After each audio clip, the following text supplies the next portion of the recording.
Everybody know the drop when I'm in it. Drop the top when I'm in it. Everybody drop when I'm in it. Yeah, I go so good. Everybody know I'm on. You know when the click through. Try to set the spot to be a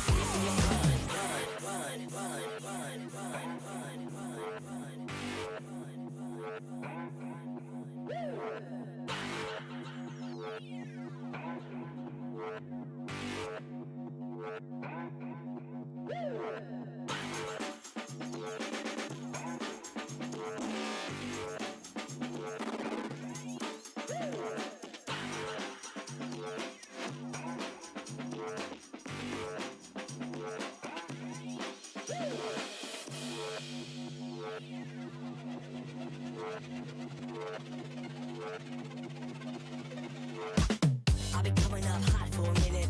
Everybody know the drop when I'm in it. Drop the top when I'm in it. Everybody know the drop when I'm in it. Yeah, I go so good. Everybody know I'm on. You know when the click through. Try to set the spot to be a so big fun.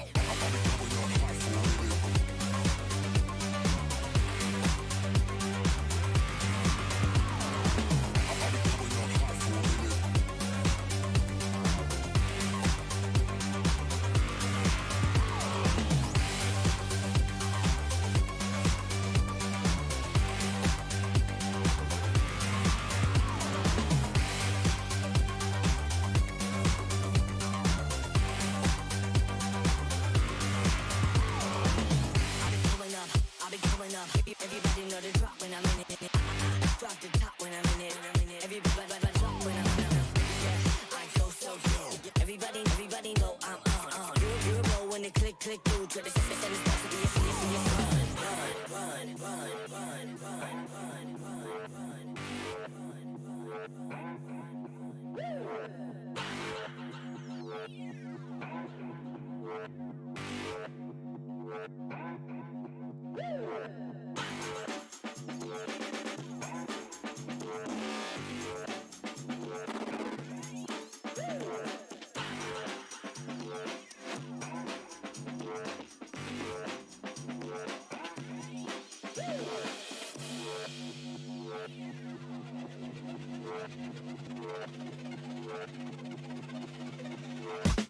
I've been coming up hot for a minute.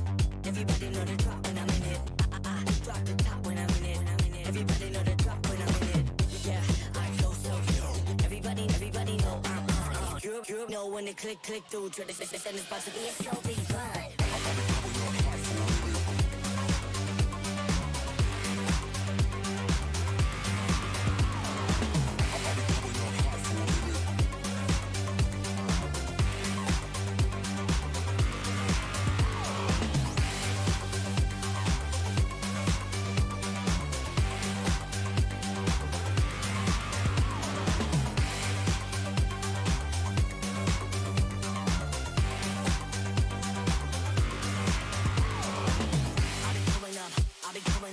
Everybody know the drop when I'm in it.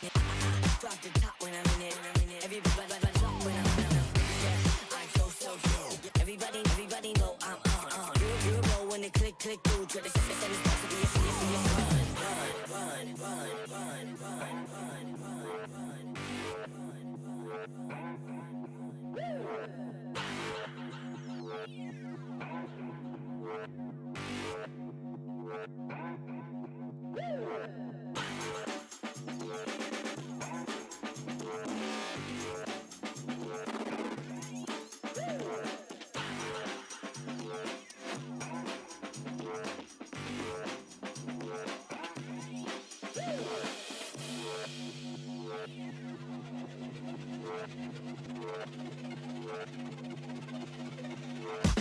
I've been coming up hot for a minute.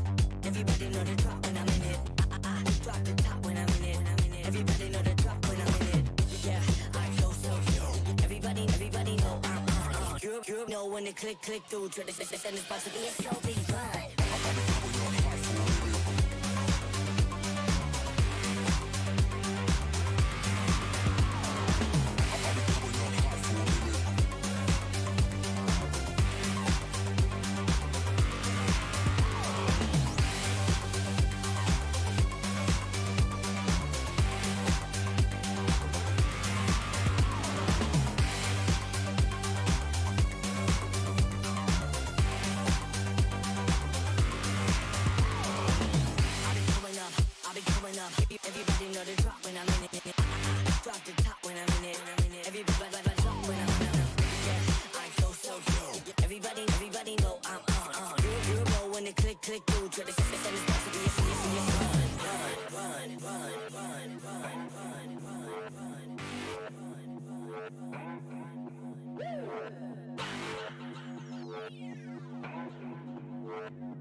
You know when it click through to the system is about to be a slow beat run.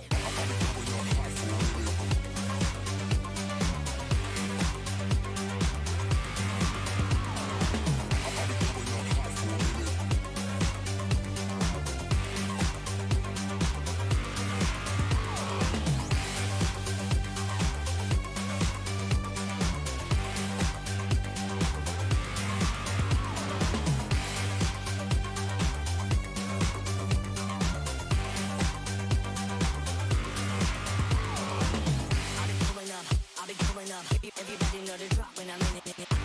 Drop the top when I'm in it. Everybody drop when I'm in it. Yeah, I go so good. Everybody know I'm on. You know when the click through to the system is about to be a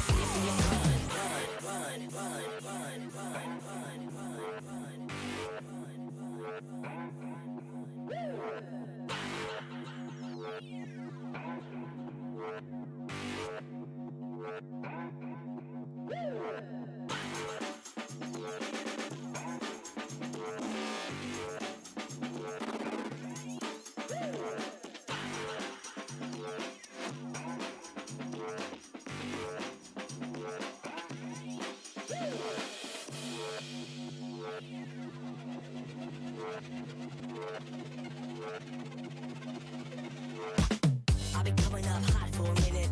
Everybody know the drop when I'm in it. I drop the top when I'm in it. Everybody know the drop when I'm in it. Yeah, I go so good. Everybody know I'm on. You know when the click through to the system is about to be a slow beat run.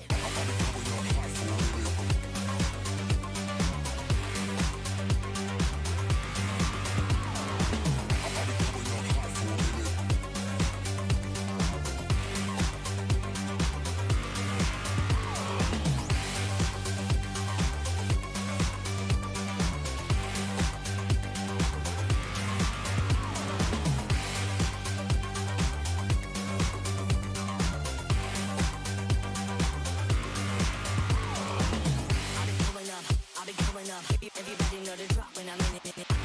Drop the top when I'm in it. Everybody drop when I'm in it. Yeah, I go so good. Everybody know I'm on. You know when the click through to the system is about to be a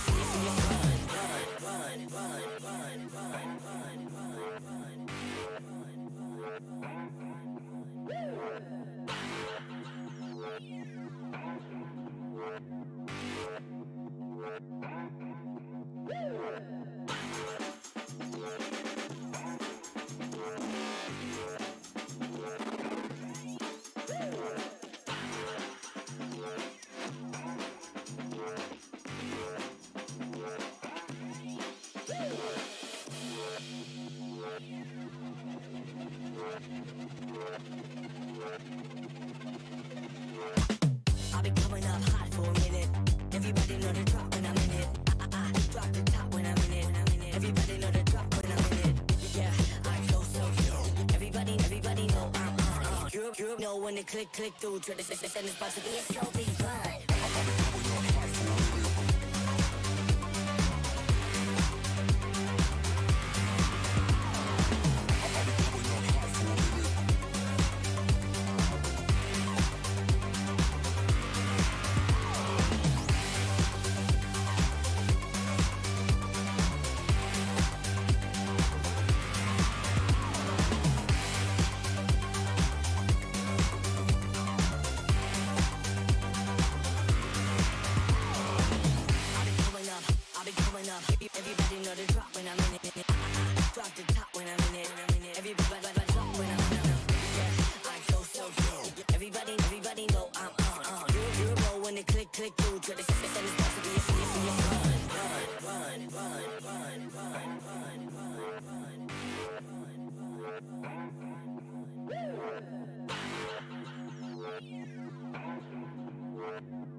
You know when they click through to the send it's about to be a slow beat run.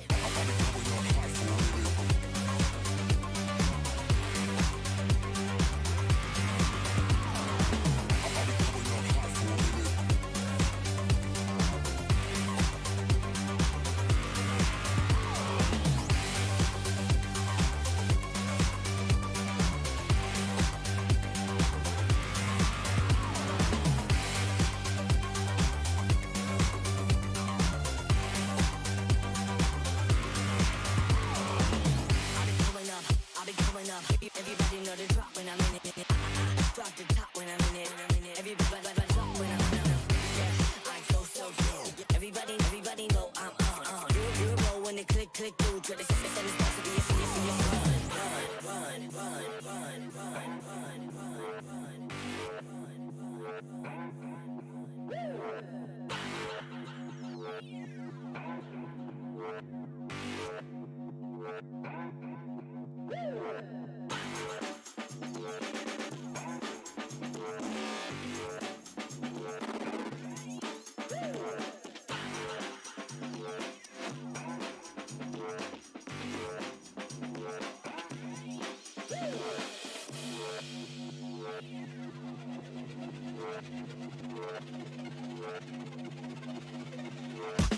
I've been coming up hot for a minute.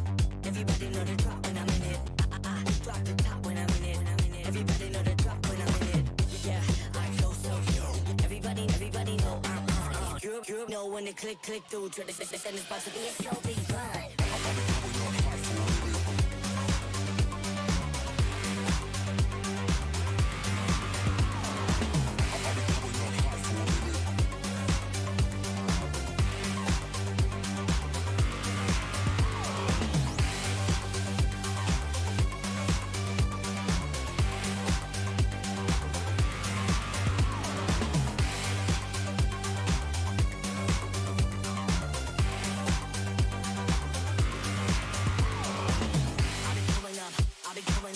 Everybody know the drop when I'm in it.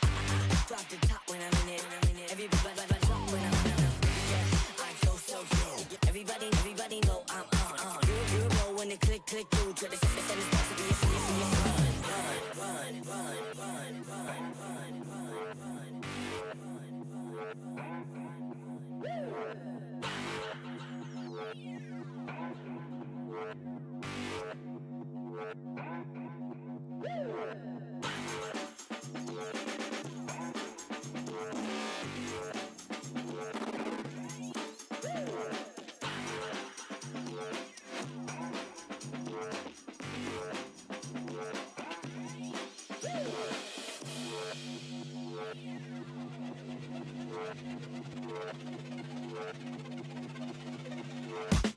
I've been coming up hot for a minute.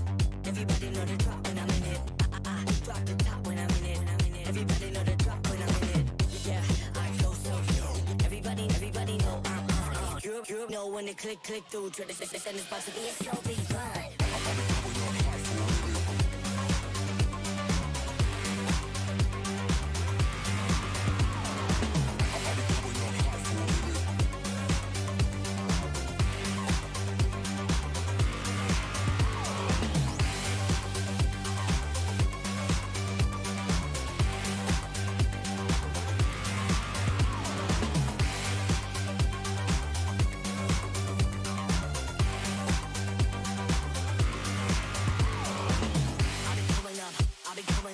Everybody know the drop when I'm in it.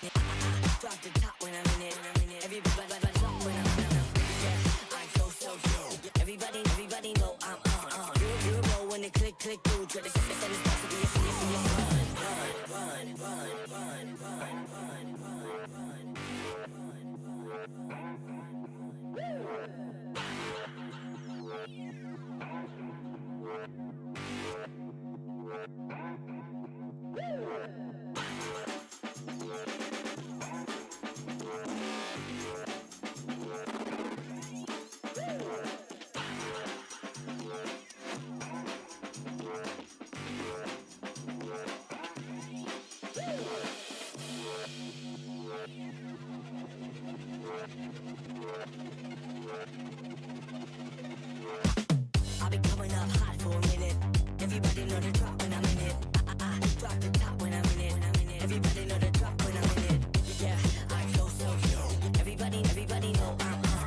You know when it click through to the system is about to be a show be fun.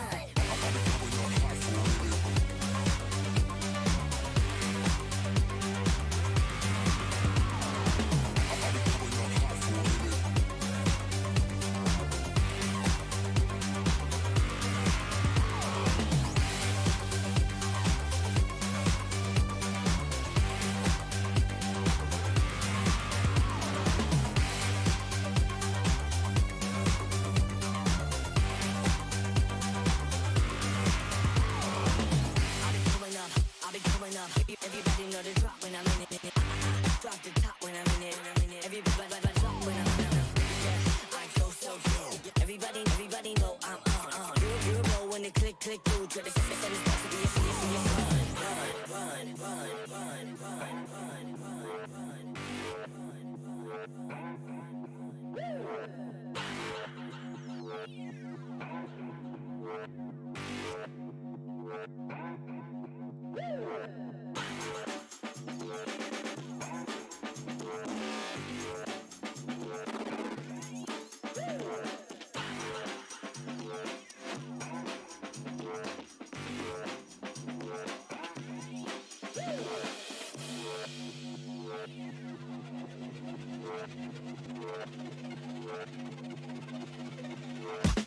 I've been coming up hot for a minute.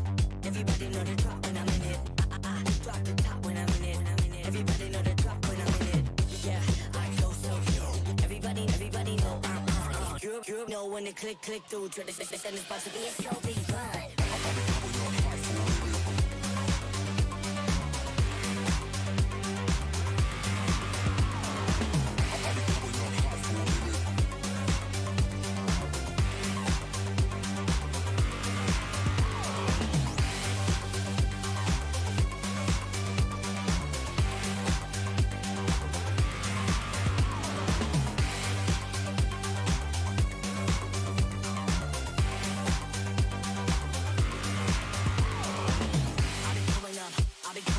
Everybody know the drop when I'm in it.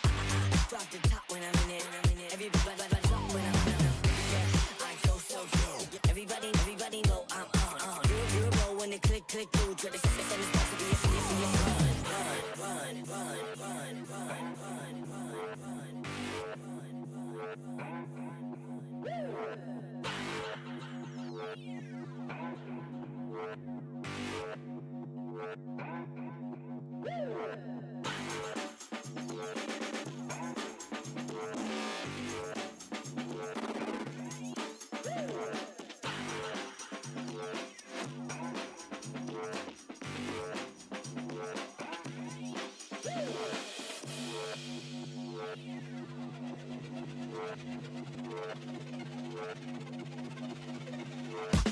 I've been coming up hot for a minute.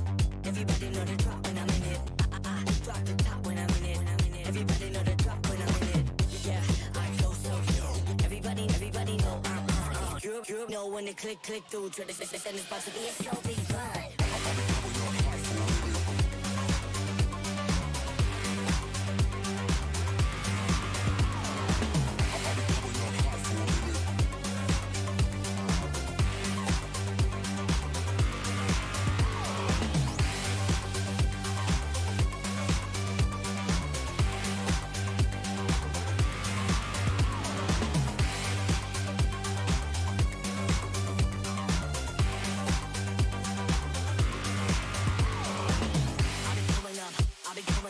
Everybody know the drop when I'm in it. Drop the top when I'm in it. Everybody drop when I'm in it. Yeah, I go so good. Everybody know I'm on. You know when it click through to the system is supposed to be a serious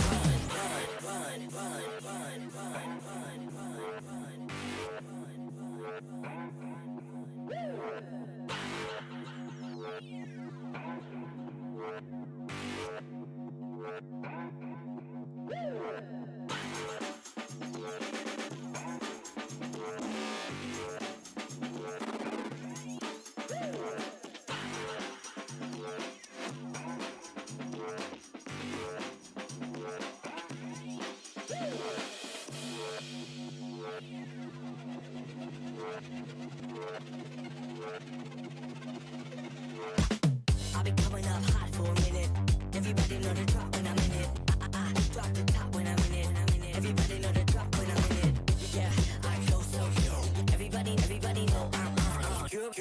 it click through to the system is about to be a slow beat run.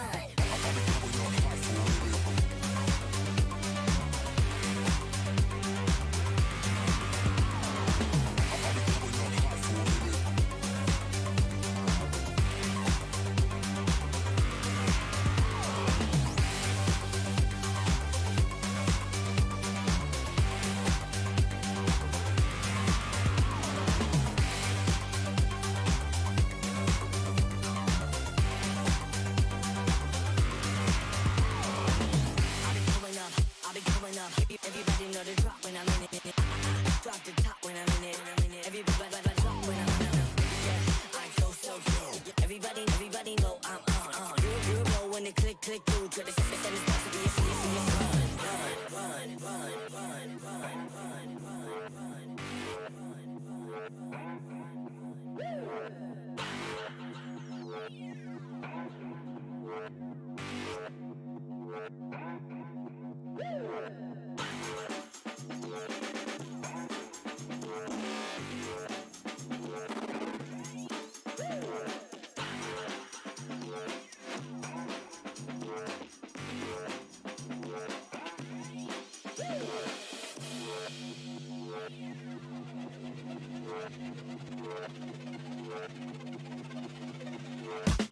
I'll be coming up hot for a minute. Everybody know the drop when I'm in it. Drop the top when I'm in it. Everybody know the drop when I'm in it. Yeah, I go so good. Everybody know I'm on. You know when the click through to the system is about to be a slow beat run.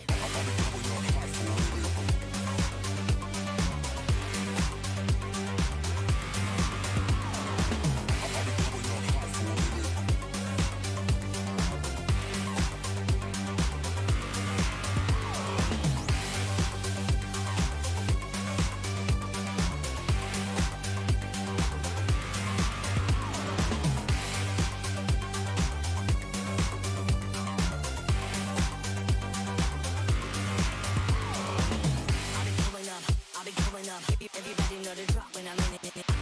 Drop the top when I'm in it. Everybody drop when I'm in it. Yeah, I go so good. Everybody know I'm on.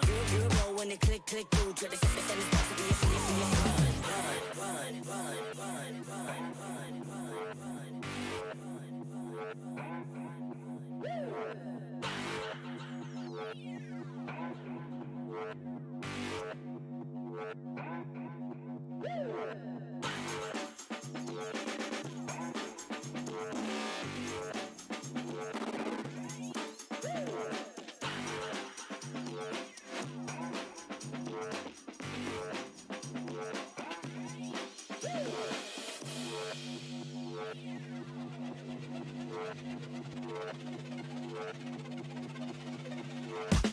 I'll be coming up hot for a minute.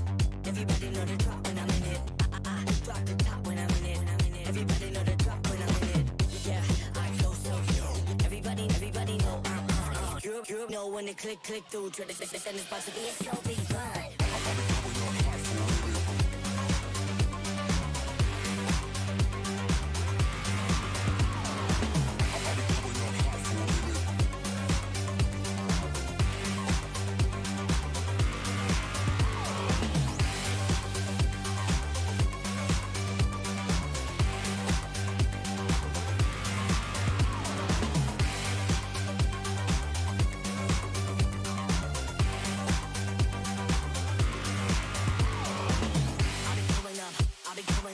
Everybody know the drop when I'm in it. Drop the top when I'm in it. Everybody drop when I'm in it. Yeah, I go so good. Everybody know I'm on. You know when the click through to the system is about to be a serious run.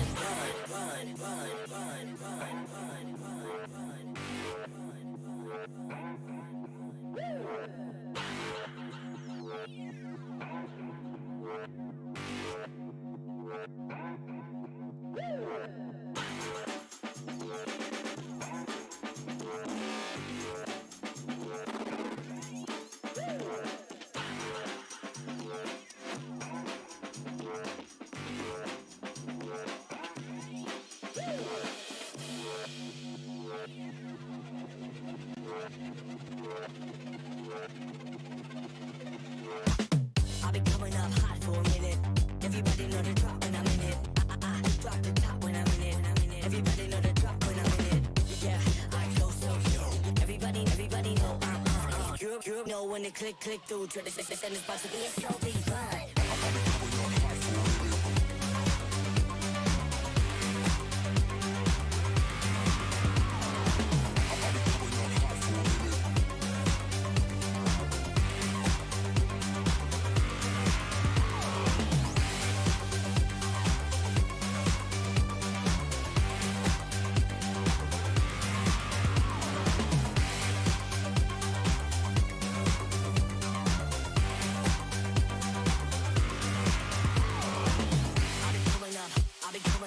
Everybody know the drop when I'm in it.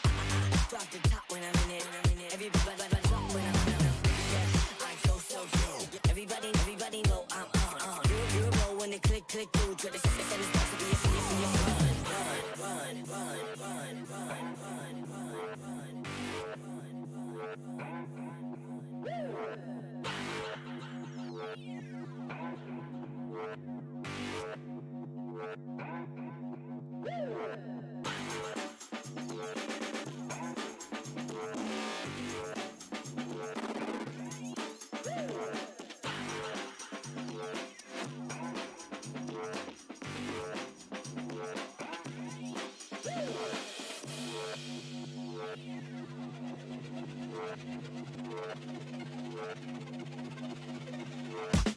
I've been coming up hot for a minute. Everybody know the drop when I'm in it. Drop the top when I'm in it. Everybody know the drop when I'm in it. Yeah, I go so good. Everybody know I'm on. You know when it click through. Try to send this box to be a slow beat run.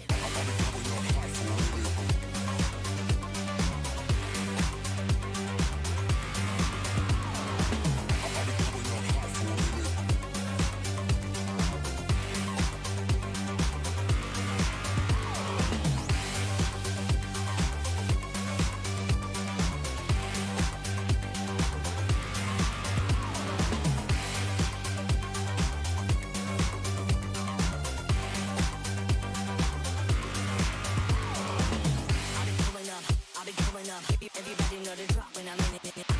Drop the top when I'm in it. Everybody drop when I'm in it. Yeah, I go so good. Everybody know I'm on. You know when it click through. Try to send this box to be a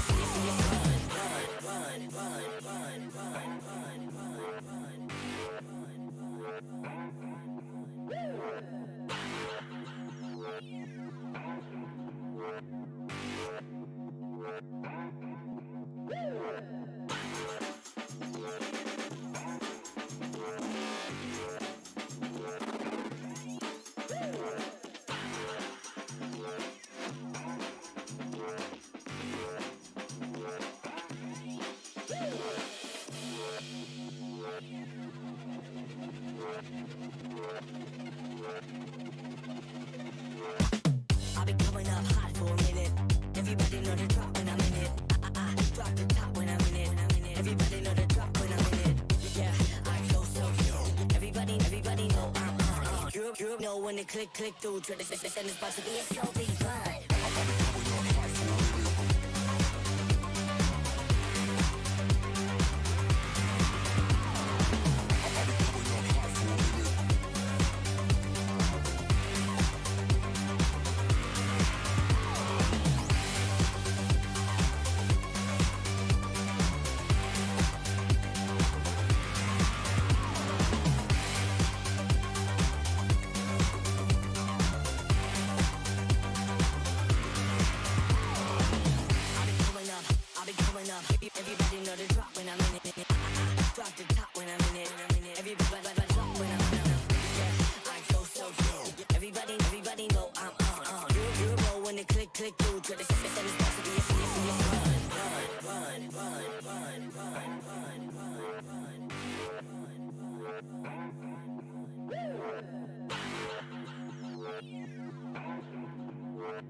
You know when they click through to the send this about to be a slow beat run.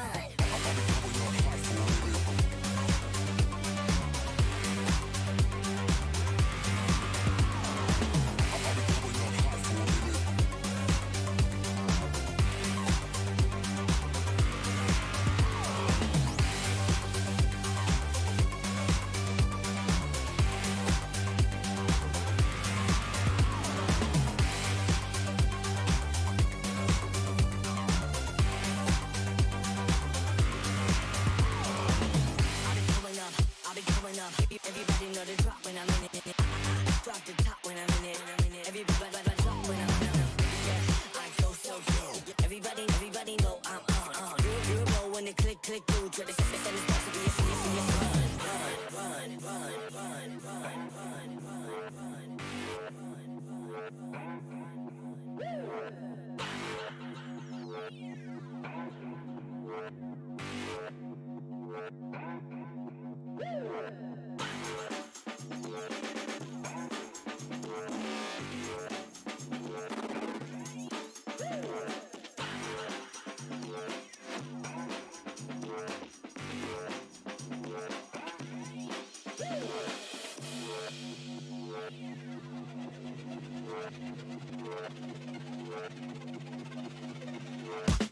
I'll be coming up hot for a minute.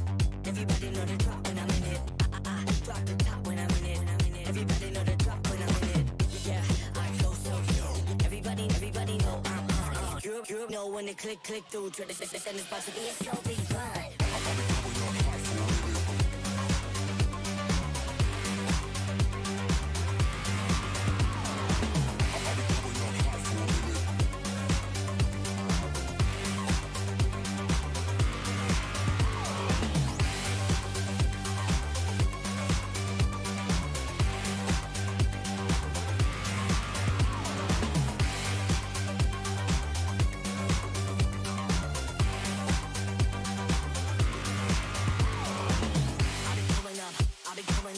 Everybody know the drop when I'm in it. Drop the top when I'm in it. Everybody drop when I'm in it. Yeah, I go so yo. Everybody know I'm on. You know when they click through to the send it's about to be a serious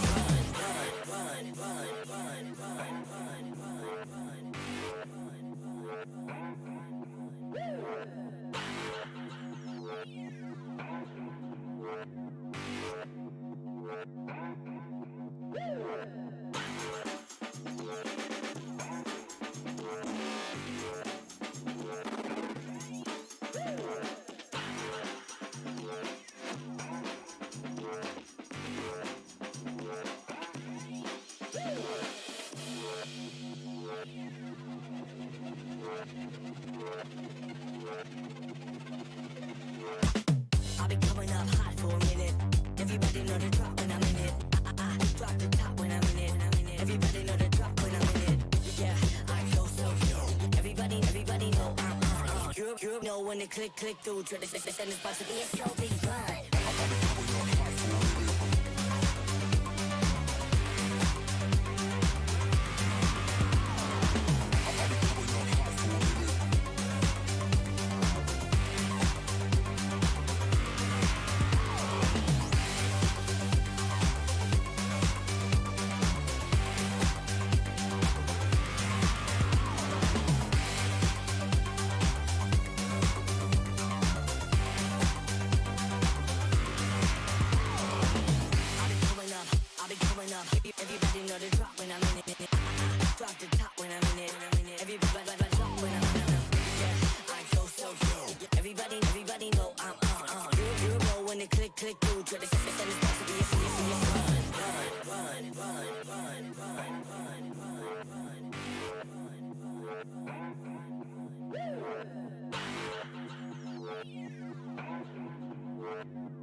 You know when to click through. Try to send this box to be a show, big vibe.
Long ago in a galaxy not so far away, we have traversed through the land and the sea to find the best of the best that we have to offer in such a fantastic region. I'm Landon, also known as Yolo Lee, and joining me once again today is going to be the one and only Sir Cloud here.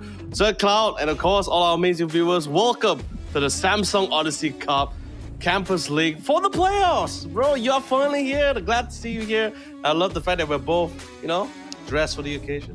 Oh yeah, in very achievable fashion, I must say. Yeah, and like what you mentioned, right? We are already in the playoffs, so basically these are teams that came from the best of their regions, of their respective regions, and the Odyssey Cup Campus League is dedicated to student PC gamers, ladies and gentlemen. In case you just joined us, we'll also reintroduce the format to you guys.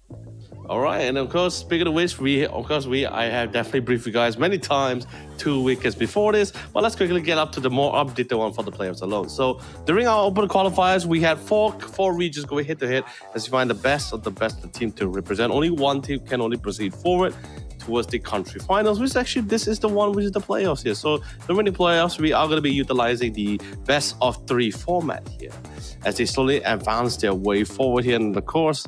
And now we are getting into it. And remember, this is the double elimination one as well, Sir Cloud. So in other words, unlike the other regional qualifiers that we have within the 4 regions, our grand finals will be the classic best of 5 here. Oh yeah, and after all that action, this is what they will be gunning for. A total prize pool of $10,000 US. Woohoo! And the champion itself will bring home $4,500 US. The second place will take home $3,000 US. Third place take home $1,500 US, and fourth place $1,000 US. In other words, Yololi, nobody's going home empty-handed. Yeah, which I think is pretty great. And of course, Sir Cloud, as someone of your stature who's been here in the East, in the Malaysia's or Southeast Asia esports scene for the longest of time, I think you can agree with me that if we were to go back in time, we will never see this kind of prize pool for a campus league tournament. Never, whatever you could ever imagine here.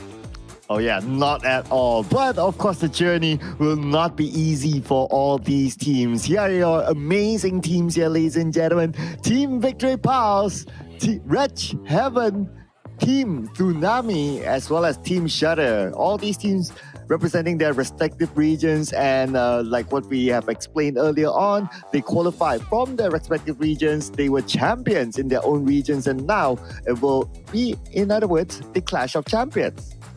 Man, this is the one where all the teams will be waiting for, right? Like all the trials, all the tournaments, the team they had the best to get to this very starting line. Like although yes, it feels like, I know we did hype it up initially during the regional qualifier. It feels like they finally got through one hurdle, but sadly this is going to be another bigger hurdle because this is the end game now. This is the one we will actually crown a champion who's the best of the best among all of this region here. And I'm going to be the one to walk away with that 4,500 USD. It's a lot of money. It's a lot of money, a lot of grocery money for the factor. But of course, Sir Cloud, we have a long schedule for us here today. Here, starting off, we're going to be broadcasting our first series. This is Victory Pals versus Shudder from Malaysia. Oh yeah, so these two amazing teams. This will also be the first time that they face off each other, and you yourself have been spending some time with these teams during their respective regional qualifiers as well. So you definitely have a feel, have a taste of how they have performed at that stage. But here, it's going to be a different ball game for all these teams because we're going to put together the best of the best together. And without further ado, ladies and gentlemen, we'll be jumping straight onto the draft for game number 1. Man, you know when you say that I have a good taste of all the teams, I believe I actually can really agree with that. But then again, I don't think I got the full course for all these teams because, it was definitely a battle within their region. But sometimes we're not sure how the team will fare against teams.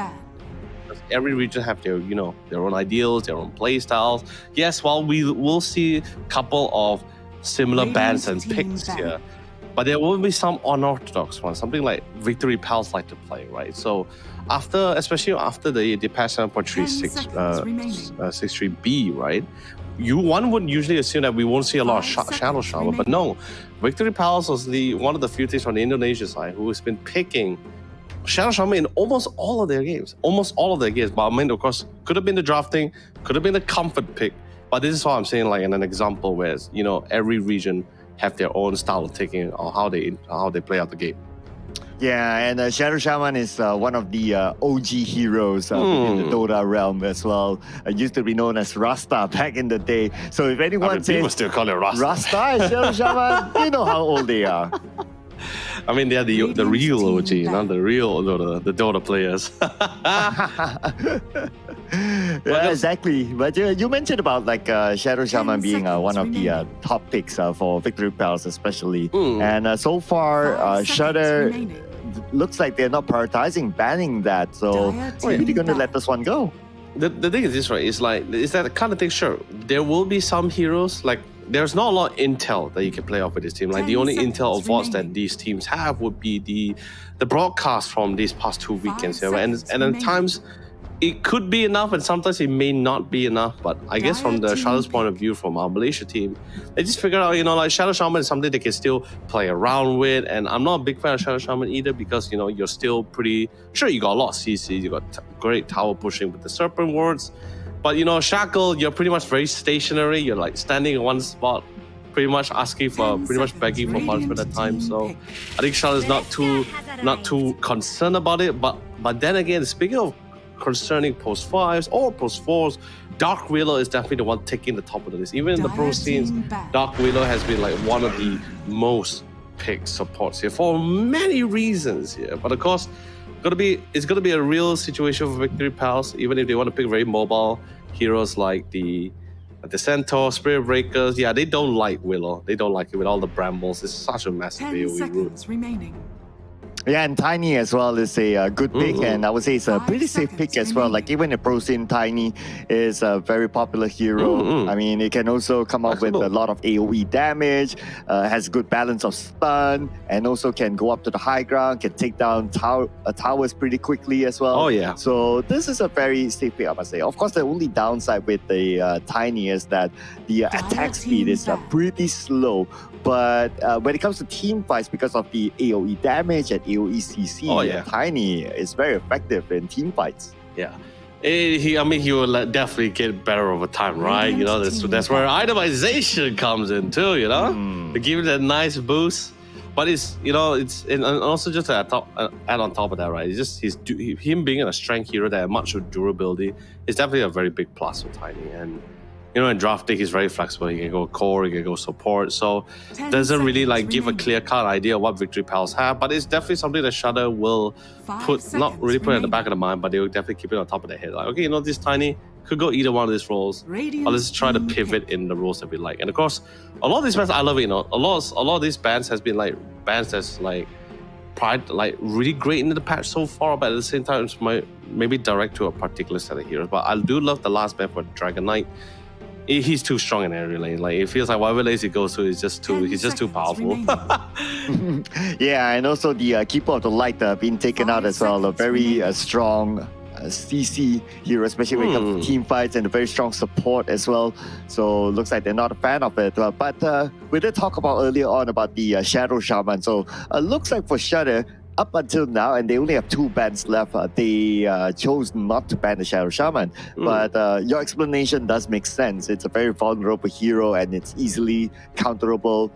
A lot of single target skills, so it may not be the most effective when it comes to team fights. But Victory Pals, they say, you know what? Whatever you guys think, we still think that thank you very much for opening up the Shadow Shaman for us. They're going to take the Shadow Shaman for themselves. But if I were to look at it, having the combination of Shadow Shaman and Tiny, their pushing ability is actually pretty solid. Honestly, it could even be a post for Shaman because like Victory Pals, the Shadow Shaman they usually play with is usually they run the Shadow Shaman as the post 4 and they pair it off with another CC or stunning offlaner to play with here, like the Centaur, which is actually one of the few go-tos as well. And Centaur's also pretty strong in the patch. But now with the Dark Willow, it's it's a massive root area, right? That kind of thing. And once you get the shard, even the Curse Crown also will spawn additional brambles. And with the new facets, oh man, it's crazy. It's a lot of things to deal with here. So, but if they're able to make it work right, they can actually really snowball with the Shaman. But of course, this is on the conditions where they're winning all the lanes, that kind of thing. But we'll just see how the game pans out. How they really interactive. But like I said, Shadow's not a big. Team Shadow is not a big. Like Shadow Shaman is not a really big concern for Team Shadow. They're like, we'll be able to play around with. I wouldn't be surprised even if they go for like an offlane Night Stalker just to make it a little bit more harder for the Shadow Shaman. Yeah, but you don't want to like overly focus on the Shadow Shaman. But I do like a Night Stalker as well. I mean, it not only counters Shadow Shaman, it counters a lot of these melee heroes, especially team heroes like Tiny as well, can be countered by the Night Stalker as well. And so happened before, like earlier today, I actually had a game and one of my opponents actually played Shadow Shaman. You never invite me. I'm so sad. I'm sorry, man. I don't drink enough water, I saw you open Dota as well. So I was thinking, okay, this guy is gonna invite me anytime now. Anytime. Never happened. I'm so sad. I'm guilty as charged, Your Honor. Oh man, but yeah, the cluster clock, the face set, like what you mentioned, I find it kind of annoying. But of course, that was like in a regular ranked game. I believe that when it comes to this kind of like competitive settings, teams are more coordinated. I would think that Shadow Shaman would go for the Massive Serpent Ward faster instead because you want to try to finish up the game as quickly as possible. That's true, but I think so far, like people prefer the cluster. Team pick. Oh no, again. I mean. Like, not just Shadow Shaman, even Sand King. 7.36, actually, I'm very surprised to even see the Sand King because, like, in 7.36B, like, in my opinion, the biggest loser for that entire patch was 3 people. One of them was Shadow Shaman, the Sand King, and the Zeus. 10 seconds Mainly because of the fact of the very big chase for Shadow Shaman, the cluster clock. You no longer, especially Hex in particular, you don't have that magic amp anymore. There's a lot of nerfs for it, especially for your shard. Previously, for Shadow Shaman Shard, you could just like, you don't have to commit a full duration of Shackle on the creep waves. You just commit it like less than a second and it spawns 4 Serpent Wards, right? And it stays there for a couple of seconds before expiring. Now you can't do that anymore. So that's why that was like one of the big nerfs. Sand King hurts a lot more because he had one facet where his Sandstorm will actually follow him wherever he goes. Yeah, he usually, like, if you remember the traditional Sand King, if he walks out of the Sandstorm, it disappears, right? Like it expires, it's gone. But now it doesn't. Like that was one of the strongest thing of the Sand King during the 7.36. Sorry, 7.36 when they first came out. But they reduced the radius. They also added the fact that you can no longer burst strike to reposition the Sandstorm. So it was a very big hurt for Sand King. So to see it back here, it's relatively quite surprising.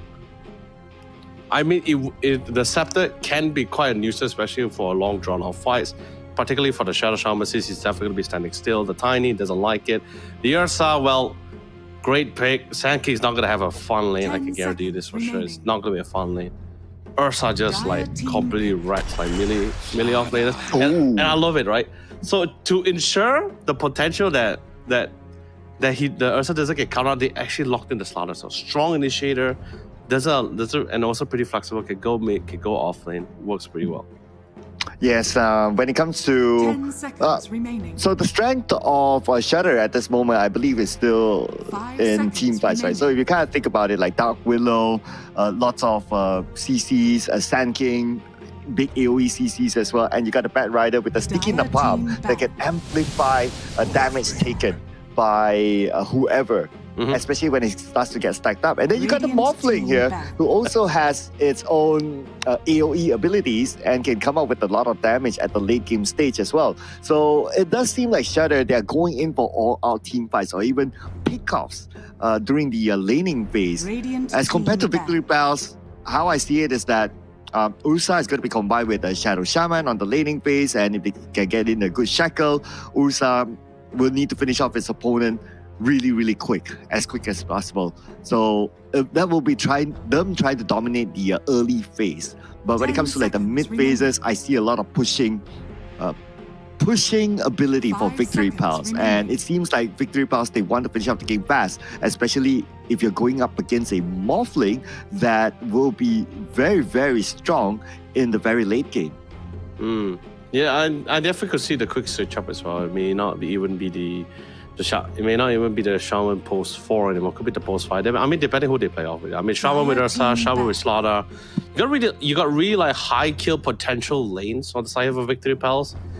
Decent amount of CCs, good initiation as well, good mid game because we're looking at like 4 Blink Dagger heroes as well. So and like pretty great BKB heroes as well. So that's been pretty great. Shard on the other hand is like if you don't count the Morphling, we're already seeing like.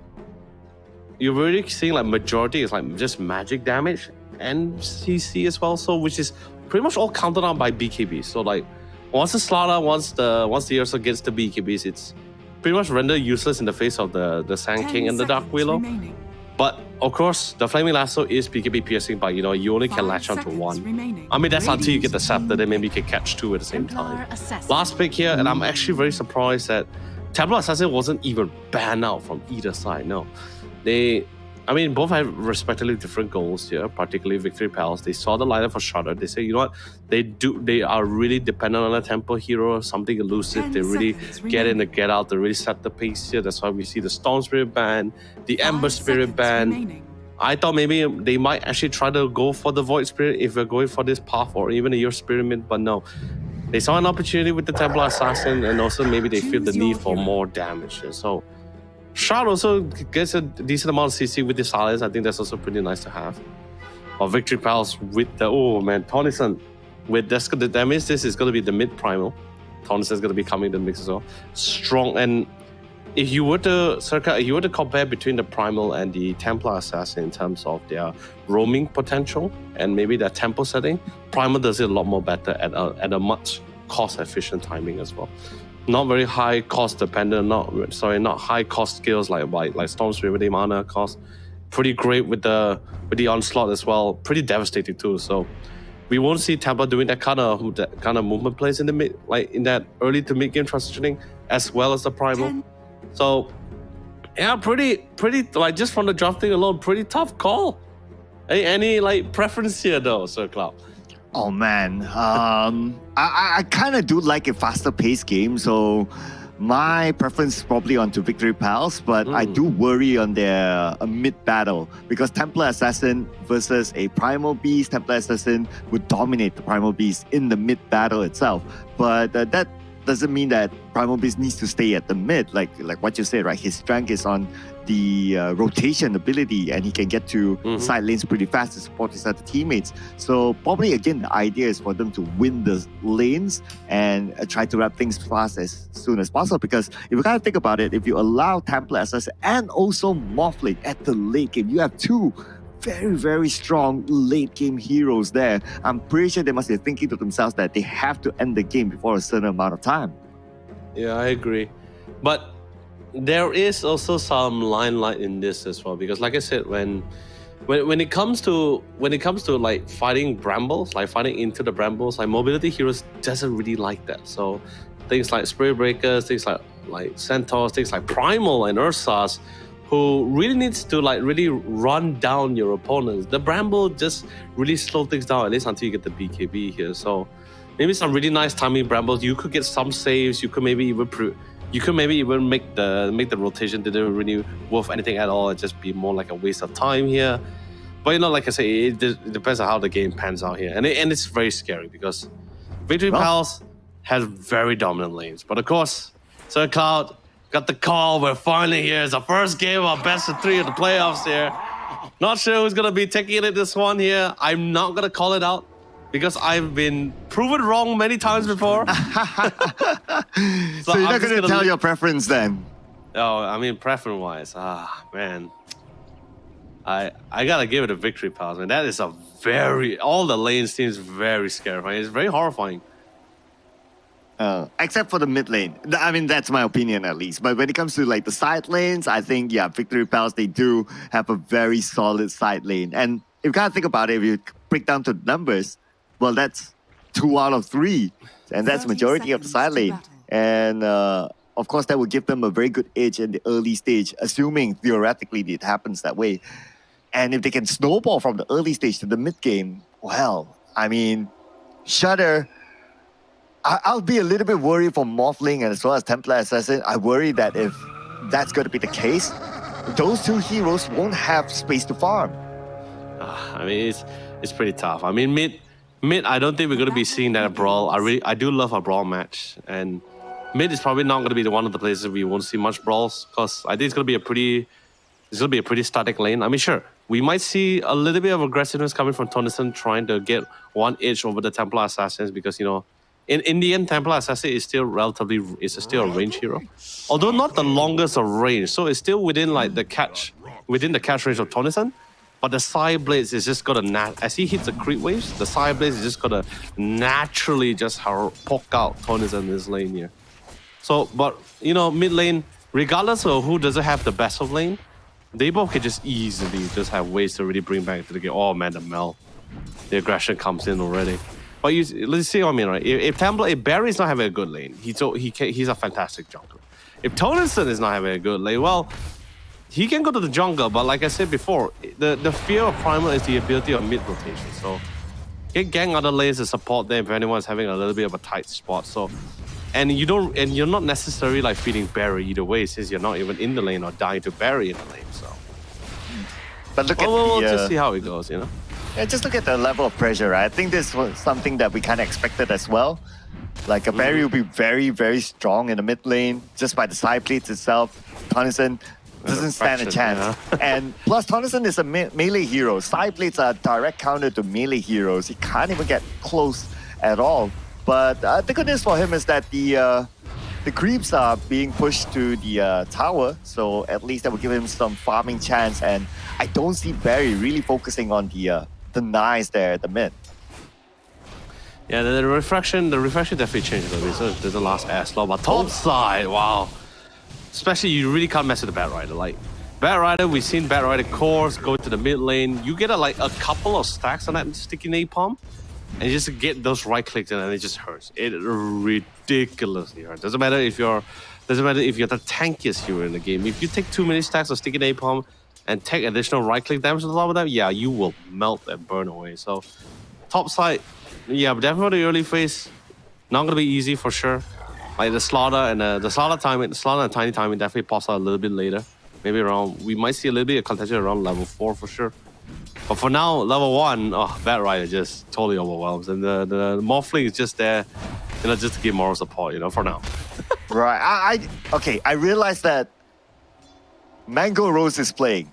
So this guy, I have casted many of his games. And he plays an amazing Morphling. So this guy is the guy to watch out for. He is very, very strong, post 1 player. He has been very, very consistent, very young as well. So his mechanics are very, very solid.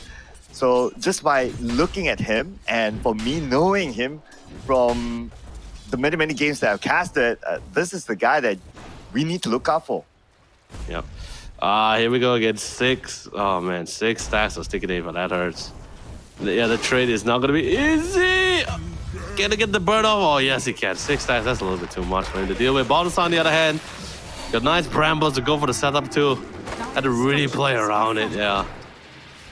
I think oh no, he's actually still he still went for the facade for the movement for the movement Sands the ult. Good shackle, but it's gonna be cancelled out by the Burrow Strike. He thank God for Fairy Fire, so he's definitely gonna be still alive in the game here. Shadowrun also buys enough time for Yutsu here against the Ursa. I think he's gonna be fine. Oh, but very dangerous play there. The foul my play. goodness, that was so dangerous. Nice Burrow Strike though, but then again, the kill still went through, but here we go.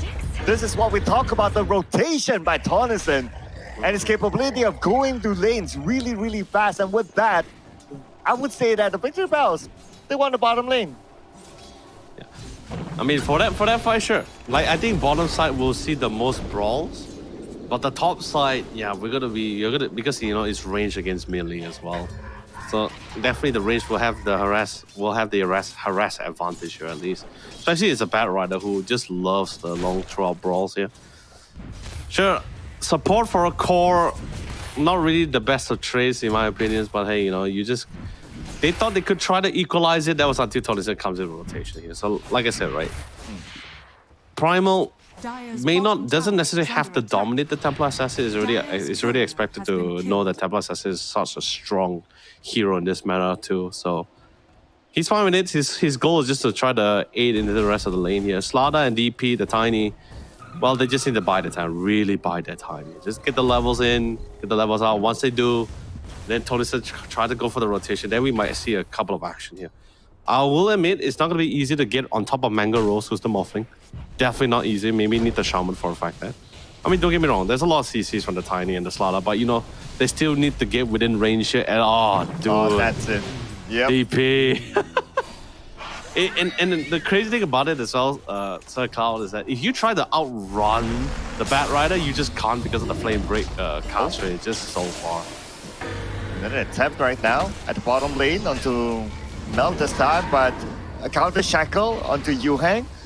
And here we go. Amadea is going to come in from behind. Oh, Yuding is definitely going to go down here. Nowhere to go. Oh, nice Borrow Strap. Prepared to get away.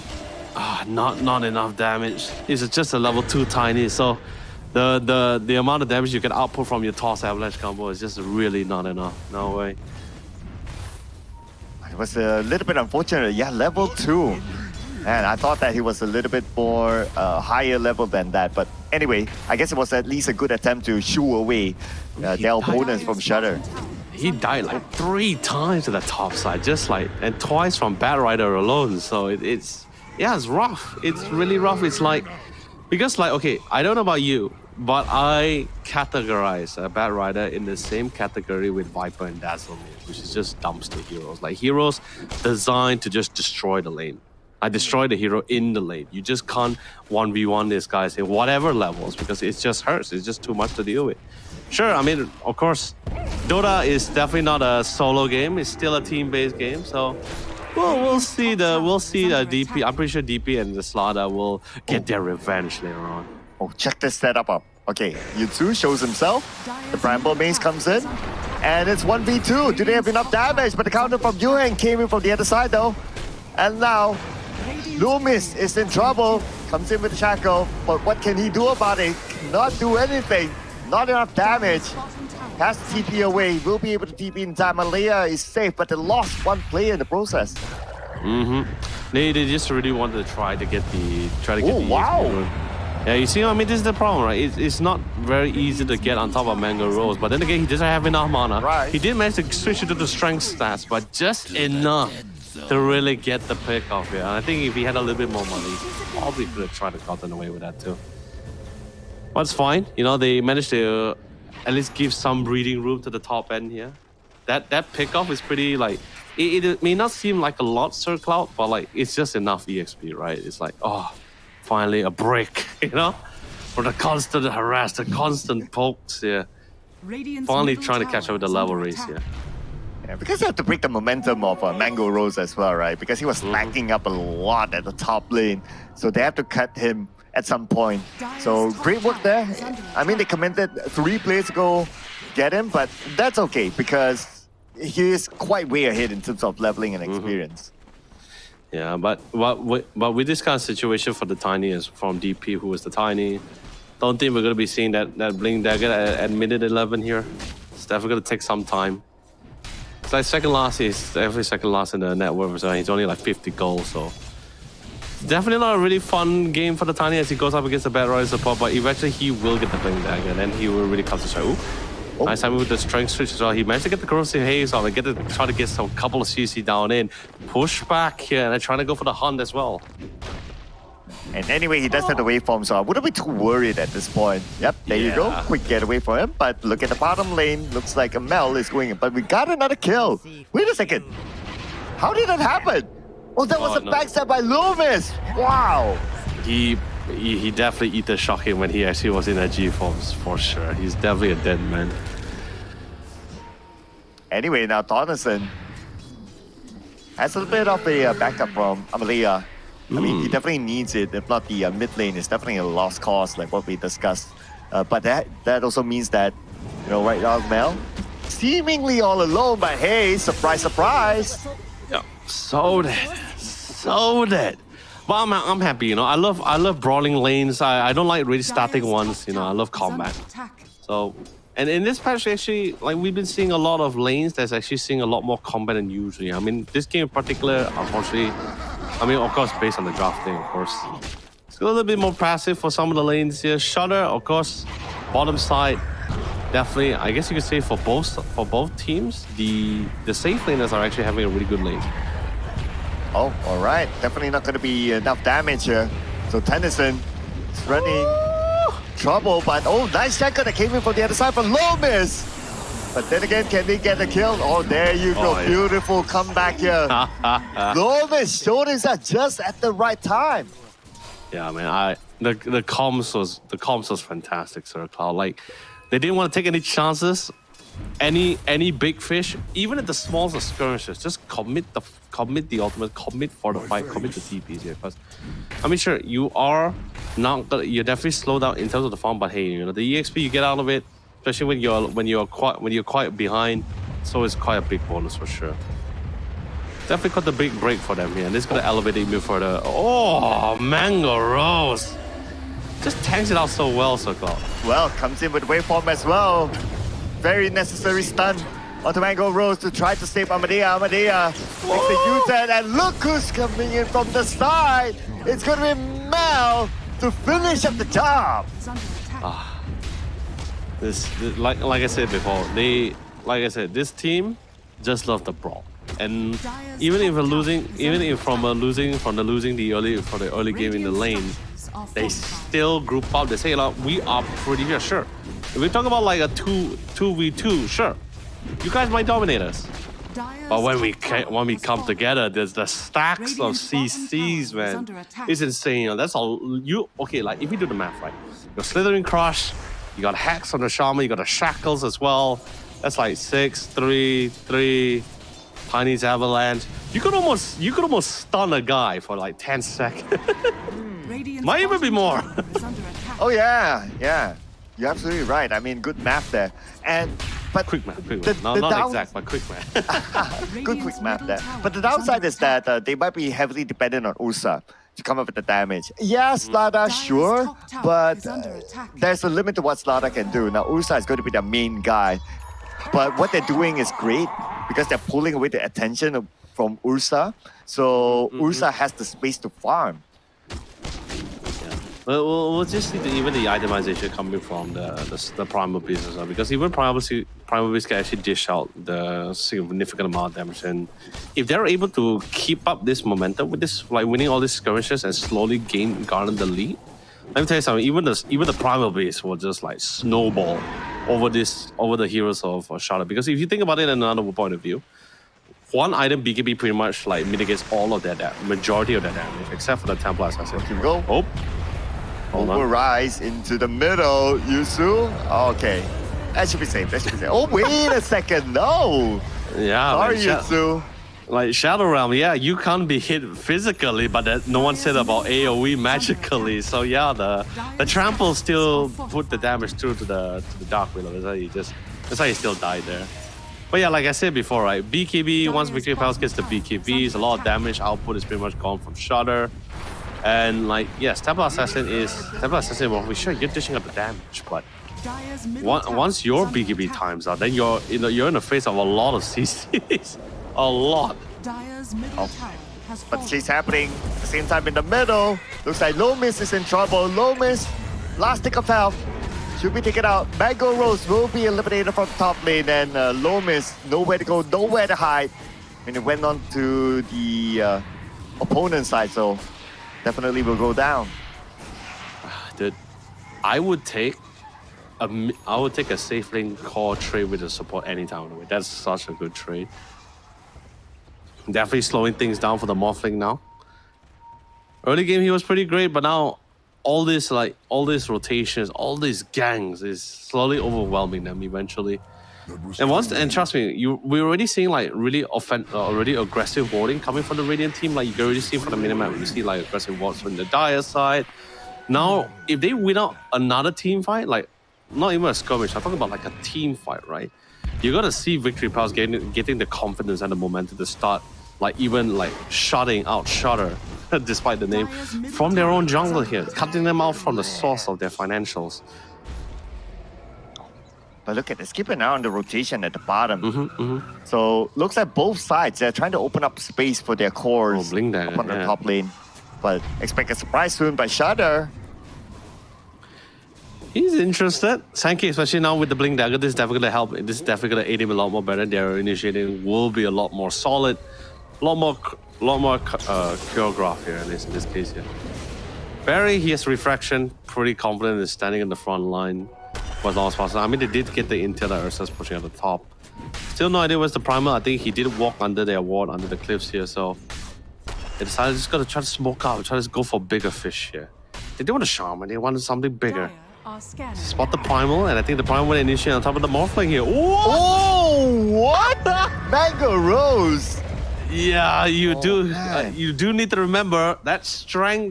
That strength change, that is not instant. It slowly builds up there. So that instant burst just melted it before you even had the chance. Oh, comes in, and here we go. Looks like we're gonna start it off. Oh, nice cancel onto the backline of Shaco. Did not do his own, but Tornison is there. Came in for the mid lane, still with the double damage to blow their dreams away with a triple kill. Oh yeah, now that's the big fight they were looking for as well. Now with the confidence, you really see Shaman and the rest of the squad moving in. And oh Right. god, look. There you go. All right, you know, Sir Cloud. Now, I'm not sure whether you know, but the new DD is called, the new double damage has actually been renamed to AD now. Okay, so which one do you prefer? I know our observer is on board with me. We both prefer the old DD, but what about you? Do you prefer the DD or do you prefer the AD? I mean, in terms of pronouncing it, I would say DD is a little bit more easier. And, you know, it's classic, right? So double damage for me. DD, let's go. Man, I don't know why they had to rename it, but hey, speaking of which, we're finally to Roshan. It's like you get the best of both worlds, right? Ursa's great for shredding Roshan alone by himself. Slala also enables you to get Roshan by himself early. And you got both of them in the same team, so you really got the best of both worlds here. Mango Rose. Man, You gotta surrounded. be careful, buddy. Yeah, the Bramble base though does kind of help him. And they managed to get one out of Tiny. And they're looking for more right now with Tonison on the wicked stick. But Tonison, how much more can he get out of this? Lots of damage out there. Tonison on this last hit. Whoa, Tonison. Saved by his teammate, but Lome will be the next target. He'll definitely take him out. And it's going to be a triple kill given to Yu Hang. Tonison got away, but at what cost? Man, this is what I was talking about, right? Like, the Bramble has been such a mess for Tonison for the rest of the squad. Like, he cannot maximize his full trample because of the Brambles here. And there is just also additional AoE that's also happening within the picture here. Really, really unfortunate they really couldn't get their hands on Barrier because, like I said, you know, you get damaged, you already got hit, your Blink Dagger is just constantly going to be on cooldowns. Barry has such a fantastic position too, alongside with Mel, who was the or Mango Rose here for the Morphling here. They just went for priority targets here. Although yes, they did lose 3 people in the process here, but they still have the Aegis in hand here, and they still feel they have the lead here. But this time they want to look for a more better setup, at least this case here. I mean, they do have the map control at this moment. And even when we look at some of the stats there, when it comes to net worth, well, Ursa now is pretty rich. And when you talk about like the capability of Ursa coming up with the damage, especially towards the late game, is quite far ahead of anyone else from Shudder. But look at the bottom lane. Oh, nice shackle there, but no one else is there to follow up. Just because Swoop is there to buy time, and somebody got caught on the cell. But get it. What a timing again. I mean, Leonard, the coordination from Victory Palace is just amazing. Yeah, it's really great. And pretty cool.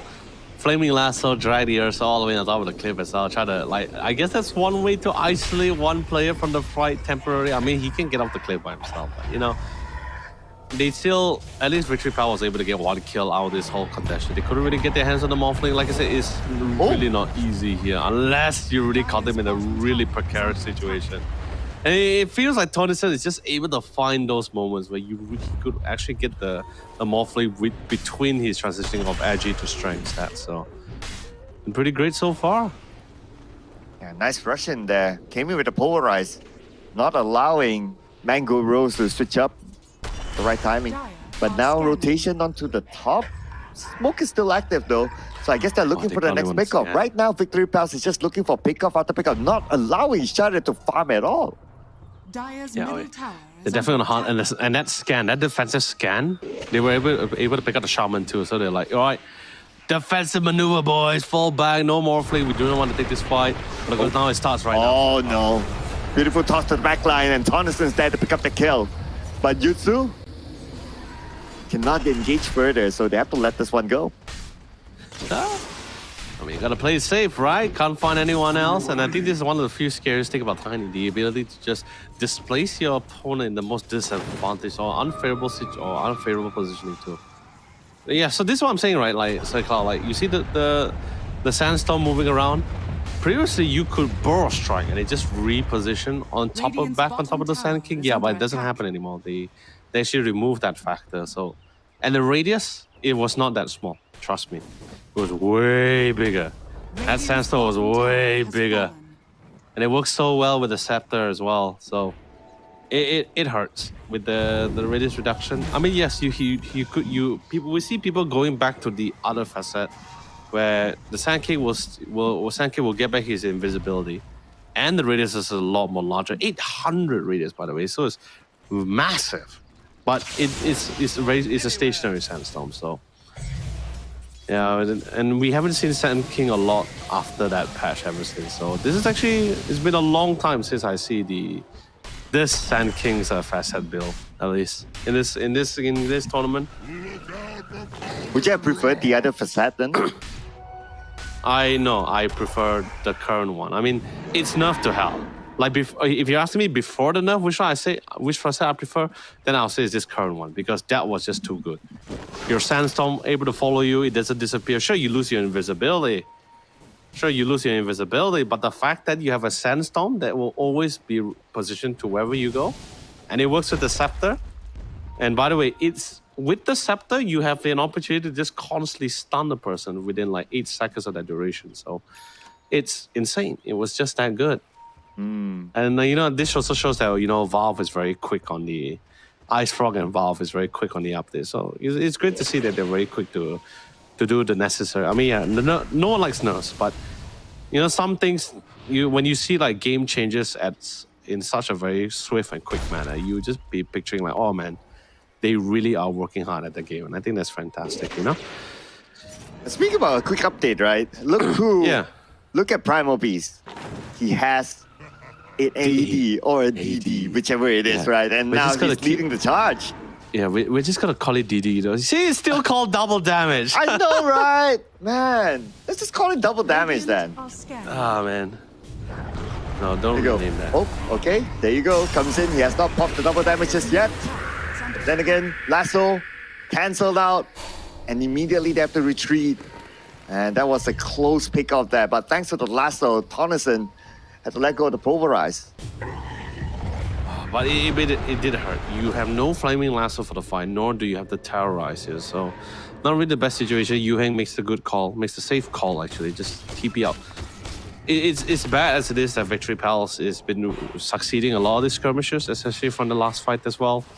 And Shudder, they want to be a little bit more confident. They want to get a little bit more items. We already got the Death Star on the Templar. I mean, he hurts. Oh, he hurts. But he's not as durable because we're still talking about like 4. Yeah, but like, okay, don't count the Ursa, but it feels like the Ursa is also... I know Ursa is not a strength hero, he's an energy hero, but it feels like he's a strength hero because of his durability, so... And with his ultimate as well, so... It's like, you have like 4 beefy walls in your face that's not gonna stand there to let you take hits. No, the walls actually comes to you here, so... Like, I think they just want to at least get some form of reassurance. Get a couple more items out here. It feels a little bit more stronger before they take the next fight head on. Yeah, it doesn't help that the fact that now Ursa is leading by 15k net worth. That is crazy at this point. But then again, the 2 core heroes of Shudder, they are catching up in terms of network as well. Actually, they overwhelmed the Primal. It was like Ursa and the Primal that was top of the networks like a few minutes back. And now the Primal just, like I said, eventually the Templar and the Morphle just farms a lot more better than Tonneson. I mean, don't get me wrong. He clears camps just as good, but not as efficient as the Templar Assassin and the Morphle. So it's really to be expected that they will slowly overwhelm him in terms of the farming race here. Yeah, but let's see if they can overwhelm a team fight because that's the strength of Victory Palace at this moment. Pulverize up onto the higher ground, but then again immediately cancel. BKB active now. Lasso will be on the Tonneson. Lots of utilities onto Tonneson. Not the target that they would have won, and that would be an easy counter by Victory Palace. It was very awkward, right? It's like because they didn't expect the Primal to be invisible with the Invi rune under the cliff as well. They did force out the BKB, they did force out the Flaming Lasso, yeah. But in terms, I mean, sure, you still got the kill out of it, but it's still a support. I feel like it did hurt to lose your Serpent Wards. Because that like somewhat like mitigates your ability to really siege to that tier 2. Like I think if they still had the Serpent Wards here, I'm pretty sure they can actually try the attempt to siege that tier 2 tower. They're still pretty confident about it, even without the BKB on the Primal here. But I think they decided, no Serpent Wards. It's been utilized for the Bat Rider in the jungle. Everyone just falls back to reset, at least for now. Yeah, right now it's going to be pretty hard for a Shudder because they don't have the space to farm. Look at this, they have to rely on to the bottom lane, and now Bangaro's being chased. My goodness, that's the wrong Morphling. Oh man, I mean, it does happen. Oh man, that was pretty cool. Dire's middle tower is under attack. I mean, like no one was there to follow up with the Battle Rider, of course, but still a good one. DP giving the tips, yeah. I mean, I don't blame him. Like Swift has been like hammering DP in the early laning phase to the ground here, so wouldn't be surprised if he wanted some sweet revenge later on. Yeah. Speaking about revenge, we are approaching like 30 minutes, so we did talk about the capability of Shudder in the late game, especially with the Morphling. But overhand that thought for a second, looks like Tonneson again with a double kill this time. Somebody has stopped his Beyond Godlike streak. It's too much for them to handle. BKB is definitely necessary, not because like it's not to really mitigate the damage output, because physical damage is still the name of the game here for Victory Palace with the Ursa and the Corrosive Haze, but it's just to merely increase your survivability. Because don't get me wrong, so far we've been seeing Mango Rose able to survive multiple engagements from both the Slaughter, Tiny, and even the Ursa on top of that. Sure, there are times that he did die, but majority of the time he was still able to get out of it. The only difference this time will be the fact that this time now Shaman is in the picture here, and that is causing a lot of problems because Shaman is instant stuns, it's instant hacks. There's no true counter about it except for the BKBs here. So really need it out here. If not, Loomis is always going to be the bane for the Morphling here, because Morphling won't be able to sustain if he just can't switch out stats here. So. And as far as we can see so far, Sir Cloud, they have enough damage to actually melt up this Morphling. Radiant's bottom He doesn't tower have enough is stat falling. items to really withstand the kind of damage they're outputting at the moment. But with the shard pickup for Templar Assassin, that's a nice one. The shard basically allows the Templar Assassin's ultimate to basically the psionic traps to actually give silences for a good duration too. So it's pretty helpful, Dire's middle tower is especially to under cancel out the power rise or the shackle if needed. Yeah, but yeah, that is definitely going to be a very important skill. And so far, coming into the mid stages of this game, we can see that the shackle, the power rise have been cancelled pretty quickly as well. So fast hands from Shudder themselves to know exactly when to come up with the cancellation. Oh, And yeah, but then again, the CCs are mitigated. That's cool, but they are still not able to find a way to break down the Great Wall of Tennyson. Heroes. Yeah, Oh, Tennyson. yeah, Tennyson himself. Like because what I noticed is that when it comes to team fights, they have a lot of focus onto Tennyson, and that's not the target that you want. No, but it's like I said, right? It's like the minute Tennyson got a BKB, Shadow just can't do anything about it except for the Flaming Lasso. That's just about it. But you know, Flaming Lasso is not a very Dire's top tower long. is It's not a under very attack. long lockdown ability. It's like just 2 to 3 seconds here. So by the time you use it, and especially Swift doesn't have a BKB, so if it gets stunned on the spot, it doesn't really make any difference here. That's why we saw both Mango and Swift died at the same time. Radiant's bottom So tower it's is under hard. attack. There's a lot of CCs. BKB is necessary for survival. For Victory Pals, BKB is like you countering the entire ladder for sure. Here we go with the pulverize on the Mango Rose, but the lasso came in to save him. BKB is still active though. Tennyson going in for the chase onto Swift. Swift, where's he gonna go? Goes up to the high ground. So it's A-OK for now, but look at Mango Rose straight onto the back line. Totally ignoring Tennyson, and Tennyson is being targeted down by Barry. And just right before the pause, Tennyson went down, and looks like the fight is favoring Shudder.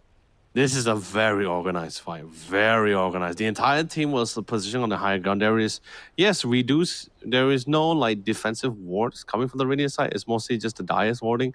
So they got full vision. They got full comfortability of how they want to plan the fight. The Terrorize was well positioned. We saw it. We saw the Dark Wheeler actually playing around with the Terrorize. They didn't really want to commit it on the Primal because the Primal has no other abilities anymore. He doesn't have his onslaughts on cooldown. His trample is about to run, is about to time out. His power rise has been cancelled. So they prioritized the Terrorize for the 2 incoming Radiant heroes here for Victory Pals. And then they chain stun it with the Sand King ultimate at the epicenter. So you couldn't ask for a more better initiation into this fight. But however, it is still a 3v5. And Observer, my god, it's such a mess. And it's not because of the it's not because of the action animation circle. It's because of the sandstorm. Like all these floating rocks. It's just Sand Kings, man. It feels like he's about to ascend there, the Sand King actually. Oh yeah, with the sun just right above him. Yeah, I mean, Yeah, great you- work from our observers. Gotta give it to them for showing us a good view. Or maybe it feels like one of those ice skating shows, where Oh. the ice skating partner tosses the guy up, Oh, and he got the head spread out. okay. Someone's been into ice skating recently. I mean, not recently. It's just it just pop up, at the back of the mind, But of course, Circle, we're finally back into it.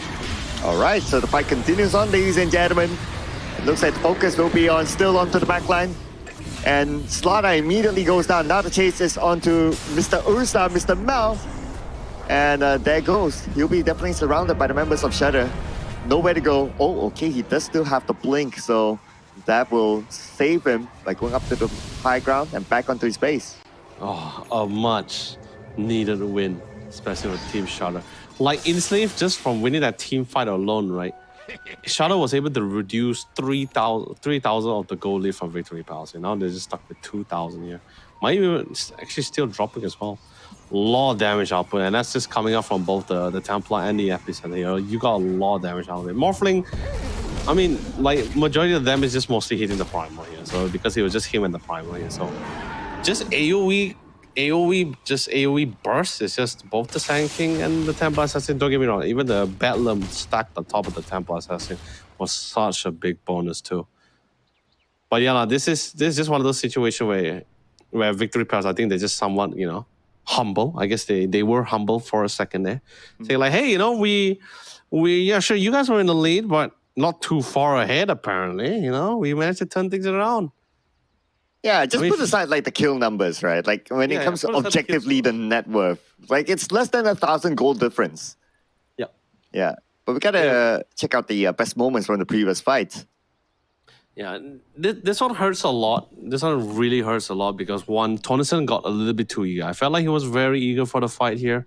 He actually just dived in on the lone without any follow-up. I mean, it's to be expected. Like, it should be expected of the fact that your power rise is always going to get cancelled out in some way by the Bat Rider, or at least the notion of the fact that this Morphling is never going to be alone here. So I think that's definitely one overzealous move that needs to be humble here. And I think Charlotte did a really good job really shutting it down.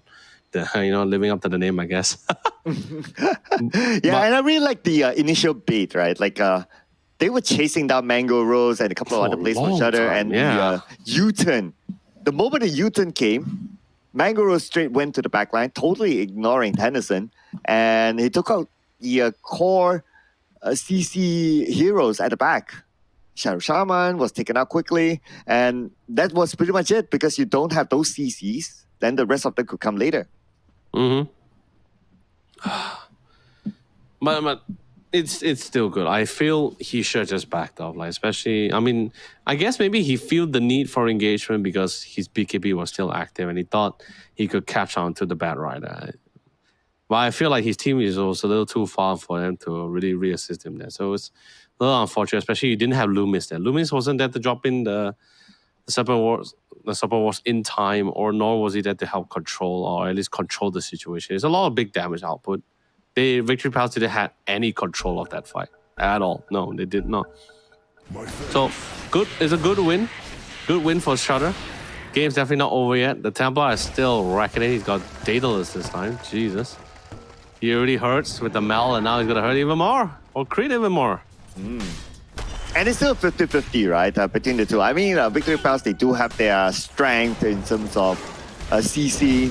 Shudder, they probably know that. So that's why we can see that Shudder is not really that engaging in terms of fights unless they could bait Victory Palace to be in an off position, just like how we saw earlier on. Then they would take the fight. If not, Shudder, it's actually more objective focused. Like they focus on to like, okay, let's shove out the lanes, we take down the towers, and we try to put pressure back onto Victory Palace. And while putting pressure back onto Victory Palace, they open up a bit more space for them to farm.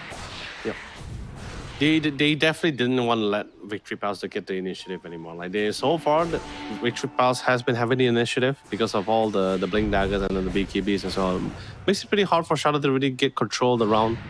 But now because they won such a big fight, now they're getting a little bit of respect. Now they're getting a little bit respectful. And there's a very big difference when you win a fight in the early game and when you win a fight in the late game, because early game, you win a fight, you still feel like, okay, they don't have enough to take objectives, they don't have enough to end the game. But late game, when, you got Daedalus, Templar Assassin, you got a Morphling who has long heavy Scotty, probably gonna get even more items and more damage after that as well. If they win a big fight late game, I think for either side, right, whether it's Victory Palace or Shudder, it feels like you're gonna lose out a lot more than just a fight. You might actually just lose out more, like your entire base if you're not too careful as well, depending on the situation, of course. Oh, Victory Palace, they want to play by their strength. They want to take the fight to Shudder, just like how they did before. And Tonus is going to lead the charge. It's a matter of him getting the information. Okay, he's probably saw Swift there. Okay, there you go. Blinks in and Swift. Yep, that is the strength of Victory Palace, ladies and gentlemen. They need to continue to do this. Yeah, but they need bigger fish.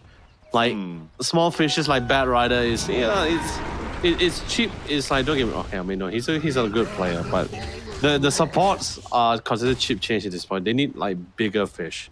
If they can melt the core, I can guarantee it almost feels like they can actually have a little bit more control, but they want to take objectives and not. But in this case, they're gonna divert away from the bottom side. They're like, Victory Palace is a lot more on guard now. Is a little bit more aware. Let's not take the fight when they're so set, when they're so prepared for a big team fight here. So farming the other lane, pushing the other lanes, so at least try to force back Victory Palace. But it looks like tier 2 tower is going to be in their favor in this case. I'm going to easily take this one, but the push is going to happen on the top side as well. So Shadow is going to claim their own towers at the top. Radiant's top tower is Ooh. under attack. Quick TP. Shaman, gotta be careful, buddy. Slow miss on the roll. You know, Sir Cloud, Are scanning. like, what was your take on the recent patch, right? Like, especially with the introduction of the facets thing. It's definitely a lot different from the, well, I mean, way different from our usual traditional Dota games. Well, but this is not Radiant's different. top tower is I mean, you under show yourself to Shadow and you show yourself to Victory Palace, and that's pretty much it. I mean, you have one CC, you have the Ursa there. It's just quick work. Mm-hmm.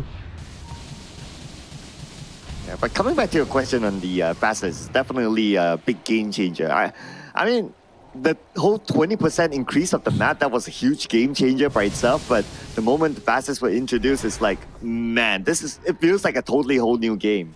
Mm-hmm. I mean, the quality of life, it's definitely a lot more better now, because so far I think even with the increase in the map size, it feels like Dota has been pretty static in terms of its game style. It's usually like, oh, okay, our composition is usually changed based on like what's been nerfed, what's been buffed, what's the meta that's been. I think that kind of change, that kind of playstyle has been literally been static for the past few TIs here, at least in this case here. So map changes, of course, changes that dynamic slightly, but it has always reverting back to what was the matter. But now with the facets here, I mean, even now, we're like 3 weeks into the patch, into this newly additional facet patch as well.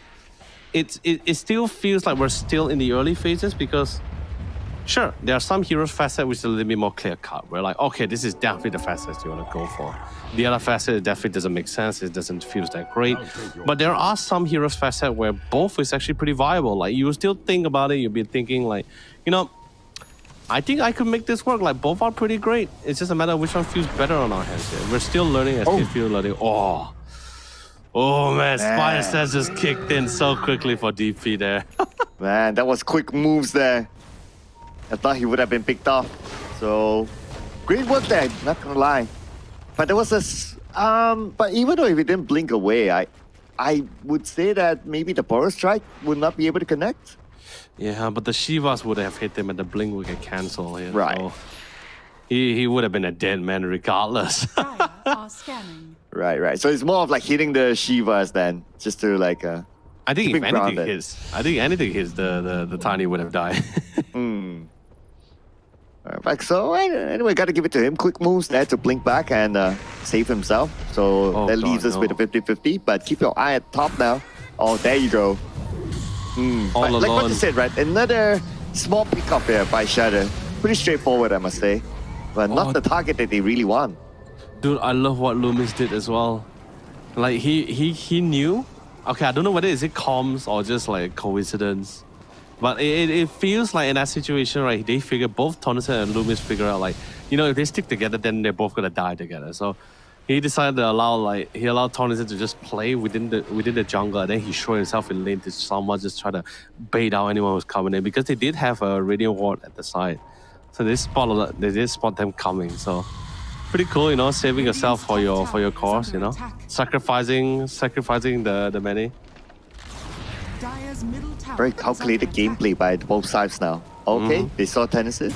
Okay, they're going in for it. Still the Blinks run. away. All right.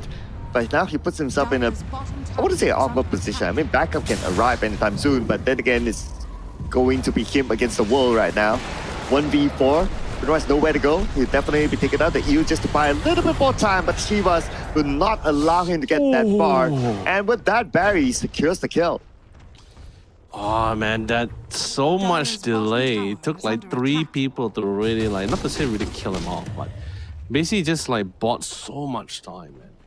Every lane slowly being pushed in as well. He did cut out the crew wave on the top side, so I think that did slow things down a little. Now Yu Hang has the scepter here, and that's the scary thing, right? So with the scepter, so you're gonna have like this mini burrow strikes inside the sandstorm here. So and it lasts for so long. It literally outlasts the BKB timing. So if the fight still ensues and the Sand King is still active with the sandstorm, it will eventually starts being a nuisance to both the Slaughter, the Ursas, and even the Palm Beast as well. Since BKB only lasts 6 seconds now. If of course you utilize it more than 6 times here at least. So it starts to get a nuisance here, and alongside with Brambles, it gets more roots, more CC, it gets more annoying towards the late game as well. Since now both cores is dishing out insane amount of damage. And because they did lose the initiative, now Shudder will be able to secure their first Aegis here. And I believe this is the third Roshan too. Yes, it is. And with this Aegis, it will give them a bit more confidence to push on to Victory Pulse. And you can see that after the Aegis is being taken, like some of the players from Victory Pulse, they start to play a little bit more passive. They anticipate that some pickups might happen. So they're playing in the high ground instead. But minor split push at the bottom lane just to put a little bit more pressure on the Shudder, but no big deal there. A little big deal, but it does help, you know. You're pushing all the respective lanes. Okay, here we go. Oh, look at this lasso onto the high ground. But Mel immediately stops him back down. And Amadea, nowhere to go. Definitely will be taken out by Barry. That's a big damage dealer there. And a killing spree given to a Shudder. A little bit of a trade, but still, Shudder, they want a little bit more in that fight. Yeah. But now they're bringing it back. They have the items now. They have the strength now. Morphling's even level 25 at this moment, so he's gonna be a little bit of nuisance to deal with. Sand King has always been more of the utility hero here. So with the Scepter, with the Shiva in his hand, and of course the Ghost Scepter to keep him alive, his majority of the damage is physical damage here, so he's gonna be able to maximize to support his cost to dish out the damage. And Manga Rose, with the Aegis, he's definitely a lot more confident in his range, so this tower's not gonna last for too long, my god. Absolutely shredding it out. They have to give out the Rex. They just can't. No. Don't think Victory Pulse should commit the buyback to the supports. You know, you lose 1 Rex, that's fine. You lose 2, it's still doable. Just as long as it's not Megas. And I think they'll be out just in time for it. Yeah, the defense will definitely come in time. But we did talk about like the late game capability of Shudder. And right now we can see that Mango Rose is showing it. Look at him going like no one else from the side of Victory Pulse is able to come in at all, but looks like the commitment will happen. Ew onto Mel. Oh, Mel. Very, very dangerous position to be in, especially with that eel onto him. Goes back up to the high ground, and Mango Rose will now focus onto the bottom. This is fine. Now with the ooh, good toss. A beautiful toss just in time, but that will only burn off the Aegis to be able to waveform himself away.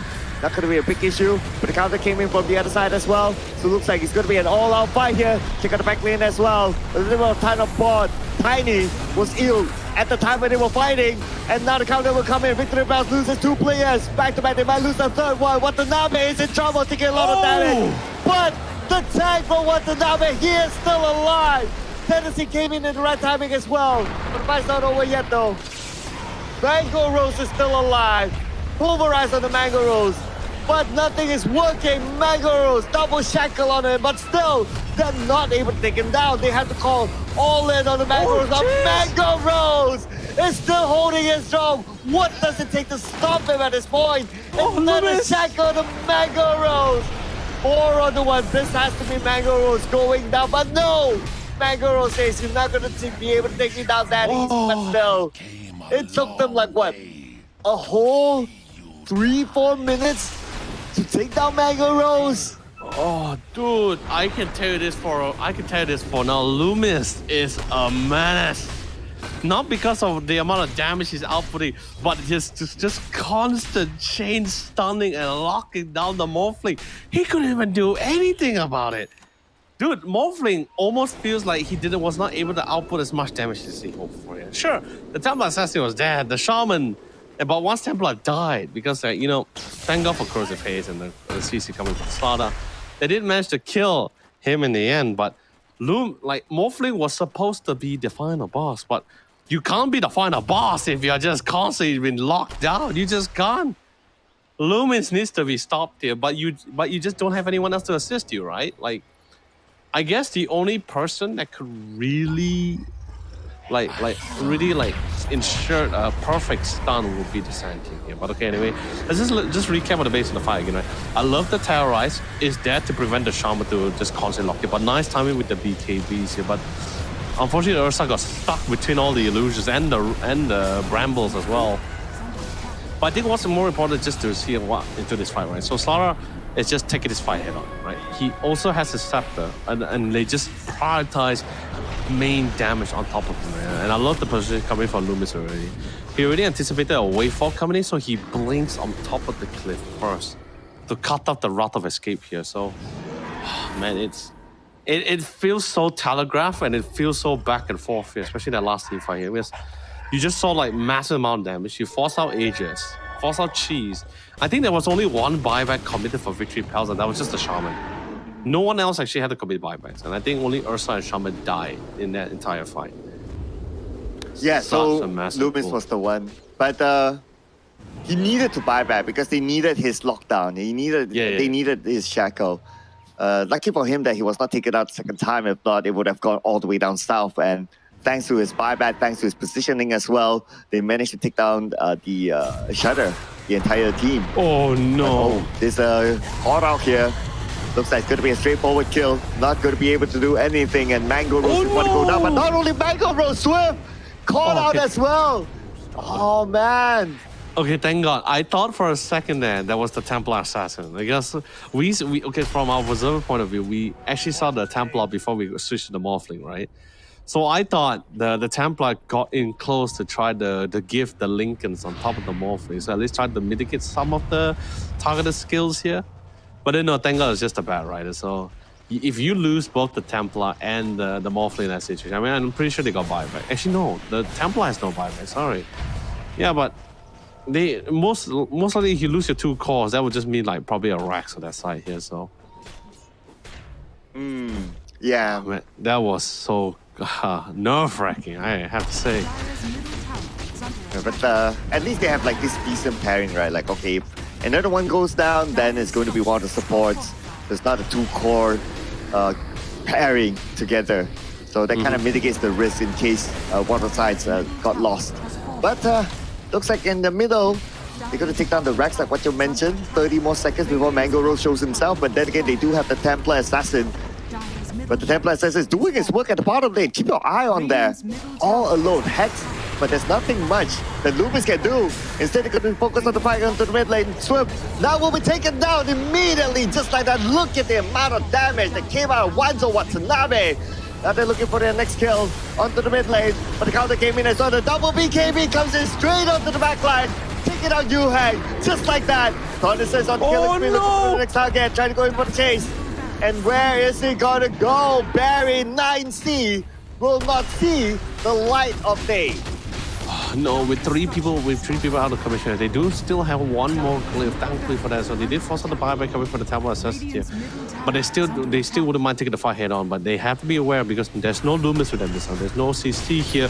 But they do hit the hacks. They do get the stun. no. The Morphling dies. He does have the buyback though here. Will he commit it for the on the other hand? We'll just have to see. Commits it. The Bat Rider is also going to be coming out of the pick into the mix to try to get this up forward support here. But it is going to be the mechanism. And the Avalanche barely catches Barrier. And Barrier is going to be able to blink up to safety here. They want the tower. They want to try to get the throne. Or at least try to open things up here. But the Willow's going to be spawning here. And it's going to be a little bit more than they can handle here. So they decide to play a little bit safer here. Try to bounce back and forth. Find a cash opportunity. They get the opportunity. The lasso caught, but then again, no, not enough damage onto the back line. Oh no! Miscoordination there, but then again, Mango Rose comes up with the damage. But keep your eye as well. The Templar Assassin Barry 9C comes in with the damage from behind, but not enough to take anyone down. Anzo Watanabe, he tanked us so much damage for the team. The fight's not over yet now with the Bramble Maze. Shudder, they are trying to defend this as much as possible. And it's going to be pretty tough now. They might lose another player, and that's pretty much going to be it. Goes in on the back line. Odyssey gets a dominating. Takes down Mango Rose. No buyback on the Mango Rose. And Victory Pals will close this game off. Game 1 goes to Victory Pals. Oh my God. It was so nerve-wracking because it was so back and forth because the Templar Assassin did a great job. She managed to get the Megas at the bottom side, right? So, and while Loomis was taking turns to defend the base, I think they just made the call, right? Because they were eventually just slowly chipping them down. They were like forcing out BKBs, they were forcing out glyphs, they were slowly whittling down the throne here. Of course, starting off with the tier 4 towers, right? And then finally, when they broke down the second tier, the first tier 4, that's when they just decided, like, hey, Loomis, get your ass here, get everyone on board here. We are going to break this throne the hard way. It's going to be a base race in terms of heroes and Mega Chris, because Mega Chris was already in the base for the Radiant team side here. So it was really somewhat like a race against time here, but the only difference was you have a Tiny, you have an Ursa, you have a lot of physical damage hitters, right? And Shaman Super Wards on top of that, which is really great at sieging buildings. Well, then that's exactly what we see. They were really choked out of options here. Not a lot of options. Yeah, but you know what? The only one who had the buyback on Shudder's side at the late game was Mango Rose. And that's about it. If only they had more buybacks, or if everyone had the buyback, then probably they could have defended it, and maybe they could have opened up the space for the Templar Assassin to go for the base race, and the result could have gone the other way around. But then again, without the buybacks, they lost like 2 heroes. There was nothing much they can do about it at the late game. I mean, it was like that kind of situation where, I definitely understand from the supports and offlane's point of view, right? It's not a matter of whether you have the buybacks more important, but at times it feels like when you are leading, right? Because they were leading, they broke down the two racks on the Radiant side, and they also feel like after that clash, they feel like there's still the need of certain itemization or certain survivability items as well. So definitely when you have, I guess you say, when the situation feels right, you're leading, you need this item, and it feels like your team can't really lose out because you feel like your counter initiative feels great. Then, okay, I'm just gonna come in for my items, and then what happened was just what transpired from the bottom side of the Radiant bottom racks area, right? Where they actually lost it in the end. So it's like, oh my God, we committed our items and we can't do anything about it. But if you're looking from another point of view, where if they actually had succeeded in some way, not a very big win, but if the Dire did win out that fight, then all the financial adds up, and they just be like, hey, thank God I have this item now, to save me in that situation. But we can't say there's always like a what if situation for a lot of this team fight situation for sure, Sir Cloud. But I think in the end, still a very well drawn out fight, very good prioritization as well. But also at the same time, it feels like when it comes to like which team had more options, then I definitely feel like it was definitely Victory Pals. There's a lot of CC to play with, there's a lot of stuns. The only condition was, are they able to get on top of them? That's the only condition, right? So they were able to get on top of them, and they were all playing around the Slaughter Scepter as well. So it's like everything just panned out accordingly, even if they did lose the Ursa quite early. Yeah, it did kind of look like a 50-50 at some point, right? Especially during the mid stages. And this is the important part of the highlight, that the Shudder, the turning point for Shudder. It kind of looked like Shudder. Okay, Shudder could probably shut things up, but then again, they did not build on the momentum. If you ask me, it's like, okay, this fight great, but then what's next? Like, it took them quite a while before they could find their footing again. Yeah, Victory Pals didn't make it easy. Like, even though they did lose that fight, they didn't show they were like losing the fight. They still pushed out the lanes. They ensured that all the lanes were still in their favor as well. So it didn't really make things easier for Shudder as well, because they always have the, when you're trying to push into the lane, we have to think like, okay, wait, we can't push the mid. The bottom and the top doesn't look that great. We have to fall back and push, and this somewhat resets the momentum as well, or at least buys some time back. But this fight, like I said, like once the BKB comes out, right, the Sand King, the Dark Willow, just their ability just doesn't really do anything much about it. They really have to wait it out before they can do it. But this catch, this one, I think this really hurts a bit, because like got a little bit too comfortable. I think this was just a really nice time. It's like you said, right? You felt Shudder didn't really ride on the momentum that they had. Victory Pals decides to take your advice on that one, and they were just able to find so many of these opportunities too. Yeah, this is where the Templar Assassin was forced to come back, because everyone else was down. So he had to come back to defend. If not, he could go for the base race. There was also the problem with the drafting where they don't really have the best of wave clearers. It's not like you had a Kotal or a Zeus that's really good for high ground defenses. You just don't have that. Don't get me wrong. Bramble is there. brand was there for you. Oh, by the way, I love this graphics because like this makes me feel like I'm in the the road to international qualifiers because they have something similar like this as well. So really great stuff coming from our broadcast team here for doing this. Really cool. Definitely a little bit different because usually our post match will have the post match instead. But I love this figure. This gives a grand idea to everyone, the viewers, that who's the MVP and why, how much impact that he did. And the itemization is just like, oh man, it's so fantastic, man. Yeah, and for Tonison, although he lost like the early phase of the game to Templar Assassin, we did talk about that earlier on, but his rotation was on point. And I think the strength of the entire team is when it comes to rotations. Like they were so on point to counter, to back up each other. Like the communication was just amazing. So it was all down to perfection, I must say, especially when it comes to how they coordinated their team fights. Yeah, that's why I could never ever get enough of Dota, because like how the game always like change every single time, like how it interacted. It's always something like it's coming, but it feels fresh every single time. But you know what feels even more fresh, Sir Cloud? Recently Samsung actually had released like their 2024 models here, particularly their monitors as well. And one of them is actually the Samsung Odyssey OLED G8. Have you heard about that one, my friend? Well, I've heard about it, but tell me more. Oh yeah, man, the G8, let me tell you something.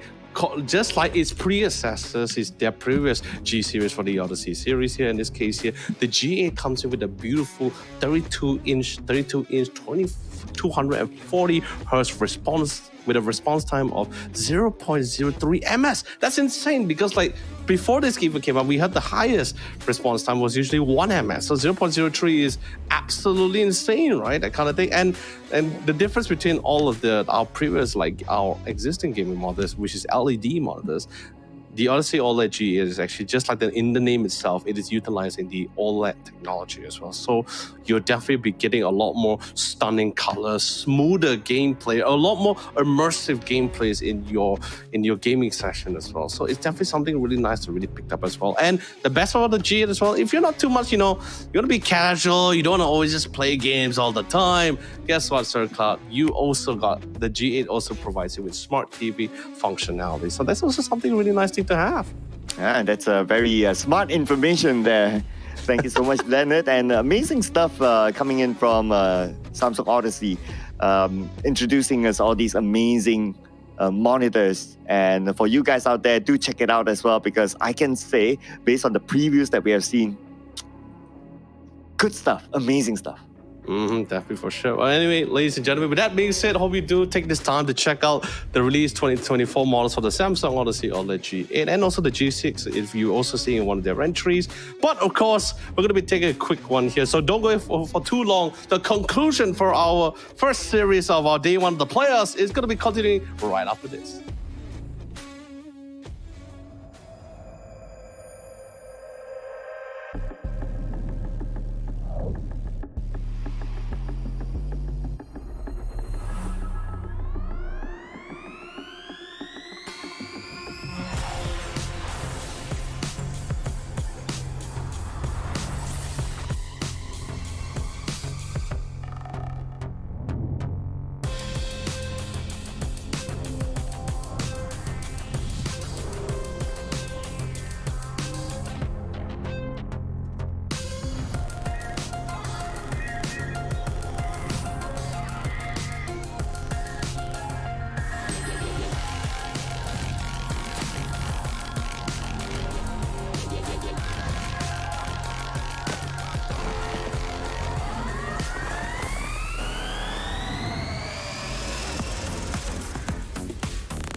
I've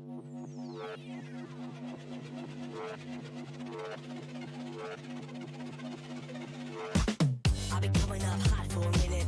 Everybody know the drop when I'm in it. I drop the top when I'm in it. Everybody know the drop when I'm in it. Yeah, I go so cute. Everybody know I'm on. You know when the click through. Try to send this box to be a so big fun.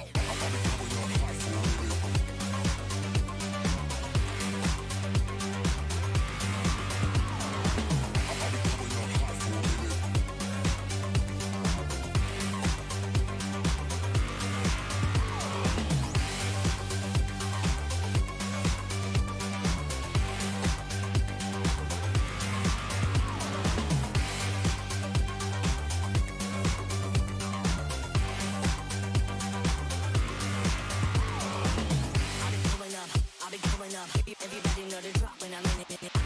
Drop the top when I'm in it. Everybody drop when I'm in it. Yeah, I go so cute. Everybody know I'm on. You know when the click through. Try to send this box to be a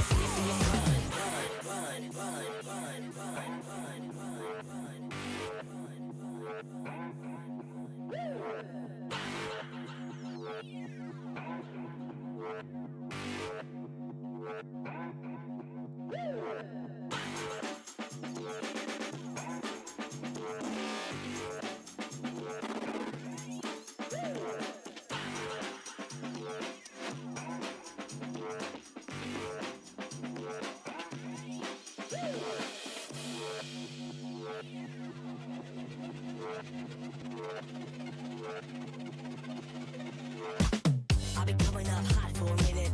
Everybody know the drop when I'm in it. I drop the top when I'm in it. Everybody know the drop when I'm in it. Yeah, I go so cute. Everybody know I'm on. You know when the click through. Try to send this box to be a so big fun.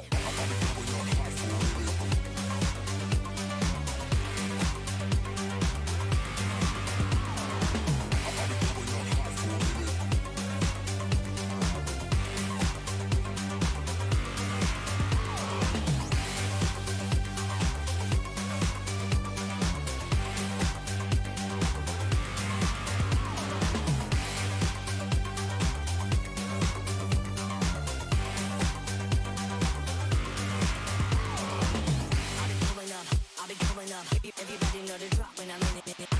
Drop the top when I'm in it. Everybody drop when I'm in it. Yeah, I go so cute. Everybody know I'm on. You know when the click through. Try to send this box to be a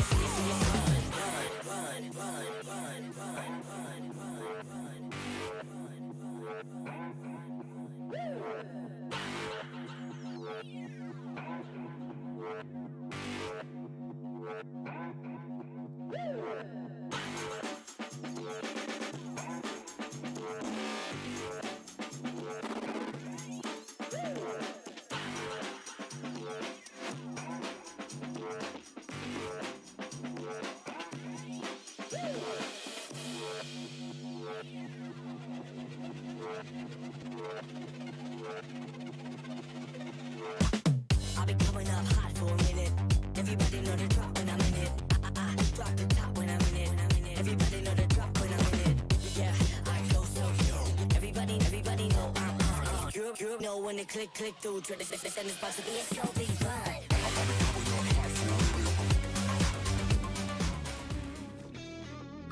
Welcome back, ladies and gentlemen. This is the Samsung Odyssey Cup Campus League, and we are heading on to game number 2. My name is Cloud, together with the wonderful Leonard, aka YOLO Lee, who will always remind you to drink your water.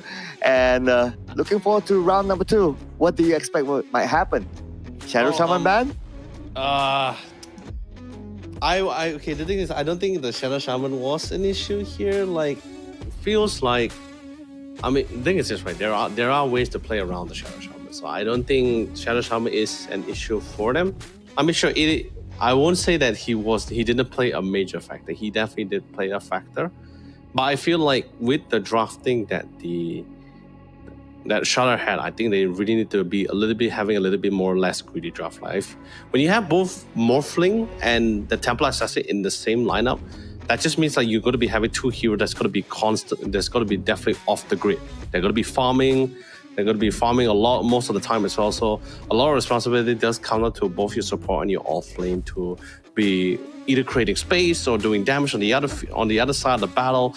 But you rarely see that happen, especially not with the Sand King with your off lane. No, he's not going to be able to do as much damage compared to like what a roaming Slaughter can do actually here. So maybe we might see a switch in the off lane. At least give them more options here. I think then we might see Charlotte really having a lot more comfortability how they really want to interact with the game. But anyway, there's the updated brackets as well. And it's going to be the roadmap for our 4 of our top teams on each of their respective regions as well here. So Victory Palace was able to secure the first win. Although, yes, we did have a little bit of back and forth. A little bit. There was some cause of concern, but they were able to still secure the win and bring this back very confidently as well. But with that being said, Sir Cloud, we finally got the call and we're finally jumping to our second draft of our best of 3 series here. Let's see if there's going to be any quick change here, because I think so far, ban-wise, it still seems pretty standard for both sides. They started, like Charlotte started with the Punch ban and the Shadow Fiend, and Victory Palace also did the same thing with the Clockwork and the Witch Doctor in their previous draft as well. I just hope, just to answer your question, I just hope there will be a quick change in their drafting at least for Charlotte. 5 seconds. At least to give them more options. Yeah, but I also wanted to put out okay, so I had a thought about the Shadow Shaman thing, right? Yes, I agree with you. Like, there are ways to counter the Shadow Shaman, and Shadow Shaman is a pretty vulnerable hero. But if I were to look at like how they play Shadow Shaman, like the skill level of how he positioned themselves, like when to know when to buy back, when to be saving that buyback, I think it's really down to the core, and he's definitely very comfortable with the Shadow Shaman. So if the ban dust comes in, I would say that it's more of like a respect ban to the Shadow Shaman itself, and I think that would be an okay ban as well. True. But of course, with that being said, I think after Shadow play against Victory Palace, they just tend to realize, okay, they love rotation, they love momentum. Maybe they also play another tempo hero into their lineups as well. Like maybe not the Sand King, bring another offlane, because we still had a lot of offlane that's still available in the pool that's not banned out just yet. But this time they bring in the Vengeful Spirit, which is not a big. Okay, I'm just gonna say it right now. I know Vengeful Spirit is great. You got saves, you got defense capability, you got the also like laning dominance with the Wave of Terror, minus armor, and right click damage. Yes, I know this, Sir Cloud. I know. But I'm still not a big fan of Vengeful Spirit. But yeah, either way, it's a good pick up for the side here for Charlotte. This gives you options. You could be offensive or defensive.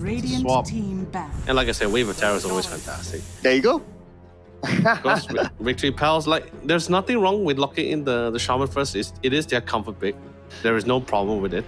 But I think also at the same time, when you lock support first right in the drafting circle, it doesn't really pivot to anything, but at least you don't really give a clear idea like what's the kind of lineup you're running. All you do, like all Shadow knows for the fact is that, okay, this guy's like Shadow Shaman, CC, and Tower Pushing. That's all they got out of that one pick. Okay, so at least they have one straight up counter to the Shadow Shaman, which is the Vengeful Spirit. The swap or the stun, either one of those could actually break the shackle. So at least that's one option. But also Vengeful Spirit needs to be in the right position to be able to pull that off against Shadow Shaman. And what we learned earlier on from game number 1 is that Shadow Shaman, he's able to position himself really well, and that's why he hardly gets caught out. Like, yes, sometimes it's about the shackle, sometimes it's just about the hex, because he has an armory of CCs that can be used in different situations. And the hex is like a budget hex, right? It's like, if you think about like the Sight of Vice, which is also another hex item in the game, which is an item, that's like almost 6,000 gold. The hex on Shaman is like a budget one. And it's a low cooldown one. So it's like, hey, I got something a lot better. And it's basically cost free here in this case. They got free hex, but let's just see how the drafting goes, because so far we're seeing the Slaughter ban, right? And when I see Slaughter ban, it makes me feel like, okay, like most likely they do want to bring another like a particular melee carry, like a melee carry dominated lane, or maybe just also want to mitigate the idea, like, because nowadays we've been seeing a lot of Slaughter mid to go up against like particular mid heroes like the Ember Spirit, for example. He didn't really have the best of time against Slaughter here. But against Victory Pals, start off with the exact 2 heroes that they had in the first game. No clear cut, still pretty flexible.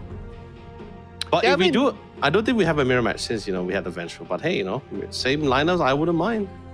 Yeah, but if you kind of think about it, like 10 the seconds Tiny could be a remaining. mid-Tiny as well. Like if they really want to try to throw 5 Shadow off, seconds right? Like remaining. you think our Tiny is a support, but it could be a mid-Tiny, and it gives them that flexibility of like changing or swapping as the drops goes by. So Awesome. that is something that Shadow needs to take into consideration as well. And if they want to focus onto mid-lane bans, if that is going to be the case, then that's probably going to happen like during the final bans.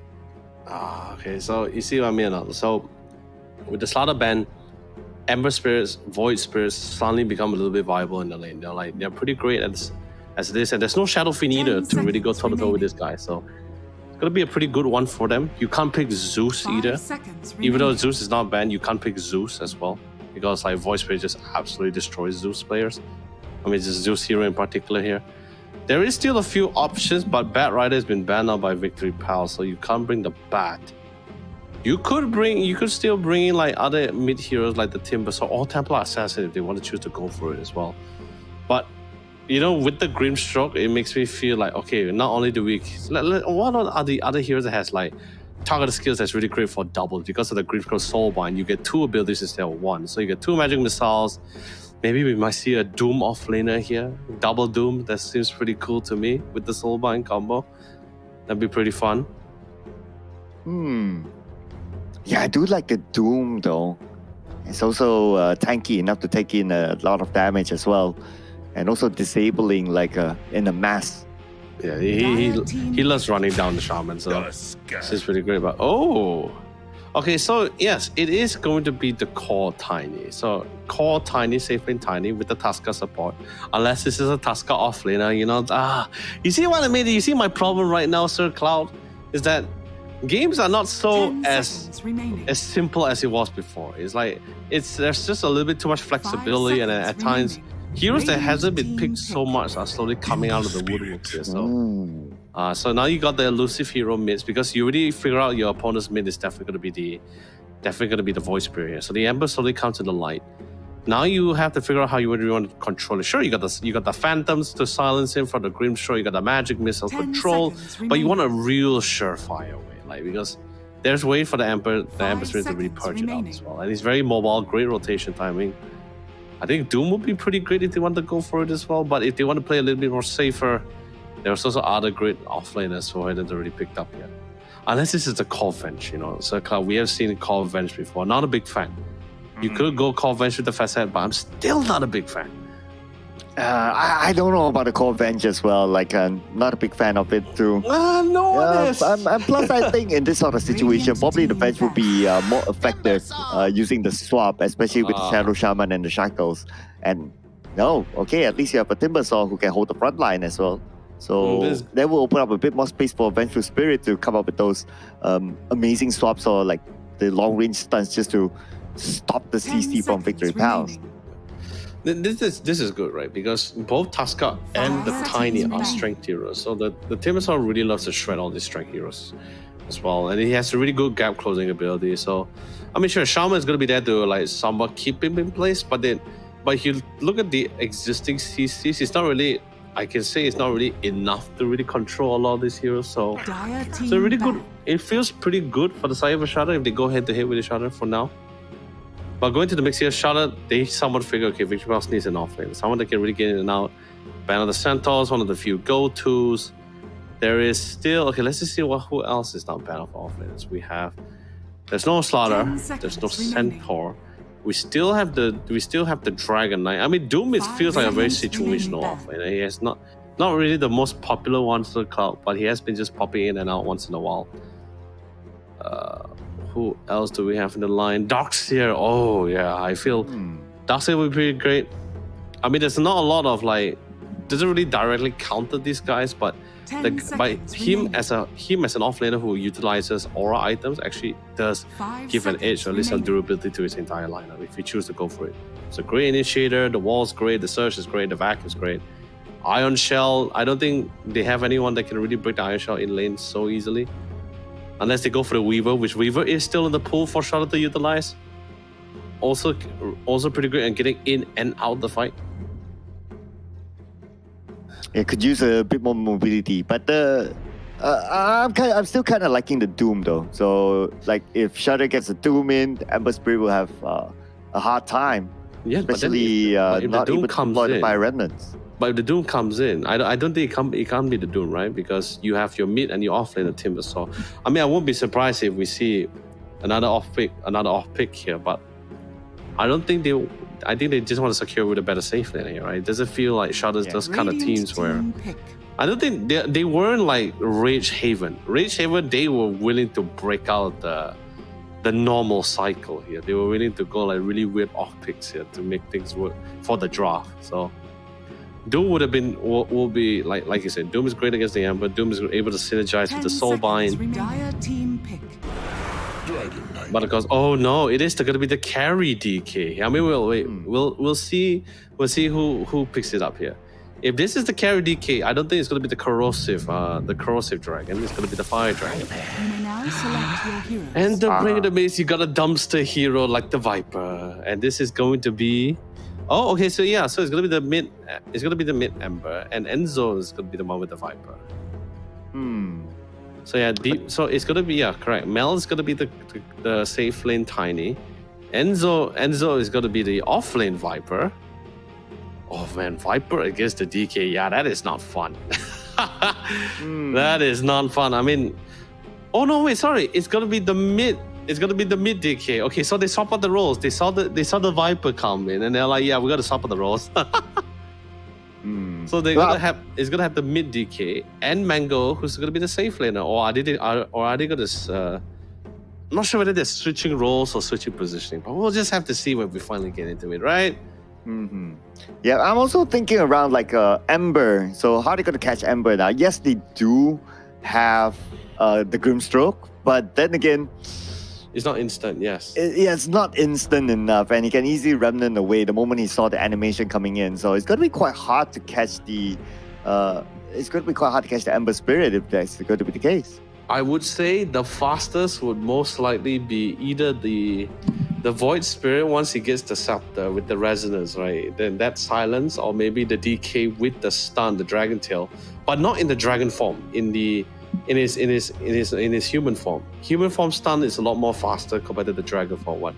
I know it's weird, but there is still it's a stun projectile, right? Same goes for magic missile. Same goes for the phantom embrace as well. So the phantom embrace, the silence, all got travel timing. It's all projectile. There's got travel timing for all these projectile skills. So the fastest one will be the human form Dragon Tail from the DK, from the Dragon Knight, or maybe even the Resonant Silence once the Voice Spirit gets the Scepter. I think that's the only one that can really lock down the Ember here. Like the surefire way to do it, lah. Yeah, so all that is definitely down to situations, right? So my only worry is that if they somehow can find a way to lock down the Ember, not allowing him to just go in and out of fights that easily, then maybe that's something that they need to think of, and that could probably bring them the success that they will be looking forward to as we head on to game number 2, ladies and gentlemen. This is going to be Shadow versus Victory Pals, and match point for Victory Pals after winning game 1. Oh man, they are.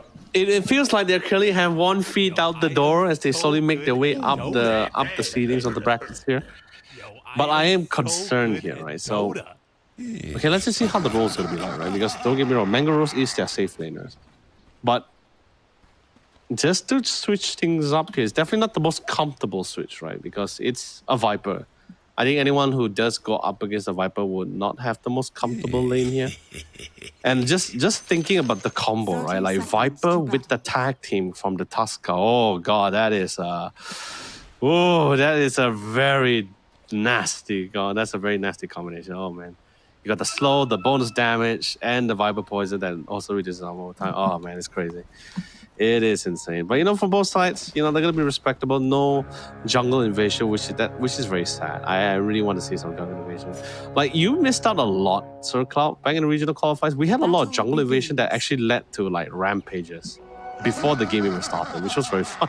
Before the oh, okay, all right. One of those bounty moments then. Yeah, so it's like it's a full-blown 5v5, you know, and I'm just like, yo, that is what we're talking about, man. That's the action we're looking for, not the passive one where everyone's like happy-go-lucky, you know, like it's Thanksgiving dinner. No, man, we're not looking for Thanksgiving dinner vibes. No, this is Dota, Defense of the Ancient, you know. Not Defense of the Thanksgiving. Yeah, But okay, I'm reminded of one slick move, right? But hand that thought for a second. You might see our first split here. Now all in on the Mango Rose, but the counter comes in onto Enzo Watanabe. Enzo Watanabe is pretty low as well, but Mango Rose was the one to do first split against Enzo Watanabe. But 1-for-1 trade. But let's see here, will Amadea be able to survive? Looks like the magic missile came in. Oh, Fairy Fairy Fire. But Fire. Amadea Fairy Fire saved his life. No, it's oh man, it almost feels good, and I understand the intentions as well because they really realize that okay, you know, it's not going to be very countable lanes against the Vibe, but they want to give the Void at least some form of an edge. They want to at least give him some level advantage, maybe whatever advantages they can get. But in the end, they just ended up trading back. I mean, sure, don't get me wrong, the Void still gets the EXP for the pickoffs for it, but Loomis getting right click down here. Not enough mana. One And the more, ball one play more. goes to the Oh, stage. no. He got baited out. He did die. Ah, no, he wanted to. I love it. He tried to bait out with one of the chickens here. And he did succeed with the first one, but eventually foul play times out and they still managed to get the pick on the Charmerman. But they still get the bonus EXP through. I think Vengeful got like 2 kills EXP here, one from the bottom and one from the top here, at least before he died. So at least it's gonna be giving some form of an edge, I guess, in a way. But the Void Mango Rose, gotta get as much poking as much as possible because once Enzo gets more points into poison attack here, especially into his passive as well, it's gonna get even harder for Mango Rose to withstand the damage. But both positions, I must say, they are pretty equal at this point. Oh yeah, so I wanted to point out as well that for the mid laner of Victory Pals, so if you remember like his playstyle from the previous round, Tonneson, he was very, very good in terms of rotating like towards the lanes and getting pickoffs. Oh yeah. Yeah, and with this sort of hero that he's using right now, the Ember Spirit, it's a very strong rotator. He can probably pull off the same thing. But keep your eye on the top right now. Yuheng was not able to land that kill, but oh! Neutral creep! Wait a second, Loomis. Oh Yeah, man, it that was so kind thought of out. bummer there. But anyway, it's not too bad because it allows him to get back to his space faster to reset.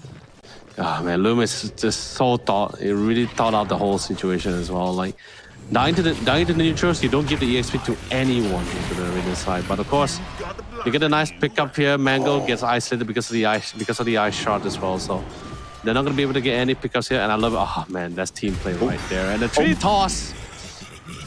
Mel's still gonna be able to walk out of it alive. Sadly, there's no Timber Chain for him to keep up with the chase here. But gotta be careful. Top side, not easy. Timber Sword against the Tiny.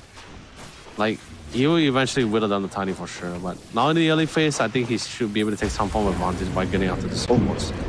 Come to the mix as well. They got to the top of Mango Rose. They got the stacks. Oh no. Mango Rose gets isolated away. Without his ultimate, there's no way for him to escape. And it's literally pretty much a done deal here, Sir Cloud. He managed to high five. This is nick of time, man. Coming back to the top lane, looks like for the top lane, Luma is not having as much of a good time as before. Magic Missile onto Mel, but not enough damage just yet. I mean, for Yuheng, he's still at level 3, so not a big threat yet. I mean, it's to be expected, right? Tiny early phase. I mean, you will definitely have great farming for sure, but you're not really the biggest team fighter unless you do like really cheeky ones like this one. Nice toss underneath the tower. But for Yuheng, well, okay, so he's already at level 3. And let's see here. Is he prioritizing the active armor? So looks like only 1 point so far. Still good enough, but if he gets like 2 or 3 points, that's it. He can like solo the lane by himself. I think he doesn't really like whether he chooses to put more points in reactive armor or into his first skill as well.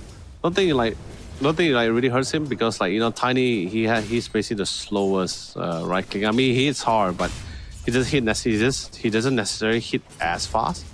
Now, I don't think you see much contention except combo moves coming from the Tiny, like the avalanche toss. Other than that, I think we'll see a lot of kill potential coming in from the Tiny. Could be there for the support, like those tower tosses for sure. But once the Timbersaw gets more levels, I think he's just by stats alone should be able to sustain it. Bottom side, on the other hand, oh man, that is until the Void Spirit gets his ultimate. I don't think he's gonna be able to outmaneuver the Viper. It's just a little bit difficult. At least not without assistance. And mid, like I said, whatever lane that Dragon Knight goes to.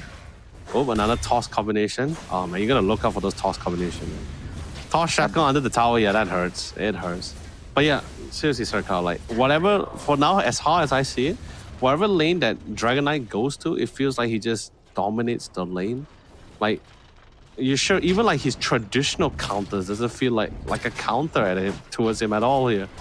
But just to be sure, and the best part about it is the corrosive dragon, right? Because it's no longer the fire dragon since they saw the Viper pick up, so it's not the safe lane DK. But the corrosive dragon basically, Circle, what it does is that it basically gives a Dragon Knight like a very budget desolator. That's all I can explain it. Right, that's a good way to put it though.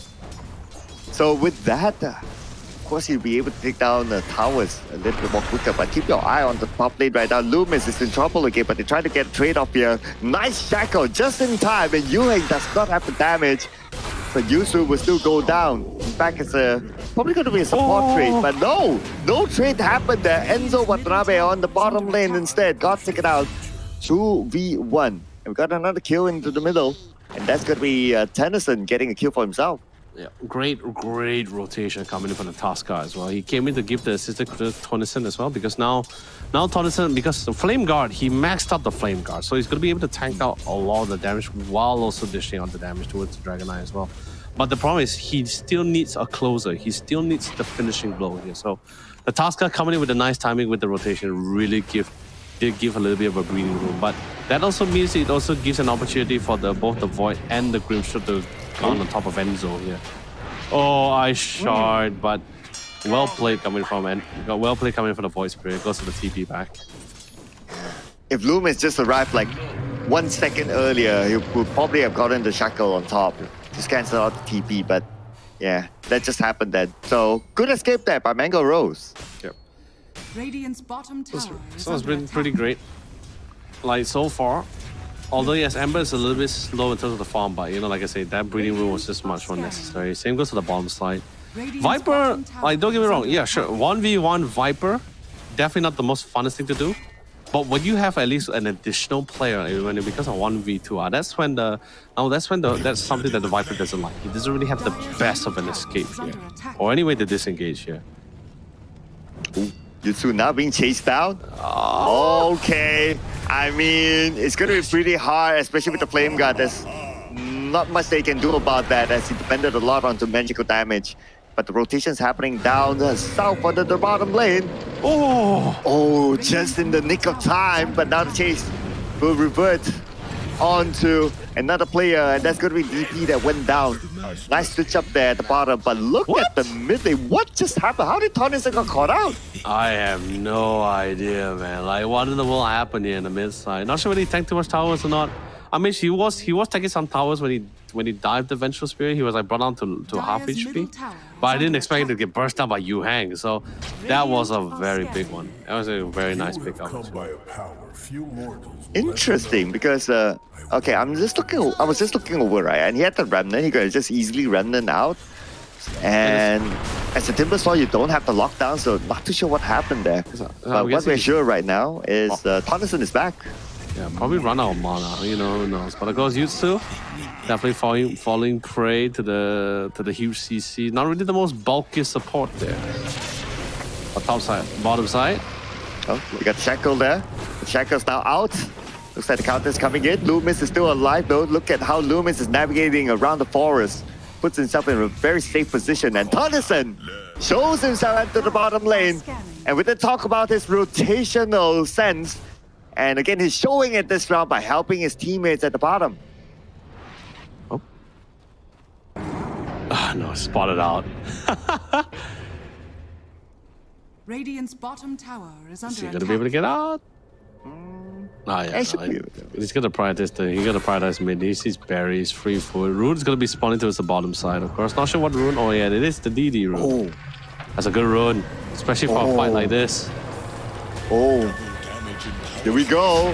Looks like they're going to engage right now. And of course, with the double damage, you're going to give him a lot of damage onto 3 heroes from side of Shadow. Swift, last year to Swift. And of course, with the double damage, he is definitely going to get a kill. But underneath the tower, will be taken out by Yuhang.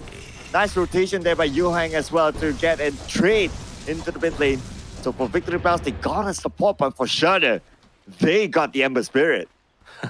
And Mango Rose currently like licking his wounds after a close confrontation against Enzo the Viper here. Did have to use the ult. They definitely use the Viper strike for it, but like, hey, that's used. Like I said, 1v1 a Viper, there's no problem. He's still the dumpster hero, but and an additional support, Enzo doesn't like company. He doesn't like a crowded area. He likes places where he's alone with another person. Yeah, I mean, sometimes you need to deal with being forever alone. But not being alone this time, Loomis is there to help him out to secure that kill out of Yuzu. And Yuzu being caught out alone in that sort of position, I mean, there was definitely nothing much you can do about that. Mm-hmm. Radiant Tower. structures are fortified. Oh, Shackle right underneath the tower. With the Hex combo, Radiant's Mango bottom Rose tower doesn't stand a is under chance. attack. Yeah, it's rough. I Dire's think top like tower is under attack. anyone who goes up against a DK Vipers is never gonna be a fun lane. So really good last pick, but also like really good last pick from both teams in the drafting here. Really caught them all off guard. Pretty sure this wasn't supposed to be the mid DK. I think like I said, they definitely swap it out. They definitely swap things out when they saw the Vipers. So they're like, yeah, you know, this is not happening. Yeah, but we're still seeing a very good Shadow Shaman though. But check out the mid lane right now. Very nicely putting a lot of pressure onto Tennyson. Tennyson now has backup. Amadei has survived. Oh, beautiful ice shot there. But now both of them binded together. Loom is going to come in from the side. Same goes for Enzo Watanabe as well. Looks like the blink in onto Enzo Watanabe. Enzo Watanabe is now in trouble. He's been caught out. Backup has to arrive. Tonnison is back onto the fight. And the moment Tonnison arrives, he gets the regeneration root at the same time, so now he is very well and healthy to take up the fight, but now he's being chased down by Mango Rose. Mango Rose has to let him go because he has to chase targets onto Amadei. While onto the backline, very nice. He will not want to let him go at all, but Tennyson gets back up from Mel. A nice counter by Mel with the Avalanche Toss combo. Oh, what a save on the Viper coming in from the Tuskar. Well played, but I mean, of course, he died in the end because Mango Rose is able to close the gap. I mean, he's a void spirit for a reason. But that fight went on longer than it's supposed to be. I mean, it was a 5v4. Oh, good defensive swap though. Save his teammate, but now the chase is happening though. Ah, Godlike for Mel with a double kill package. And they're definitely going to take down this tower at the same time. okay. I guess they were able to equalize in the end because like the entire time was like a 5v4 since for Shadow side since the whole team actually joined in the fight. But now Mel comes in, they were able to equalize the scoreline here. So like 3 for 3. But of course, Victory Pal still in the lead in terms of not just the kill score, but also goal lead here. But now they want to hunt for bigger prey, Sir Cloud, and then they have their eyes on Yuhang, the Timber Saw. Felt something to miss. He did Timber Chain away, but I don't think it's not going to be able to last too long. Slice of fish into the chain here. Okay, he does have the King's Auto, so should be able to be okay. But his teammate came in. All right, a little bit of a risky position there, but probably he knows that all the spells have been used, so not going to jump onto Jutsu underneath the tower just yet. But they may come up with a counter now. Here we go. Very nicely goes in straight onto the backline, straight onto the Viper. Viper has nowhere to go, nowhere to hide. Will be taken out immediately. One more left. Amadeus just buys time for himself, but definitely nowhere to go and nowhere to hide. Yuheng will get the mega kill. Oh, that was nice, especially now with the existence of the Blink Dagger for the Dragon Knight in the hands of Barry here. This makes their initiation a lot more better. Sorry, not you, not Barry, Tonnison. It makes things a lot more easier in terms of the initiation as well because you know DK is still a strength hero. He's basically just soaking damage while dishing out damage. He's like, oh no, sorry, it is Barry. So sorry, my bad. Yeah, so with the Blink Dagger, this makes things a lot more easier. You get a lot more combo off, especially with the Ink Swell. Don't get me wrong, Timber Saw with the Ink Swell is pretty great, but you know, you need trees to really make things work. Blink Daggers at least allows you to guarantee your initiation with that combo off. So pretty great stuff.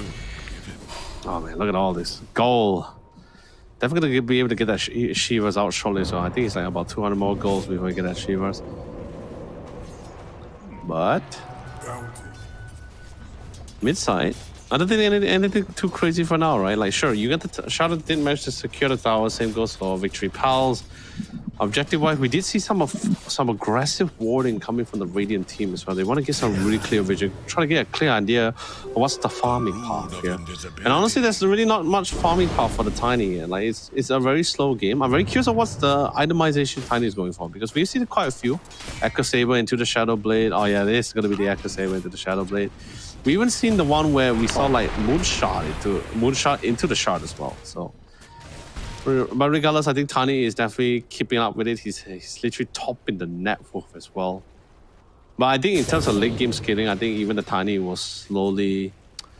Yeah, I think the Tiny was slowly overwhelmed. If we're just talking about just safe lane calls, just that alone at least. Oh no! Oh, that's the call out there, but backup is here. Loomis is just right behind him. And Loomis down with the shackle, but they need more damage. Will they get Yunsu? Yunsu will be taken out just like that. Loomis will be the one to eliminate him from the battleground, and he is out for now. The moment he goes down, the rest of Shadow have to back out. You know, I'm always very curious, right? You know, when you soulbind somebody, right, and then you swap, right? So does both the people get swapped to the same spot where the Eventual is standing or not? I'm always like, you know, this is like one of those. I wish in the Dota scene we had someone who's like those myth busters, right? Like just trying out all the weird things. Right. I'm sure we do somewhere. Yeah, but there's so many variables to things, right? It's just insane. But it'll make a good content idea, not gonna lie. It's educational, it's knowledgeable. I think it's fine. Ooh, good smoke. Instantly gets breaked out though. Okay. Mel is there though. He's going to lead the charge. Oh, that's onto Mel. But the moment Mel knows that he's revealed, immediately comes in with the Avalanche Toss combo. Gets two back-to-back. Godlike. My goodness. Enzo Watanabe gets Mango Rose at the same time. Oh, Mango Rose is a courier. So that's going to cut off a little bit. But keep your eye on the Mango Rose right now with Mel just right beside him.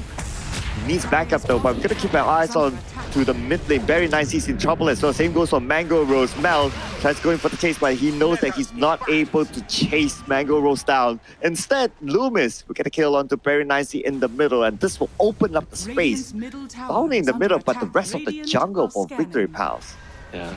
This is great. I think this is something the team should also take into account. Right? Victory Pals, they really love the idea of just like roaming potentials. Like even you see like most of their picks usually allows them to just constantly roam around as a squad here, either to set the tempo or at least have really high catch potential as well. Oh no, Timbersaw. Shaman, he's there, he drops in the wards. Oh, okay. Amadea comes in, but they won't have enough damage. Nothing much they can do about this. It's going to be an easy escape for sure. He's never an escape, trying to go for Loomis instead, underneath. Stops, and there you go. Managed to get the kill, but the backup has arrived though. DP goes down immediately to Barry 9C. Barry 9C came in at right timing. Victory Pals loses two players back to back. But too much focus on the Timbersaw, if you ask me. Yeah, it's definitely not enough with just the Tasca and the Shaman. You definitely need the Viper, or at least the Tiny there to really break the reactive armor passive. It's just a little bit too durable, especially now he has the Shivas here. So he has insane amount of armor. Insane amount. You got the Pavlis also, especially with the Solar Crest going to be picked up eventually on the Vengeful. Look at the Timber, right? He has like over 22 armor. That's like, you need the Tiny to be there. you need like a truck to overwhelm another truck. Yeah, fight big boy with big boy, yeah. But looks like that's something that they might be looking forward to. Fighting in the middle right now, trying to get the Viper. And at this moment, where are you gonna go? Okay, nice swap there. And Yuheng gets the wicked stick in, gets a kill onto DP. And Yuheng, look at him tanking the front line. But at the same time, Swift is in trouble, being chased out by Tonison. There's going to be a double kill for Tonison, and now they're going to switch their focus back onto Yuhei, but Yuhei gets a mega kill, gets a monster kill streak before he goes out of the fight, and he still survived after all that though. But looks like he got taken out just before he was able to TP away. Yeah, now it's getting harder because like everyone is so dependent on just like as a group bursting down the opposing side. But it's different for Victory Pals. So sure, everyone is dishing out damage, but they lack Charlotte lacks something which Victory Pals does not, which is just flat physical damage, and that's exactly what Tiny comes in. And it's because of the it's also a bonus because he's a strength hero. He just pretty much just walks right in. He doesn't care if he's silent, yeah, because he has the shard now. So because of his shard, now his tree grab is infinite, so it will never break or disappear. So he just pretty much just walks in and just slap the hell out of everybody, whoever he just is. Like he's pretty much like that meme where the guy just keeps slapping his whole entire family into the cops and paramedics. That's just pretty much the Tiny at this moment. The only difference is it's just not a slap. He's like taking an entire tree to do it. I'm actually surprised any of these heroes are not like, you know, ragdolling. Like, can you imagine like we get like more ragdoll animation? I mean, we are getting death animations, but I feel like maybe in the future, just maybe Valve might just add in like ragdoll animations, like depending on how they died and what actually killed them, right? You might see like very unique ragdoll, like for example, Tiny's tree grab, right? You get hit by a tree and if you die, I want to see like the shaman just like flying off as if like it was like a home run from a baseball game. Oh, that would be pretty cool, not gonna lie. Like, I would still get that animation. Like, it makes you feel like, it makes you understand like how hard that Tiny hits. It's just like, yo, that guy hits hard. All the way back home. Oh no, Loomis. Oh, caught out. That is it. Silence, nowhere to go. 3, 4, 5 onto Loomis. Definitely going to go down just like that in the blink of an eye. Yeah. I mean, it was to be expected as well, right? Like, I don't think too many of these aggressive warding should not go unattended. I think this is just one of the first few. Actually, no, this is one of the first where where the shaman actually got caught doing his aggressive warding. Yeah, I understand he was trying to open up space, but look at the bottom here. Very nice. He takes a bit of damage, but the counter came in from the other side. Yuhei! The moment he arrives, thanks to Mango Rose as well. They managed to get 1 kill out of Victory Bells, but now Victory Bells are looking for kills. Mal, like what you said, just walks in. Look at Mal at the back line. But at the front line, we have 2 players from the side of Shadow pretty low at this moment. They'll shift their focus towards that. Looks like it's going to be a team wipeout. Nice counter by Victory Pals. Oh, it's so painful. Like it hurts so much because you have 2 people who can break you, right? Like you have the Silver Edge on the Tiny. You have the Viper Strike from Enzo, who also breaks for a long time and slows, which is something that Timbersaw doesn't like. He doesn't like to be CC'd or slowed down here. So you lose your reactive armor. You get slowed down, and we saw like the Timbersaw just like absolutely melt away. Don't get me wrong, like the only surefire initiative will be the Dragon, but he pretty much did his part. Your supports can't withstand 3 hits from the Tiny here. And you look at the Viper Strike on the Timbersaw, he's just melting away from the stacked poison damage and the Viper Strike. And Barry is just succumbing to the flat damage that Mel is outputting in this game. Oh man, this is why we start seeing a lot of the rise of Tiny, right? Like it's too flexible in the drafting, nothing surefire as well. I think the only problem that Tiny would have would be the fact that you're not as fast compared to the other safe lanes that we have in the scene, like the Weaver or whatsoever, but he's still just as good. Well, your keyword fast was just done by Victory Pals. Fast execution into the mid lane, and now they're going to go for the chase onto Yuhei. Yuhei, nowhere to go. And Yuheng gets taken out again. Double kill. I mean, he just got taken out at the bottom lane, and now again at the mid lane. And this is going to be go time here for Victory Pals up onto the high ground. And of course, Towers, well, in the face of Tinies, he doesn't just slap heroes, he slaps buildings just as hard. The Walking Stone Mountain Giant has no issue of anything that's taller than him. You know, maybe they should put the exact like measurement for Tiny, because I remember in the lore he's a lot more bigger than this. A lot more bigger. I mean, that's a way to make him bigger. Like, have you seen like the maximum size of Tiny, especially when he got that? You mean the I forgot giant the ring? items here. Yeah, the giant ring. Yeah, it'd be massive. That'd be cool. I mean, like so far, I think the largest thing I've ever seen so far at this stage would be the Warlock golems, because the Warlock has one facet, the Behemoth one, where the more health regen the Warlock has, the bigger the golem. But of course, the burn damage is just as painful as well. So we like, I think you can actually look it up on like you can go and check out one of the videos, right? So you just see like a very massive golem. Doesn't even have to whack anybody. It's just like a walking radiance because of the amount of health regen, the amount of health regen that the Warlock was able to garner for himself. So the damage varies based on his health regen. So very painful. He just sent the golems to the enemy fountains and they all just burn to death. Oh man, I would want to see that though. So probably we'll look that up again. Because normally when you play like a support, you wouldn't put, or at least a Warlock, you won't put too much focus onto like, okay, I just want to get my health regeneration up there, you know, just for kicks and all that, like in an actual match. But yeah, I guess that's for fun and content. But on the bottom, Mango Rose having fun with his opponent, but Loomis comes in, the shackle just by the edge of the tower, and combo with the hacks. And there you go with a Walrus Punch. Mango Rose will be taken out just as when Mango Rose thought he secured the kill, but no, they say.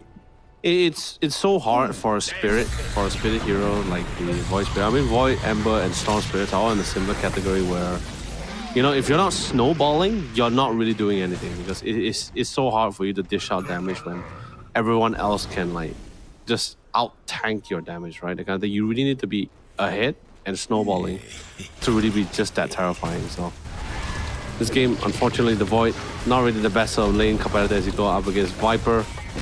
And since, you know, they have decent and the drafting makes sense, right? You have decent amount of initiatives. Oh, the swap happened here, but then again, they're still caught. More players from Victory Pals going straight onto the back line. Barry C, 9C will be taken out. That is beyond godlike for Mels, and they go straight up to the high ground. Mel gets the double kill by taking out Swift as well. Pushing Shudder back. Shudder, only 2 heroes on the ground right now. They do have 2 buybacks though, but they're going to expand that. Probably not. It is not going to be worth it at this point. Whatever it is, they're probably going to let the top lane go. Oh, dude, do you see that crit? The 1,300 crit on Swift, the Grimstroke, just from the tree toss? I'm like, yo, that is insane, man. I mean, it's like it's not okay. It's not every day you see like possibly the only one who can do that efficiently would probably be Phantom Assassin with the daggers, but like just seeing it from the tree toss, it's not something you see every day, man. Oh yeah, and he does have a Daedalus to help him to do that. And that is insane damage. That one toss and your support will be out. Not just the toss, like the tree toss, the tree grab basically. Oh, finally the Tiny dies, but he does have the Aegis though. Yeah, not going to be a problem. And he will be back into the game. But they might lose another player. Victory Pals right now might lose one, but then again the backup came in just at the right time. The Walrus Punch was able to pull out. And Enzo Watanabe is dominating this. 3 players for the side of Shudder, currently down. Are they going to go in for the buybacks? Probably not going to help them that much as they call for a GG, ladies and gentlemen. Shudder, the journey is not over yet. They will continue on the lower bracket. Victory Pals will move on. Victory Pals, the team that I first casted for India of all the region, Indonesia region was the first one I started, and also crowned Victory Pals the first to go to the playoffs. And here they're making their way as the first team to move up towards the upper bracket, one step closer to that juicy grand final spot. And of course, that is definitely the name of the game and the goal for Victory Pals. But the drafting was so well thought out. It was really well thought out. The Viper probably was not something it was definitely not something they planned ahead of time. I feel like it was just something they just saw an opportunity, right? Like it was the last pick Viper after the Dragonite last pick. So it's more like, I think they just saw an opportunity. They're like, hey, you know, it's a Void Spirit and a Dragonite. All right, there's that one hero that will be able to just completely destroy these guys. And and usually when you think about like, hey, it's a range offlane, and where are you going to get the initiation? There's no problem because you have the Tiny, you have the Tusker, you have the Ember Spirit, you have a lot of people that's already going to be initiating for you, right? So it's more like all bases are somewhat covered, and you just have that additional flexibility to pick this hero who is just so phenomenally well as a dumpster hero against like the Dragon Knights and also the Void Spirits here. But then again, I still think it's pretty hard to tell. I feel like, sure, you could chase out the Dragon Knight, but I also feel like depending on how the lane goes, I think the Dragon Knight might actually get an edge as well. But I think in this case, they didn't want to take the chance. They sent the Void Spirit instead. So, but regardless, it is definitely the drafting phase of Victory Palace is pretty great. But it's not the end. It's not the end for our boys here in the lower bracket. They still have one more chance for them to really bring that for Team Shadow from Malaysia. But I think there's a lot of things to think about, right? Yeah, and I mean, you did talk about like the Shadow Shaman during the regional qualifier stage, and now we see it again, the Shadow Shaman. Probably I'm going to come back to the unpopular opinion of like, should Shadow Shaman be respected and be banned when Victory Palace is playing? I mean, I still stand by my points where he is definitely a factor for Victory Palace success. But I don't think it is something to be feared because, like I said, a lot of teams still finds a way to play around it. But of course, the course, as you see how the game goes, I proceed, right? Like I mentioned before, Shadow Shaman, if your team is leading, that's when the Shaman gets scarier, because when you have a hero with a lot of CCs, right, and you're leading, oh man, you're just gonna be able to enable your team by so much. I think that is somewhat the vision that Team Victory Palace has been going for ever since from the regional qualifiers, right?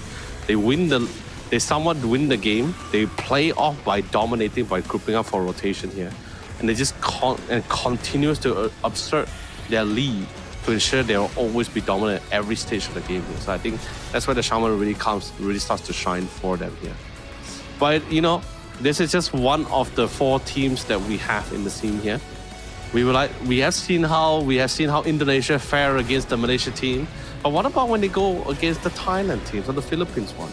We'll see who's going to be the next co-contender later in our second series of today, which is, of course, going to be Rage Haven against Team Tsunami from Thailand. That will be an interesting one. Yeah, so definitely going to see a very different gameplay, because like what you pointed out as well, like every region has their own respective gameplay. But this is a good sample of what the teams are able to bring to the table, right? Like Shudder, very good in drafting, and they know their like a Victory Palace, very good in drafting, and they know their combos. Like what we see here, our standout player again is our Tiny, and here we go. Man, look at the amount of KDA, 2109. He actually did not die a single time. He hasn't died. I mean, he has not been. No, you see, this is what I'm saying, right? This is the kind of playstyle we've been seeing a lot in the pro scene, right? Where your safe lane only comes in when it's really necessary. Then other than that, it's just usually your 4 teammates that's just roaming around the map, just creating space or just doing some form of damage, right? That kind of thing. The only time we ever see like those like even in the esports scene, right, or the pro scene, the only time we ever see two teams ended up being passive is when two sides ended up clashing, and then next thing you know, they weren't able to get anything out of it. It's just more like pretty much like an equal trade, and they're just like, let's just call it a day. We can't kill them, they can't kill us. Let's just try to figure out how else we can do about this. Yes, but what we don't need to figure out is what kind of monitor are we gonna get here? Of course, you guys can check this one out. It's called the Samsung Odyssey OLED G6. My goodness, I was just looking over at the specs for this. My oh my! Talk about a 360 hertz refresh rate. That is massive. That is crazy. And of course, with that sort of a refresh rate, it is the fastest in the Odyssey lineup, and it ensures smooth, blur-free gameplay, and also allows you to be the best at what you do. That is gaming. It's also really cool, right? Because it's like, if you feel like for the Samsung Odyssey OLED G8 is relatively too large, especially since it is a 32-inch monitor, right?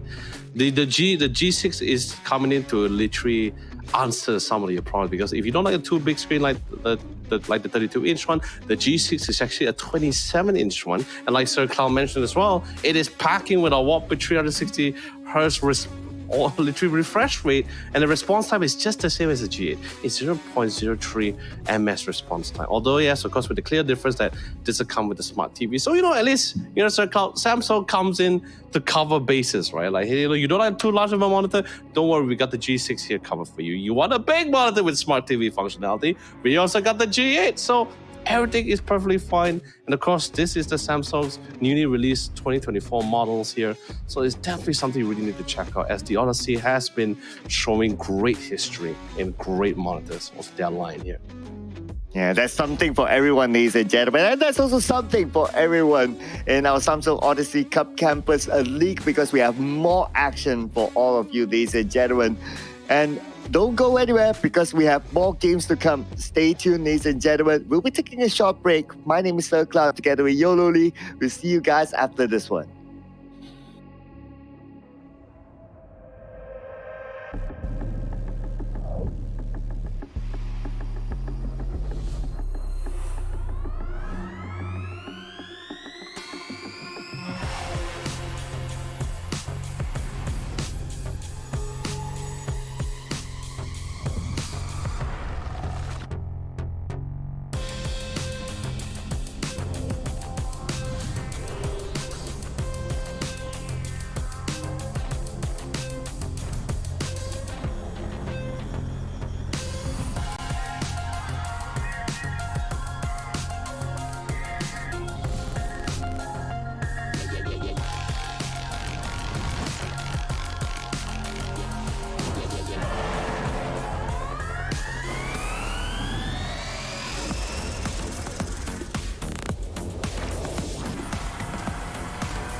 I've been coming up hot for a minute. Everybody know the drop when I'm in it. Drop the top when I'm in it. Everybody know the drop when I'm in it. Yeah, I flow so cute. Everybody know I'm Europe know when they click through. Try to send this about to be a show, be fun.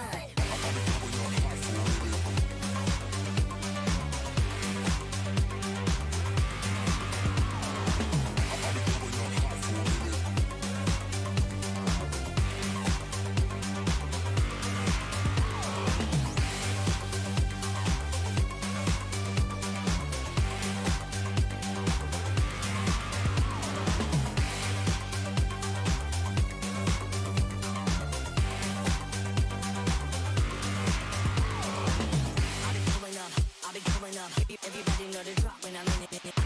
Drop the top when I'm in it. Everybody drop when I'm in it.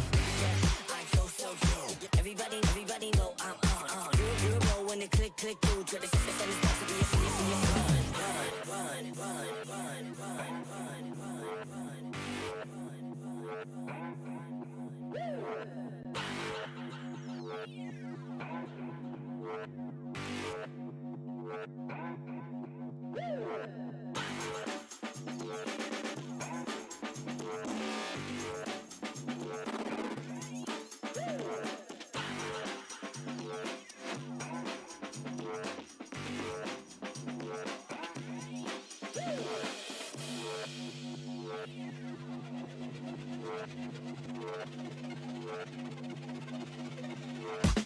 I've been coming up hot for a minute. Everybody know the drop when I'm in it. Drop the top when I'm in it. Everybody know the drop when I'm in it. Yeah, I flow so cute. Everybody know I'm Europe know when they click through. Try to send this about to be a show, be fun.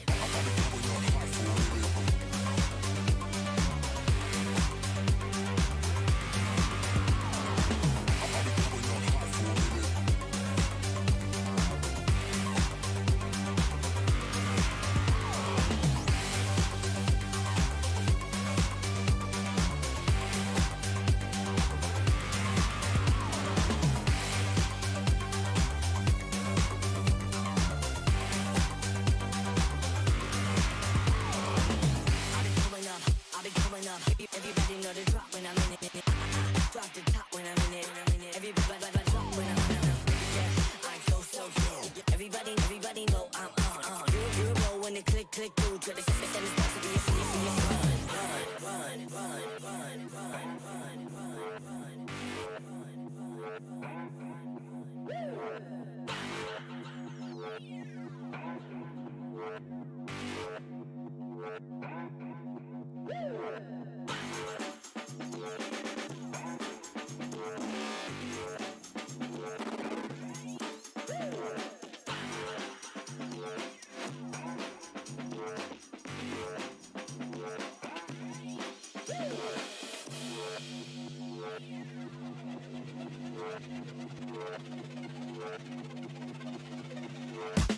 I've been coming up hot for a minute.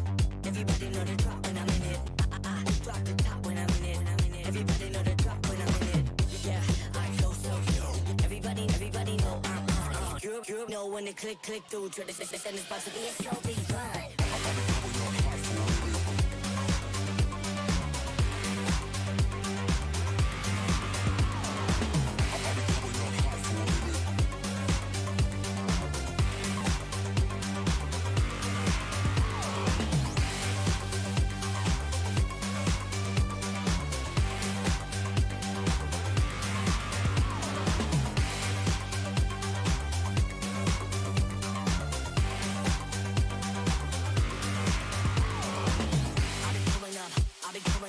Everybody know the drop when I'm in it. Drop the top when I'm in it. Everybody drop when I'm in it. Yeah, I go so cute. Everybody know I'm on. You know when the click through. Try to send this box to be a run, run, run, run, run, run,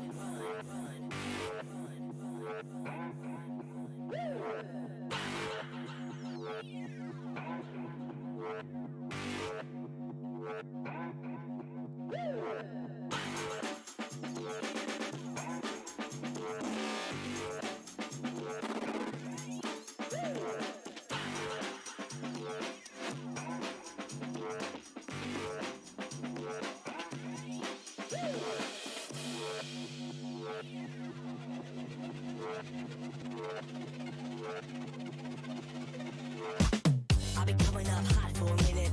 Everybody know the drop when I'm in it. I drop the top when I'm in it. Everybody know the drop when I'm in it. Yeah, I go so cute. Everybody know I'm on. You know when the click through. Try to send this box to be a so big fun.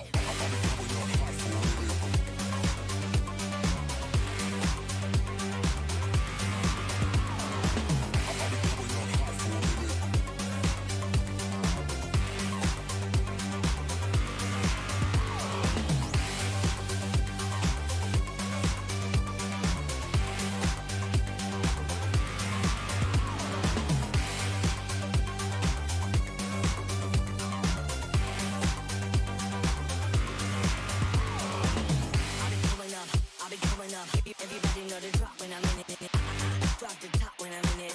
Everybody drop when I'm in it. Yeah, I go so cute. Everybody know I'm on. You know when the click through. Try to send this box to be a run, run, run, run, run, run,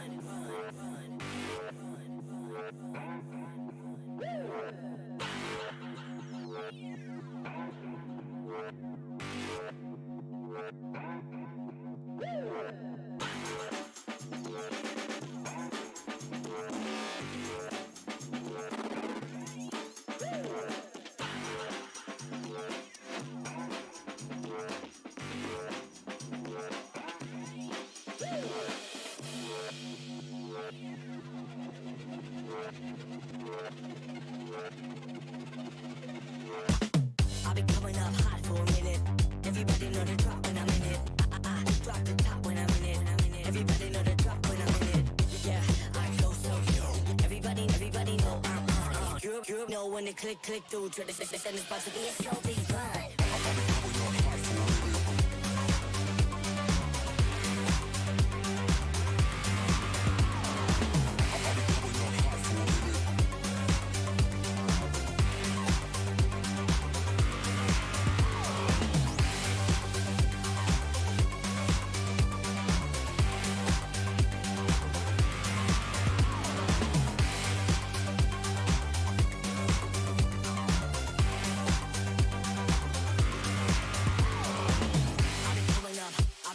up. Everybody know the drop when I'm in it. Drop the top when I'm in it. Everybody drop when I'm in it. Yeah, I go so cool. Everybody know I'm on. You know when the click through to the system is about to be a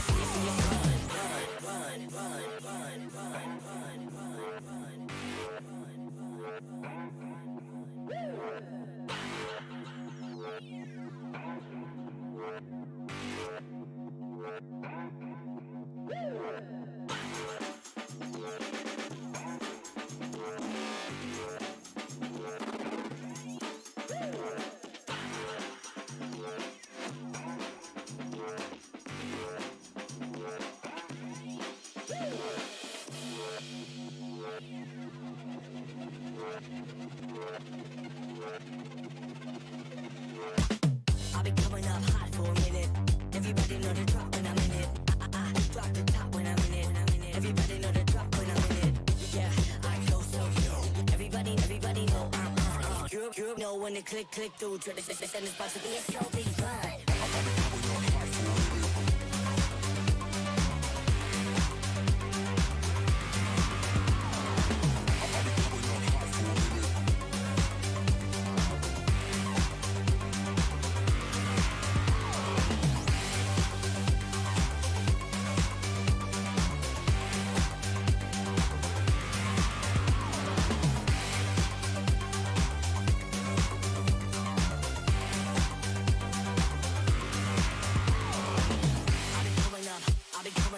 Everybody know the drop when I'm in it.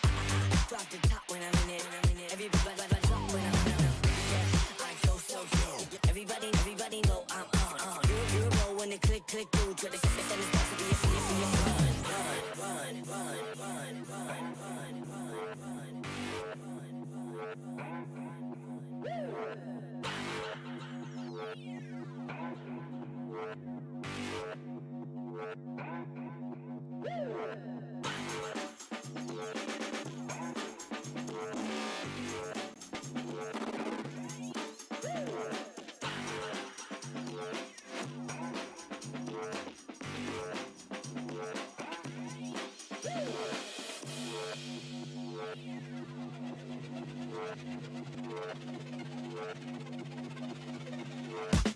I'll be coming up hot for a minute. Everybody know the drop when I'm in it. Drop the top when I'm in it. Everybody know the drop when I'm in it. Yeah, I go so cool. Everybody know I'm on. You know when the click through to the system is about to be a so big fun.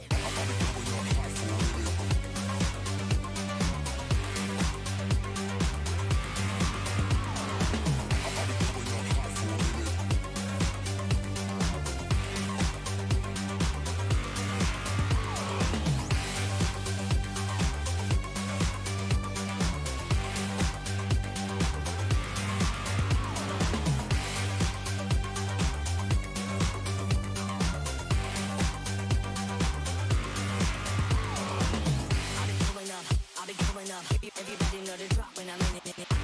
Drop the top when I'm in it. Everybody drop when I'm in it. Yeah, I go so cool. Everybody know I'm on. You know when the click through to the system is about to be a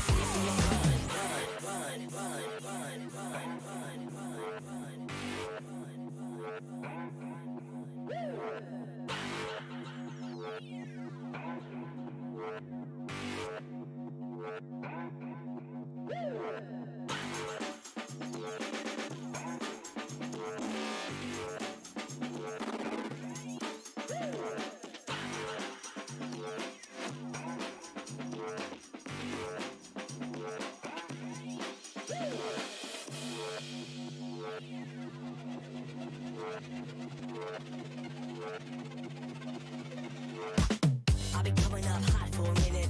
Everybody know the drop when I'm in it. Drop the top when I'm in it. Everybody know the drop when I'm in it.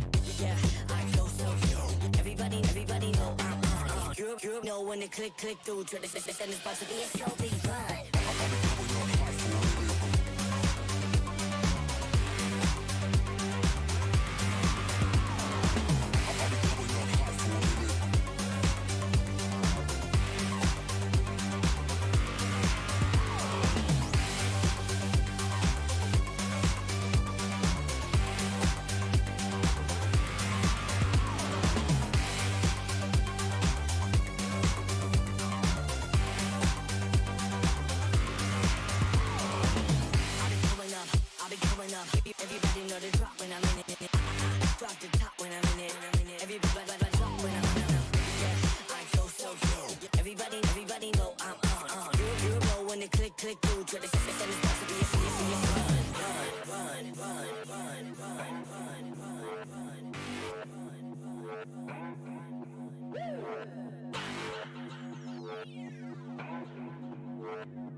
Salutations, ladies and gentlemen, and welcome back to the Samsung Odyssey Cup Campus League Playoffs. I'm Lennon, also known as YOLO Lead, no longer solo lead, thankfully, because I am blessed with such an amazing caster here, and iconic in the scene. It's going to be Sir Cloud. Sir Cloud, glad to have you back on board. We just went through our first series of today here. It was a clean 2-0. We didn't really go all the way, unfortunately, to that third game. But hey, that's totally fine. Because, you know, the action is still happening. And we still got our second series to go. Yes, and the action will continue on, ladies and gentlemen. And next, we're going to have the upper bracket between these two amazing teams, Rage Haven as well as Team Tsunami. And they're going to fight it off against each other in a best of 3 series. It's going to be the same format as before. The winner will move on, but whoever loses this round will still have a chance at the lower bracket. Oh man, it's so like nerve-wracking, but at the same time so thrilling at the same time, Sir Cloud, mainly because of the fact that 2 of these teams comes from 2 regions which have produced really strong esport professional teams in the past, or still ongoing in regardless of what game titles. So both of them, Rage Haven from the Philippines and Team Tsunami from Thailand here. A lot of history, a lot of things to play off with as well. So I'm really excited to see, since this is the Campus League. So I guess you could say these all our teams that's currently participating in this playoff is really the next generation of aces that the region has to offer. But of course, from the brackets, we did cast our first stream. Victor Pals from Indonesia was able to win out the series against Team Charter from Malaysia. But it's definitely at the end of the run. It is a double elimination format. So Charter still has an opportunity in the lower bracket, but we will see who's going to be their contender as they go up against to see who is going to be the loser from Tsunami and Rage Haven. It looks like Tsunami is going to take the Radiant side and Rage Haven is going to take the Dire side. And we did see a couple of interesting picks from before, and maybe these teams will be taking notes of like, okay, this hero is able to do this, that hero is able to do that. And one of the first bans of Rage Haven side is going to be Tiny, and we saw how Tiny was used in the previous round to just run down the backline, and it was hardly anything that could stop him. Okay, I'm laughing a lot. I'm smiling with glee right now, Sir Cloud, mainly because of the fact that the first 2 bans from Team Tsunami is purely dedicated for Mute. Mute from Rage Havens, their mid laner, and of course currently their team captain. He has not only able to fully utilize and dominate with the lone druid, but he has been absolutely wrecking with the Shadow Fiend as well. And he has no fear at all. Usually you see yes, we have seen certain core picks in the past, as the first pick, but usually that first pick usually comes from very specific heroes, mostly offlaners or Dragon Knight or very flexible cores, right? That can swap either lanes. But no, Rage Haven Mute was the only one who always locks in Shadow Fiend first. It doesn't care about the counter picks. I mean, of course, the drafting he has already allowed me to set things up. He did the base foundation before he lead up to the Shadow Fiend, of course.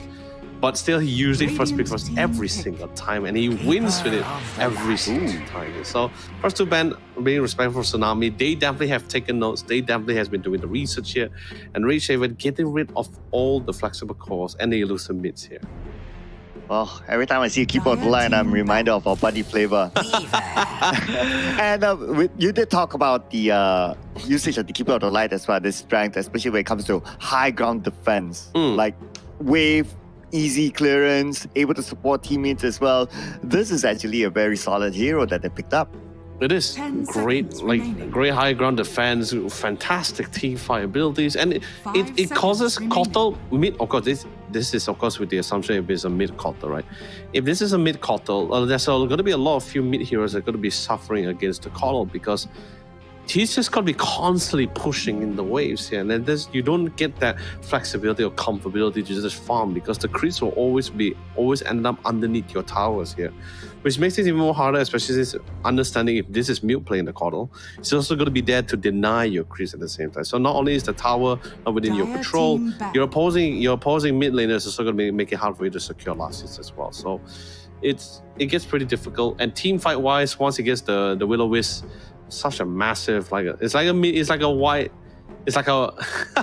mini black hole. But there is still like Radiant breathing room team between the back. intervals, but it's still going to be quite a nuisance within the fight, especially if you don't have BKB or anyone who can really break that Will-O-Wisp fast enough. Yeah, and I guess that's how we can see like some of the bans related to that, like the Storm Spirit, for example, who is able to Radiant dive team directly into the Will-O-Wisp to try to break it. So they kind of cut that out of the equation as well. Same goes for the Pangolier, also one of the counters to a Will-O-Wisp that's able to dive straight in. So that, or maybe even dive out of the Will-O-Wisp as well. I mean, it works both ways. 10 So they seconds kind of cut that remaining. out from the equation. Now, keeping Keeper of the Light as still one of the 5 strongest seconds remaining. fight initiators, or even like a team fight, a continuation in any situation. And there's really not a lot of there's still a lot of off-lane options here, but then with the Weaver picked up here, Weaver has still pretty flexible. It's a fantastic safe laner, very elusive safe laner, so very hard to really get your hand on it if you don't really have the enough controls or CC. But you can also go, we also seen support Weaver, and if you choose to go for the other facade, you can actually go support Weaver with it. So, but he's also really great as a range hero. You are pretty great at hitting or breaking the Will-O-Wisp. You're also really great against like certain, if this is a safe lane Weaver, you're also pretty great against certain offlaners like the Darkseer in particular here, because traditionally the way to counter the Darkseer, especially in the lane for the Iron Shell, is usually range heroes here. So, or wave Dire players team like pick. Savants, for example. But Savant also doesn't do well against the Darkseer because of the walls of the illusions. Anyway, great. Rage Heavens, you got this. Really high mobile, great catch as well. And Marcy is also one of the few supports where just her alone, just her ultimate, she's able to melt anybody. Like even the tankiest cores 10 will seconds sustain remaining. huge amounts of damage. The supports will never survive against the Marcy. 5 seconds And this is also remaining. something that Rage Heaven also picked up during the regional qualifiers as well. So a great initiation. You got backline, you got IO with the saves. Oh man, I remember the IO saves. It's just so dominant in the hands of Rage Haven too. Saved so many times. I remember there was one scene. I remember there was one game last week, Sir Cloud, where just the IO alone, he mitigated all of the damage, all the ultimates, everything all wasted, and it just gets reset by one IO. Reset it, everything. So it's like, it was really fantastic to watch. It was such a thrilling moment. Now that sounds like a really scary IO here that we're talking about.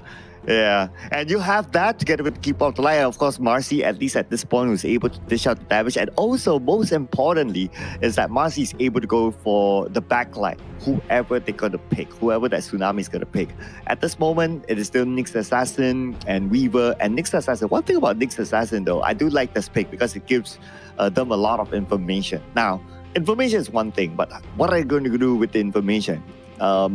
Obviously, they cannot depend on Weaver with that information to dive in straight on head first. So they need to pick up somebody who's able to like have a Radiant single team target visibility if they want to go in for early pickoffs. But Invoker, this is also another interesting one. It's able to go to the side lanes, come out with lots of disabled skills, and just try to win the lanes early on.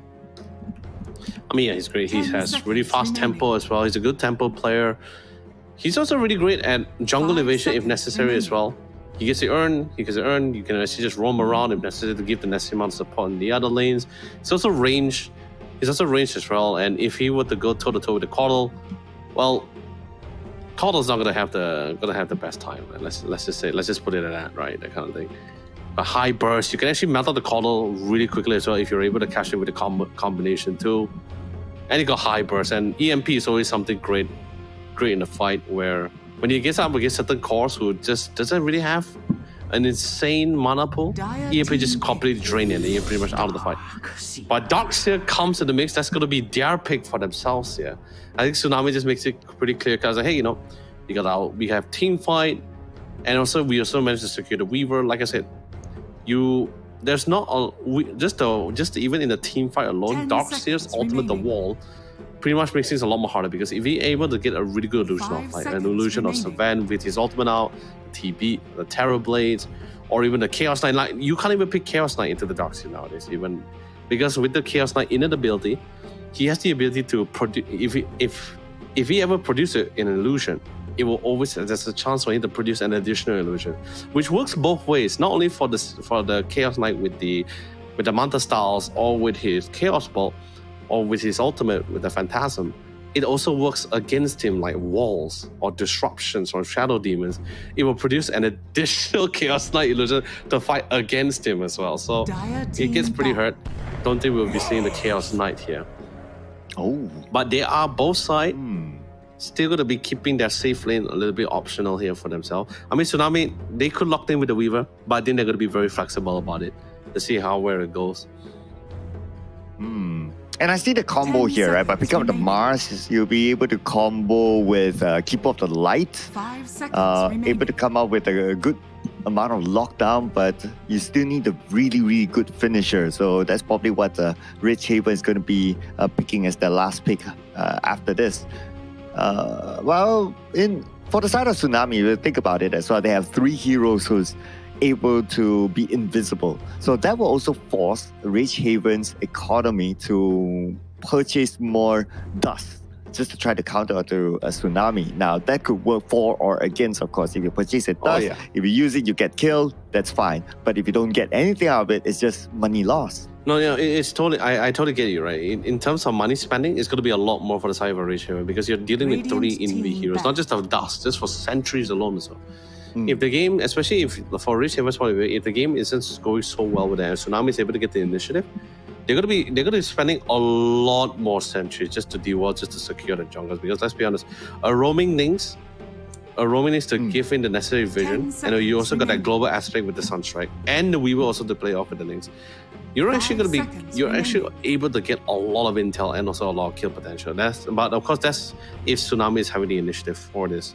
So Rage Haven in particular, now is their turn to start banning out safe laners. Mars doesn't like those strong right clickers. Lifesteal is one of them. Ursa is also another one that's really great. That's really great against the Mars. So that's why we start seeing a lot of the safe lane picks. So I think maybe from their point of view, they're pretty sure this Weaver might not be a safe laner, or it might just be the support instead. But like I said, it's in a similar case with the Tiny where there's that flexibility between cores and support roles here. So yeah, final ban coming in for Russia is going to be the Ursas because like I said, Mars doesn't like it. There is still another person that you could somewhat utilize against the Mars. But like I said, you're also denied because of the Darks here. So you don't really have a lot of options here. Chaos Knight is definitely out of the picture. You could pick the Wraith King, but it's that kind of, like I said, there's always going to be a risk in this game. You will have to face the wall here. But it seems like the core would. Okay, cool. Okay. No, okay, so Cloud, like I said, this is the exact same situation I'm facing with Rage Haven in the regional qualifiers. They don't stick to the standards. They're always going to be like surprising us with like off picks here. Something like how Sumail did with the last Shrek safe lane pick. Very same situation here. But of course, with that being said, let's just see all the players picks here. Then I can have a rough idea who's going to be where. Okay, so Mute with the Coddle mid, that's definitely going to be there. The uglier, fantastic IO player.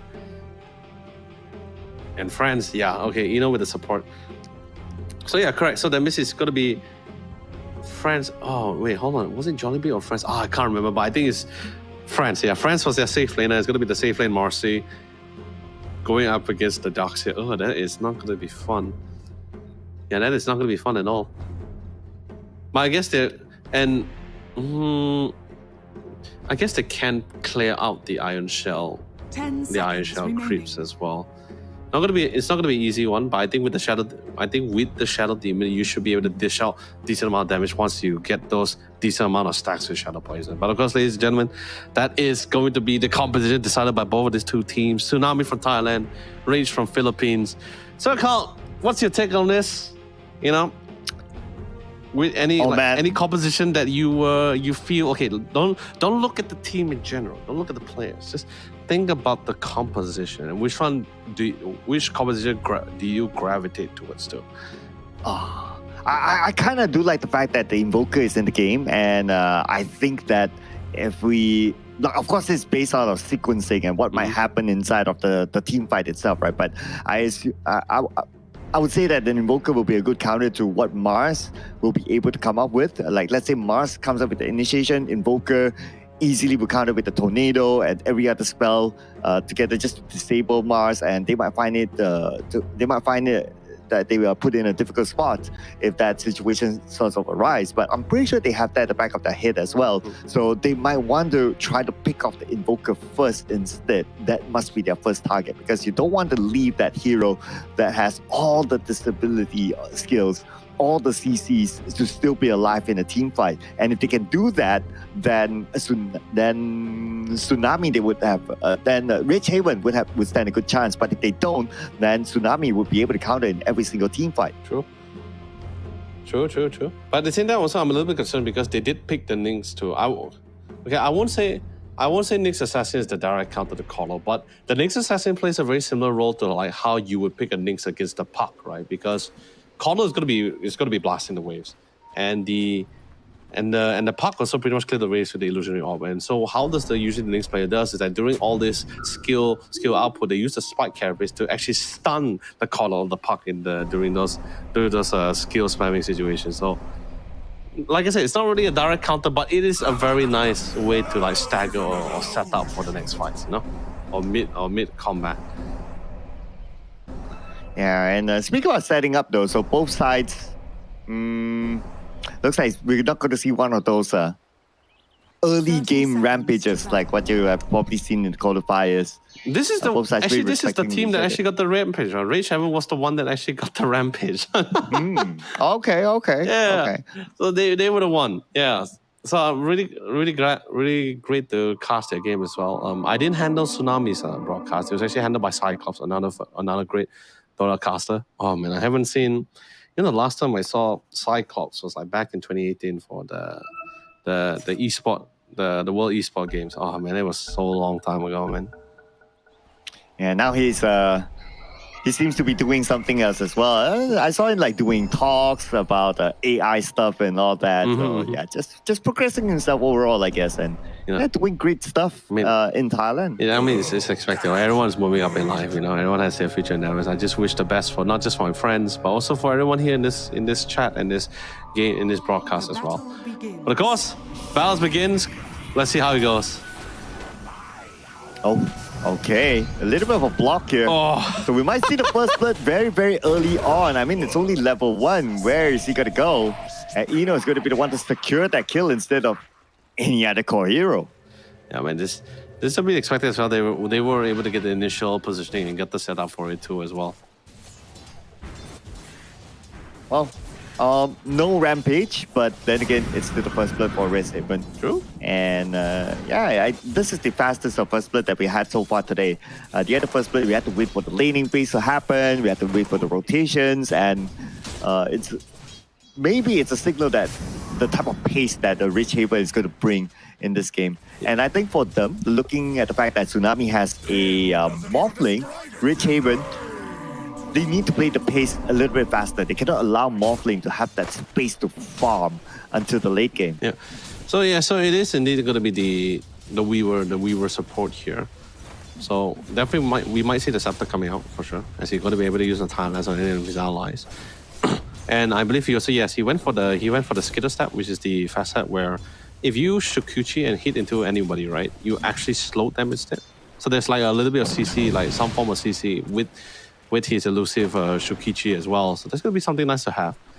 I believe he went for my fantastic observer. Can we check?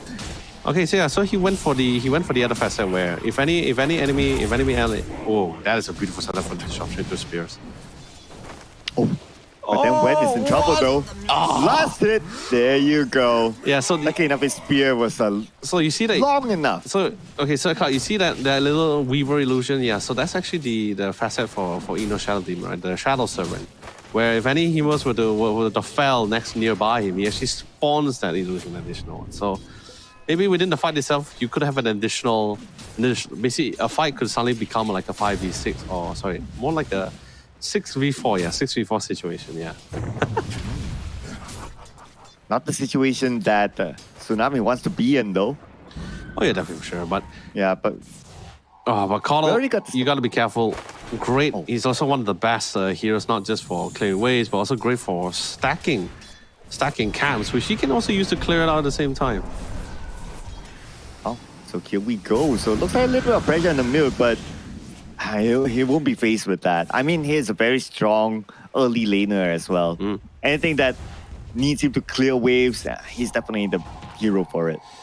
But I don't get me wrong. As fun this is to watch Mute like playing Colo, I think it'll be even more fun if I know my English is off here, but like it'll be even more fantastic if he was playing like very aggressive heroes, like very elusive ones like the puck and everything. Trust me, when you see him utilize it, when you see him playing those, it's very hard to see. It's very hard to see Mute playing like very more passive heroes like the Call here. Well, I guess that's also part of like what you mentioned, right? Like Red Haven, they like to come out with something that is out of the norm. So even though, and not only when it comes to drafting, right? It's also like how you understand how their players will play. But they managed to get another kill on top. Yep. And Uglier got one kill for himself. Okay, the supports are getting it in for the team. It's so tough for them to really like with the lineup that they have in the lane, the Darkseer and the Nyx Assassin. It's pretty hard for them to really get their hands on top of the IO. Structures are fortified. Basically, in other words, they are just out tanking the damage coming out from the Iron Shell, and they're just prioritizing and just shredding the Iron Shell, the Iron Shell creeps, which makes it harder for them because he's like using a lot of mana to get those Iron Shells out. Darkseer doesn't really have the best mana for. Oh my god, bottom side. Oh no, not again. Oh, no stun. But Eno now seems to be in trouble. Wen has arrived though. Wen will definitely want to go in for the backline, but he's only level 2, so there's nothing much he can do about that. Plus, he is a support player, so he has to allow his teammate to get all the farm instead. So that's why he's a little bit under. Okay. Oh, nice rotation by Boku there. Okay, here comes the tornado, and they will secure that kill against Eno. But a bit of a trade there. A support for his support, so that's a 50-50 between the two. True. But I think this matter the Invoker is very happy to get the kill because like the middle lane is getting a little bit stale. He's getting a little bit stale, but he's also slowly falling off in terms of farm because Mute is also farming the jungle as well while he's also stacking at the same time here. So it's not really losing out, and at the same time the Nyx is also helping to get the nasty amount of stacks. Is he stacking? Actually, I'm not too sure. I felt like he was stacking, just looking for the minimap. Either way, coming to the top side, Mind Flare. Getting 1 point, but not much contention. They really can't outburst the Marcy. Like it's really difficult while Uglier is still at play. Might need the Invoker to go for the rotation here to really try to at least get the kill off on France on the top side. But mid area, both sides finally hitting that level 6 here.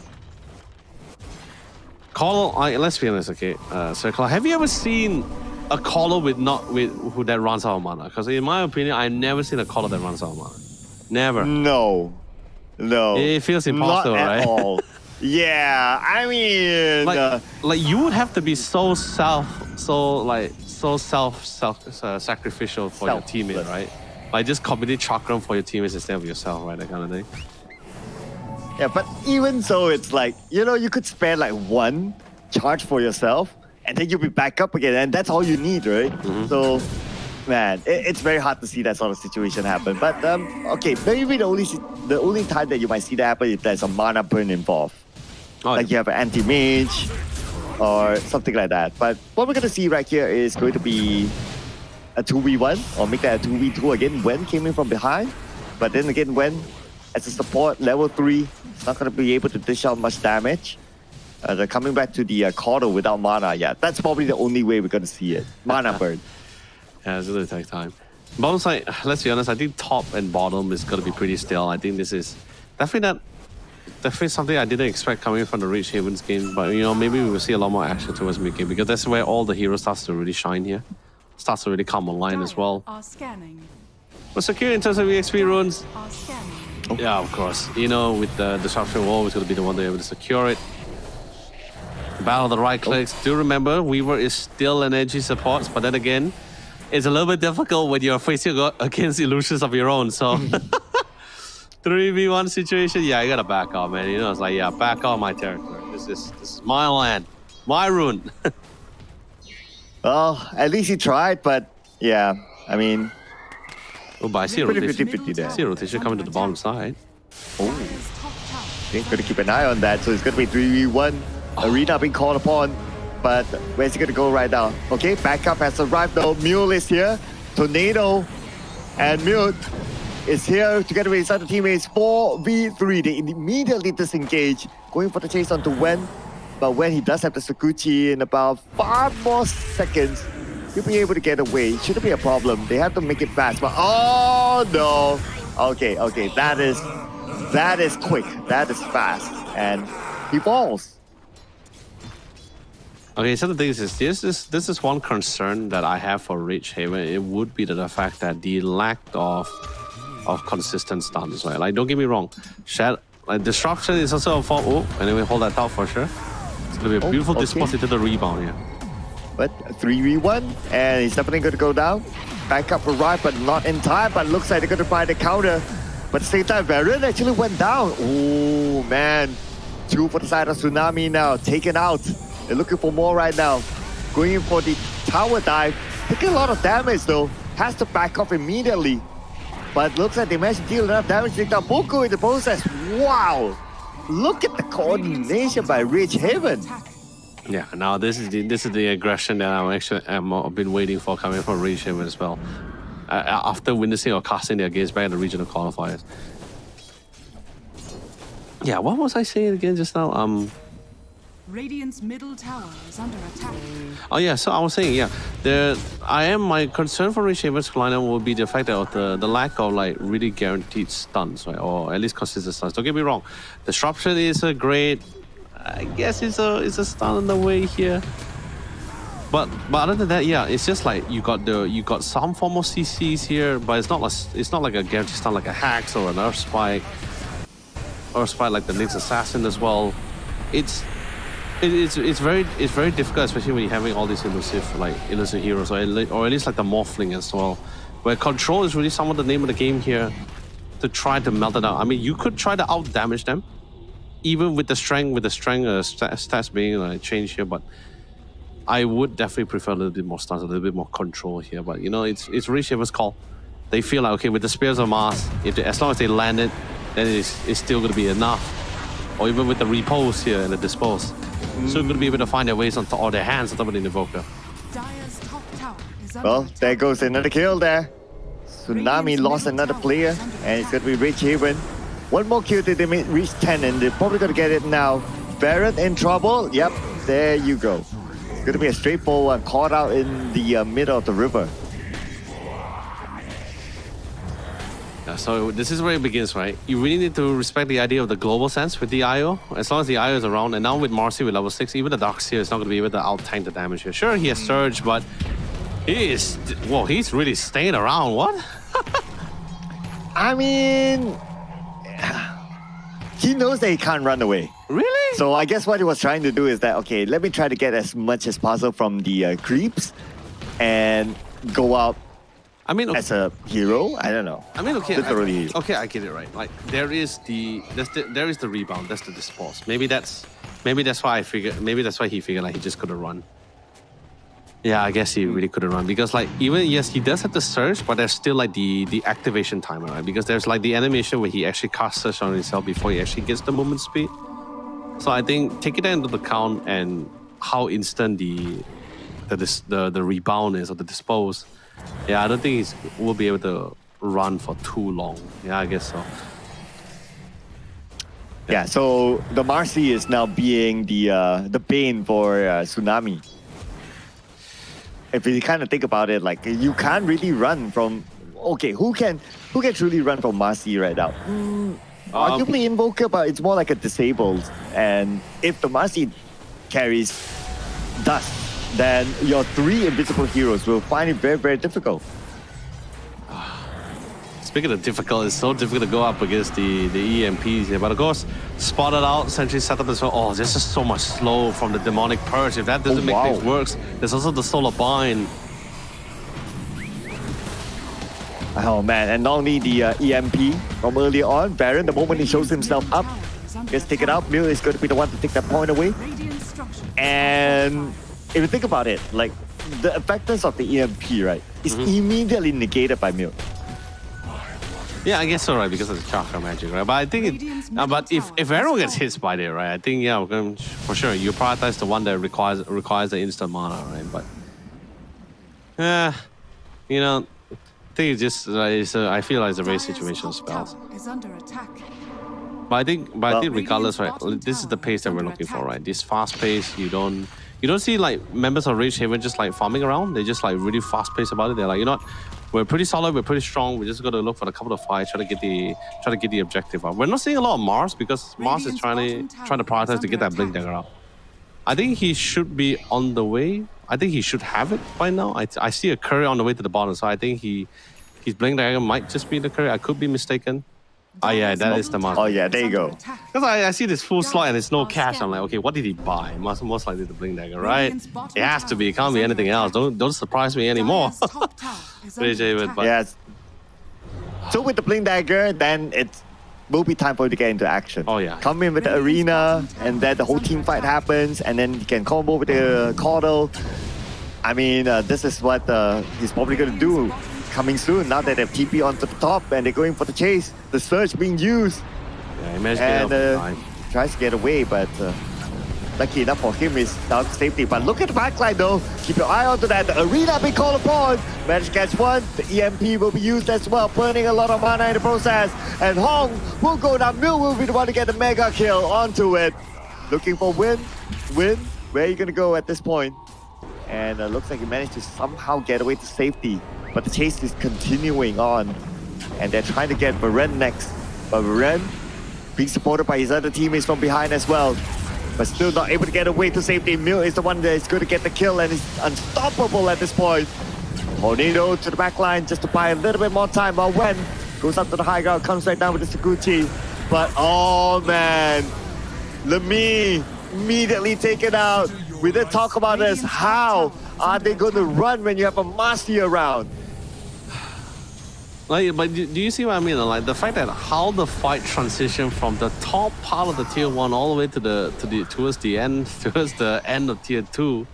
Like, yes, don't get me wrong, there is CCs. That's way to slow things down. But like, Radiant's top tower they really is slow under things down. attack. But like I said, I do find the comfortability of you, the fact that like, if the fight starts there, it should just end there, right? It shouldn't be like, you really need to catch them up here. And I think this is, I mean, sure, they're right now Rich Haven is currently in the lead, so they definitely have the comfortability of just chasing them down, right?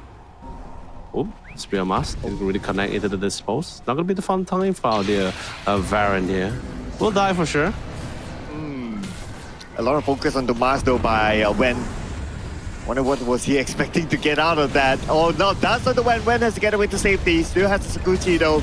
Now they try to get one kill and Wen will be the one to secure it. Take it out, friends. Dominating streak ended just like that. The arena has been called upon. Dire's And now middle looks like tower is Boku under attack. still in an awkward position though. Eno is close by. And the counter might happen anytime soon. Wen is still there.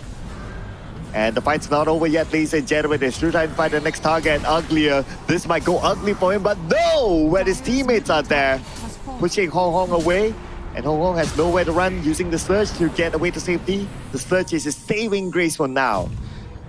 Oh, wow. Dire's middle tower is under attack. And Hong Kong. Oh, look at the chase from the top two. Right now we're somewhere in the middle. And it might continue to chase down bottom, but the Uglier now will need to be saved. Dire's middle One tower last is tick of under health. attack. Uglier heals up. Thanks to the Keeper of the Light. And when now be chased upon. Immediately gets away to safety thanks to Varen there to support him as well. But Varen! Man, a trade-off there. Don't call me God. We have to call him God with that sort of a blink kill. It's so long, I can tell you this. The fight was so long. They were just chasing them down, and it was like, there's no stuns, and the stuns it's not guaranteed. Like, it's literally solely dependent on the soul bind. Okay, let me tell you something. The entire lineup is solely dependent on either the solar bind, Marcy with the dispose, but that's of course she needs to get within range, and the caster is not that far because she is the core Marcy and the support one with the Aetherlands. The Shadow Demon is not at the center for disruption, and at times it feels like you need the mask to be there to really pull it off, because if not, you're just gonna help your enemies to reset this, especially if you catch winners there with the Weaver. Oh, dude, it's so annoying. Like, can you imagine from that point of view, they just have to just casually keep running them down. Oh, nice dispose, nice catch. Did commit the unleash, but that's gonna be utilizing to melt out the tier 1 tower. But you see what we know on Circle Cloud? The amount of catching they have to do is it's insane to me. It's so funny. And hilariously as well. All it takes is just one BKB to really cancel out all their abilities. Well, you spoke about the catch. We just saw another one with the arena, Yeah. blink, arena, and you blink and you miss it at a moment. Yeah. Immediately take it out just like that. And at this moment, Red Haven, they're dominating this game. Look at the net worth as well. yeah. They are 9K ahead. Oh yeah, definitely. Especially now with the Mars with the blink dagger. Ever since he's got the blink dagger, they just continues to enable them their team fight. They're pretty much very confident about it. So they just don't want to give time for the Morphin to bring back the game. There's really not enough space for the Morphling to farm. Like if you look at the Morphling items, right, he's just not there yet. He's really trying to find ways to bring back the map. And it's so hard for Varant to really just roam solo around the map because, like I said, this is just one of those situations, if you're far behind, you're going to be the one that's going to be the one buying a lot of sentries here. And Varant, as aggressive if he wants to be, try to utilize the Vendetta alongside with the Weaver, but that's just pretty much all he can do at this situation. He is trying to get the Dagon out. But the Morphin, I think, almost with the Manta. Almost with the Manta. There you go, Sunstrike, Eno, might fall, but backup is here. Okay, Eno bought some time. Eno will still be eliminated by a Hong Hong. Nice catch there, but now they have to back off because Rich Haven, the rest of them is going to come in for the counter. They gotta run, they have to run. From the side, oh, there you go. Blink in. No arena just yet, but who needs arena if you have the eel? And even with the smash, you're not able to get away. I love it, right? Suddenly in this situation, everyone's just like buying items that just help, like to really help to like lock them down in place. Eels, hacks. You got the slows, you got the Dagons here. Good TPs. But Shelly could have cancelled out the Invoker's TPs. But okay, so here's the interesting thing, right? Circle. There's a reason why you have the Mars in the game, right? So yeah, sure. Even if Weaver was the first pick, right? But even if Weaver did manage to get the Scepter, even though he wants to save people with the time lapse, right? Because with the Scepter, the time lapse becomes targetable on allies.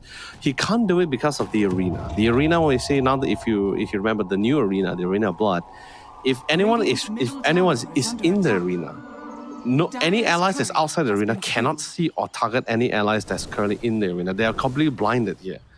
So it's like, even with the timeless scepter, you can't save anyone that's in the arena. You just can't. So that's also something really nice to think about as well. Oh, but here we go. The blink in. Yeah. Arena is available, but he's got to keep that for sure. No reason for them to use the arena, and it's going to be a straightforward kill out to Hong Hong, who was caught out. And a free illusion. Speaking of which, we finally see the Atos on top of the hands of the Cardinal. Okay. Oh, now God. this is a beautiful arena. I mean, from the back, and also mute. What level of dagger does he has? What level of a dagger does he has? Okay, level 1. Okay, cool. I expect level 5 to come soon. I mean, he's only making his way. Speed in the land. He's gonna be able to waveform out of it. But like I said, I guess you could say the only sure guaranteed way to lock someone in place or within an area would be just the Arena of Blood. That's the only way. Oh, they're gonna be able to secure the Radius Tormentor for the dire side. Gonna be in the hands of Eno, which is actually pretty cool. The demonic cleanse is definitely gonna be quite helpful. But in the end, the demonic purge is the problem. The real problem here.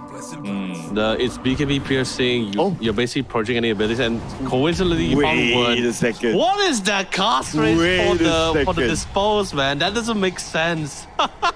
Wait a second, when? Oh my goodness, that was a close one that I went. Dude, but do you see the cast rate for the dispose? It feels like Marcy's hand just extended for a second. My God, that is insane. Man. I wonder like what Wen was doing in that sort of awkward position. I mean, I think it's just a coincidence. He was just trying to make his way back, trying to get some farm. Because I think like nowadays you see certain supports like Enchantresses started being on the rise. Maybe we see a couple of chants. Maybe because of the fact that they're just really good at now. I mean, not just the team fights, of course, but really great and self-sustaining. Like they're financially self-sustained, they're independent, they can farm the jungle very easily. And we will also fall in that similar category. Oh, dark. Who will fall right here? Oh, okay, they see each other right now. The dust will be used. And now the chase is starting to happen. Where are you going to go? You shall not run, they say. But Ray immediately goes down to friends. Definitely not making a friend out of him. Oh, poor Baron.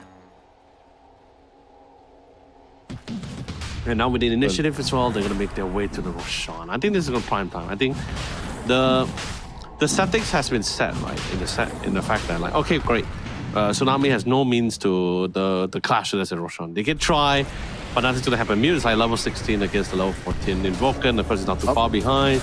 They're right now blind, and like I said, as long as the IO is in play, there's always going to be global plays, global combats here. So at a given time, the Marcy just comes in for the necessary support. Brings them all back to the Roshan, back at it again. But like I said, you know, Marcy without the ultimate, without the Unleash Shell, this is going to be one of the slowest Roshans that we've seen throughout the entire tournament. Definitely going to take some while. You know, Slala to boost it with Corrosive Haze, no Ursa, no nothing. Nada. Yeah, but I was kind of thinking around the IO, right? So look at him, like, it's going to be pretty hard to catch the IO if you gotta think about it. And you mentioned the importance of trying to take him down, but now the problem is that, you know, he can't because it's so difficult to be. It's okay. One thing it's about his own sustainability. Second thing is that he's always latched onto a Marcy, and Marcy will provide him all the protection he needs. But you see, that's the funny thing, right? Because it's not about Tsunami doesn't want to aim the IO. There's so many times the IO is actually the front lines, let's be honest here, but the damage is overwhelming. Rage Haven is currently not like levels ahead. Look at the Nyx, he's still level 8. The IO is like, the IO and the rest of the squad for the die side for Rage Haven is like double digits at this point here. He's level 13, dude. Oh no. So you see, that's what I'm saying. The problem right now stems from the fact that not only are they very soft supports, Nyx and Weaver are not your bulkiest supports here, but they're not just under level, but they just can't withstand the damage. One stun or one slow means death. Oh, good time lapse. Very good time lapse. Oh. But yeah, it didn't last too long. Well, you thought you got away with the timeless, but no, they say. And not only they got one, they probably might get another one as well. That's Oh, true, nice catch. Mute will get a double kill from this. Probably a triple, but no, he's going to let friends have that one. Hong Kong is going to be the next one to fall. Just like that, 3 players for the side of Tsunami, taking out the game. You see, okay, if we talk about facts, oh yeah, he got the scepter as well, so it's so pain. Oh man. And also it comes with Silence Pulse, so it's nowhere to run now, can ya?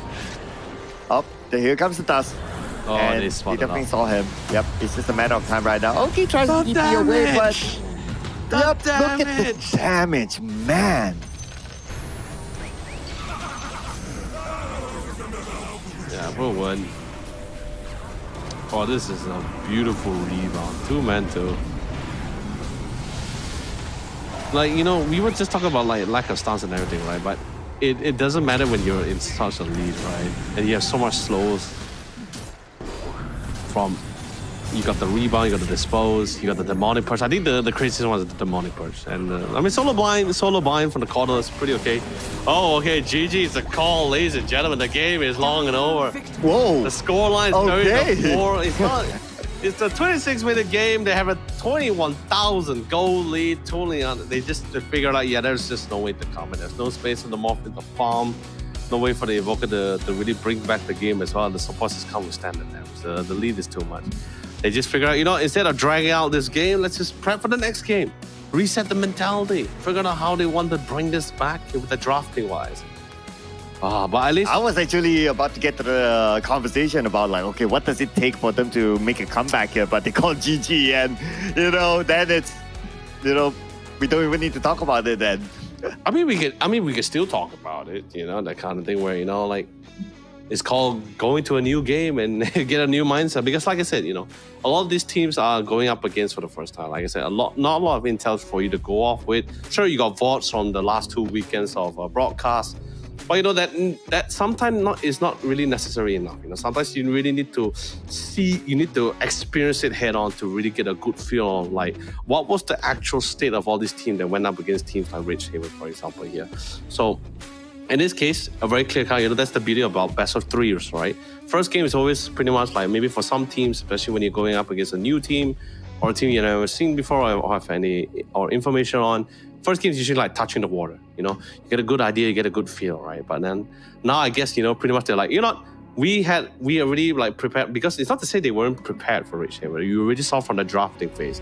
They banned out Mute's Lone Druid, they banned out Mute's Shadow Fiend as well. They already got a rough idea of like what they're going up against. The problem is, were they prepared for it enough? Unfortunately, it wasn't enough apparently. So hopefully the second game, they're going to be prepared for really unorthodox ways. I think that's the one of the more important things. When you go up against a team like Rage Haven, I think really prepare for the unexpected one, because like it's something like the situation with Sumir's last strike picks, right, in the safe lane.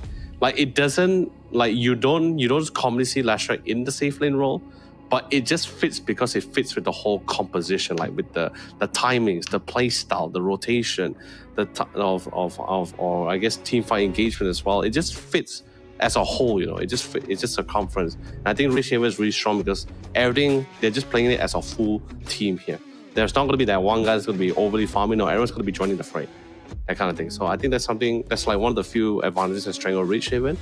And this is something this during this time for Team Tsunami to try to figure out how they can put the pin in this, how they can really slow things down here. Well, speaking about slow, that's definitely not the name of the game in this round. Here are the highlights from the previous round, and it was really, really all in. Fight after fight after fight, pick off after pick off for Rage Haven. And one of the main reasons is like what you said, because of the IO. The IO allows them to have this global presence that they can just do the pick off and get back onto their own business. I mean, at the same time, I also feel like everyone really just did their part. Like, everyone really did their roles. And the playstyle that they played wasn't like the more common ones. It's not like, like your typical, okay, I'm just going to go clear out the waves, get the levels, go back to the farm. No, the Rage Haven was very fast-paced. They're very aggressive. They're always looking for fights. They didn't want to drag out the game longer than it is necessary as well, because like, even on book, if we're talking about like a late game Marseille against a late game Morphing, we already know what's the kind of outcome is going to be like that for sure. So not gonna allow facts to determine their game or how they're gonna interact it as well. They just keep the pace on. They're in a lead. There is no reason for them to stop with their lead or give them a breathing room. No, they're just gonna keep fighting. And all their combos and all their drafting and all their composition always allows this kind of scaling, allow this kind of fast-paced movements around the map as well. They don't really like the idea like, okay, one guy is just going to be like a hardcore farmer. There's like no Terrorblade picks from them. I guarantee you there's not going to be a Terrorblade pick coming from Rage Haven at all, no. It's all going to be very fast-paced as well.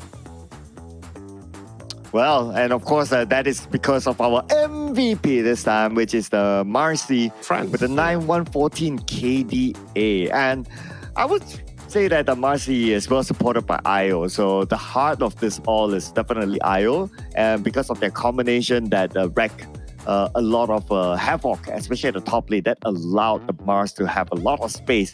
The moment he found out his Blink Dagger, you can see that the responsibility changes to Mars. Like he becomes the one to lead the charge, tries to find the next target to come up with the arena, and they just all jump in onto that one target. So they have this continuous flow of transition from like the early game to the mid game to even the late game, but we didn't really go that late also to the mid game, and the game is over. Yep. Man, it's been pretty swell. But anyway, ladies and gentlemen, we're gonna be taking some time to really think about it. Same goes for the team as well. But while we're taking a step back to really think about not just for the teams, but even for us cast as well, I also want to give an opportunity for you viewers to also check things out, because let's be honest, Sir Cloud, recently Samsung just released they released their new 2024 monitor models as well. And at the same time, I'm talking from experience. I'm not gonna lie. I have this monitor at home that I've been using for 9 years now. And I thought, like, this is how old the monitor is going to be. Like, maybe a little bit brighter, a little bit more stunning because mine's relatively old. But when I saw the Samsung Odyssey OLED GA, let me tell you something. It felt like I've been standing the whole time and I just sat down. That's just how I felt when I saw how clear cut the monitor is, because this is no LED monitor, Sir Carl. This utilizing OLED technology. It also comes with the anti-glare technology as well. So you're going to be having a lot more stunning play, smooth transitioning of your gameplays, more immersive gameplay, which is exactly what we're all looking for, right? Oh yeah, absolutely. I mean, as gamers, it's not only about the whatever that you just said, but also about taking care of your eyesight, right? Mm-hmm. Of course, that glare-free technology does help in taking care of your eyesight as well, because naturally as gamers, you'll be looking at the screen for a long time. So those sort of features definitely do help you to game longer, less fatigue, and also game better, of course, with a lot more focus. Yep. And it's also a 32-inch with 240 Hz refresh rate with a response time of 0.03 ms as well. So really big, really fantastic. And we, of course, utilizing OLED technology. And don't forget, this is for the G and the G6 series, they are actually a flat screen. So it's not like the predecessor, the traditional with the curve one. This is going to be a flat screen. So it's perfect also for any of you FPS players out there. So something nice for you to pick up too. And it also comes with smart TV. So you can be relaxed. It's really nice and big enough for you to watch your movies. It's also something you guys actually play up with. Something's well done coming from Samsung. By the way, ladies and gentlemen, that's going to be it for us. And of course, do check out the monitor while you have the time. But we're going to be taking a quick short one, but don't go away for too long. The conclusion for our last series of today is going to be coming to you guys right after this.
it click through. Try to send this about to be a slow beat run.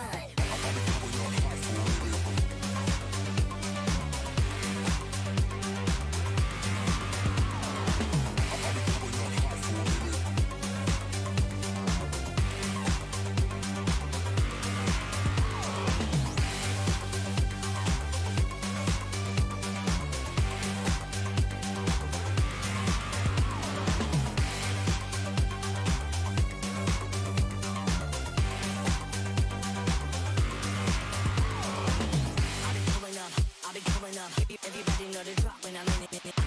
Drop the top when I'm in it. Everybody drop when I'm in it.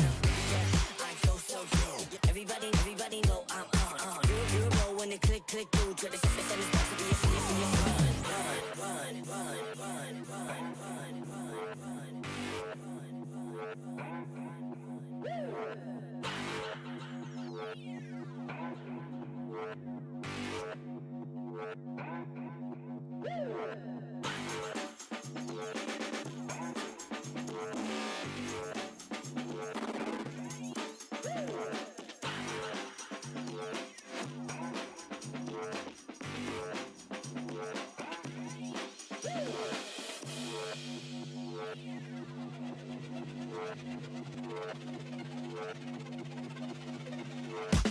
I've been coming up hot for a minute. Everybody know the drop when I'm in it. Drop the top when I'm in it. Everybody know the drop when I'm in it. Yeah, I go so good. Everybody know I'm on. You know when the click through. Try to send this about to be a slow beat run.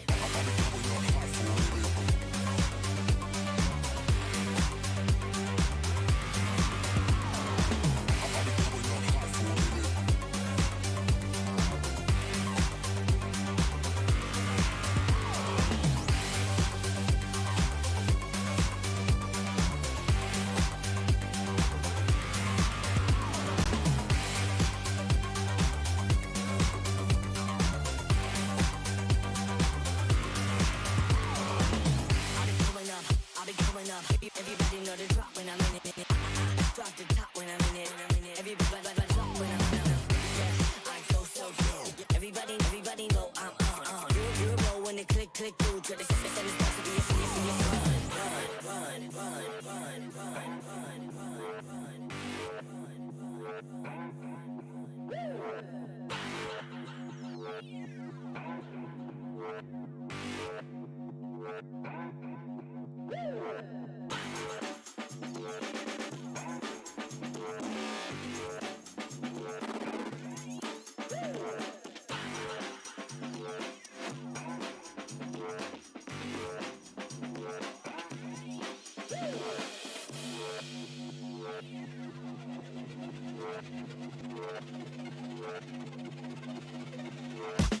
I've been coming up hot for a minute. Everybody know the drop when I'm in it. Drop the top when I'm in it. Everybody know the drop when I'm in it. Yeah, I go so good. Everybody know I'm on. You know when the click through. Try to send this about to be a slow beat run.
You know when they click through, try to send this box to be a show, be fun.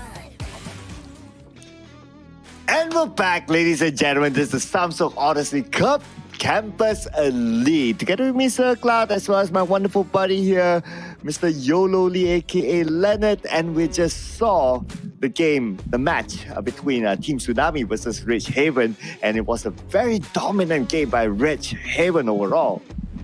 Yeah, it really was. Like, there was definitely, I believe there was a plan for Team Tsunami side, but it same goes for Rich Haven.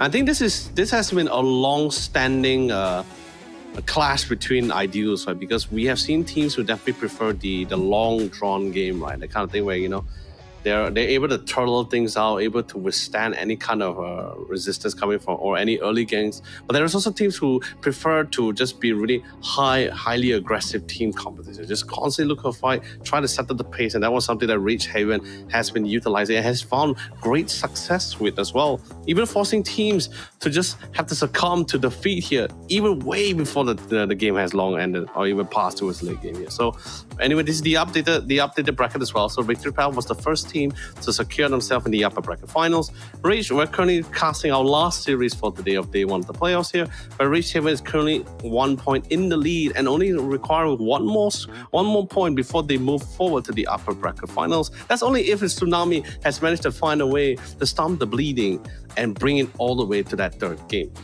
But anyway, with that being said, Sir Cloud, we got the call. Let's quickly jump into our second drafting of our last series of the day, or potentially the last one as well. We'll just have to see what Tsunami has to say. And we can see that the Tsunami immediately banned out the IO because of the global presence that was shown earlier on. It's not really about Marcy. Yes, Marcy, the MVP, but it's actually IO was the catalyst behind whatever that happened in round one. Yeah, it's really to keep it to sustain. Like, don't get me wrong. Like, you could get pickoffs with both the Nings and the Darkseer in the lane, but I think it's definitely not as it's not as smooth compared to the other lane combination that we have known and seen in the past here. So, and to make matters worse, you have this IO that's like constantly not only enabling the teams in terms of global presence, but also keeping your core in the lane so sustained to literally out-tank all whatever damage or whatever abilities you have. And like I said, Darkseer doesn't have the best mana pool either, so eventually he will be drained out. So, but I don't think if we see a Darkseer in this game again, I say it's a potential. So he's one of those few off picks that's been constantly on the rise, even in the recent tournament for the road to the international. We're seeing the rise in Darkseer's picked as well. But I won't say like it's like, oh, Io's a direct counter. No, that's not the case here. It's just that Io just presented itself a little bit too much variables for Tsunami to deal with. So instead of trying to figure out how to deal with it, they just decided to ban it out of the picture as well. So no IO, that's totally fine for them here. So they're gonna get the final ban and will also secure the first pick here. So as usual, banning out Mute's two casual picks here. They have two mid heroes, both the Lone Druid and the Shadowfiend, and also this time with a readjustment as they get rid of the IO here.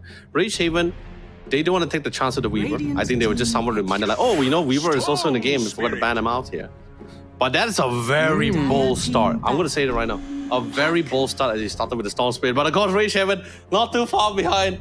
Also joining in the boldness here. Mute. I expect nothing less from Mute here. Their team captain here. So cool as I was a little bit concerned when you picked into the Storm Spirit. Right? Now Tsunami has a lot of ways to really try to ban out a lot of heroes that doesn't go. I won't say counters, but really ways to shut down the Storm really heavily as well. There's too much, I'll be honest with you. There's a lot to get rid of. But it's fine, Rage Haven. It's going to be picking in the park another elusive hero. But, you know, since there is still 3 additional bans, so there is ways also for Tsunami to try to figure out how they want to play and try to lock down the park. Yeah, one is lock down the park. The other one is, well, locking down the Storm Spirit. And the park is a perfect hero to lock down the Storm Spirit. I mean, with the silence, with the Dream Coil, I don't know about this. Storm Spirit is going to have a difficult time. I mean, difficult time indeed. I mean, and the worst part about it in terms of like, don't get me wrong, Storm is great for a rotation as well. But the problem is his timing for rotation is definitely a lot longer compared to the Puck.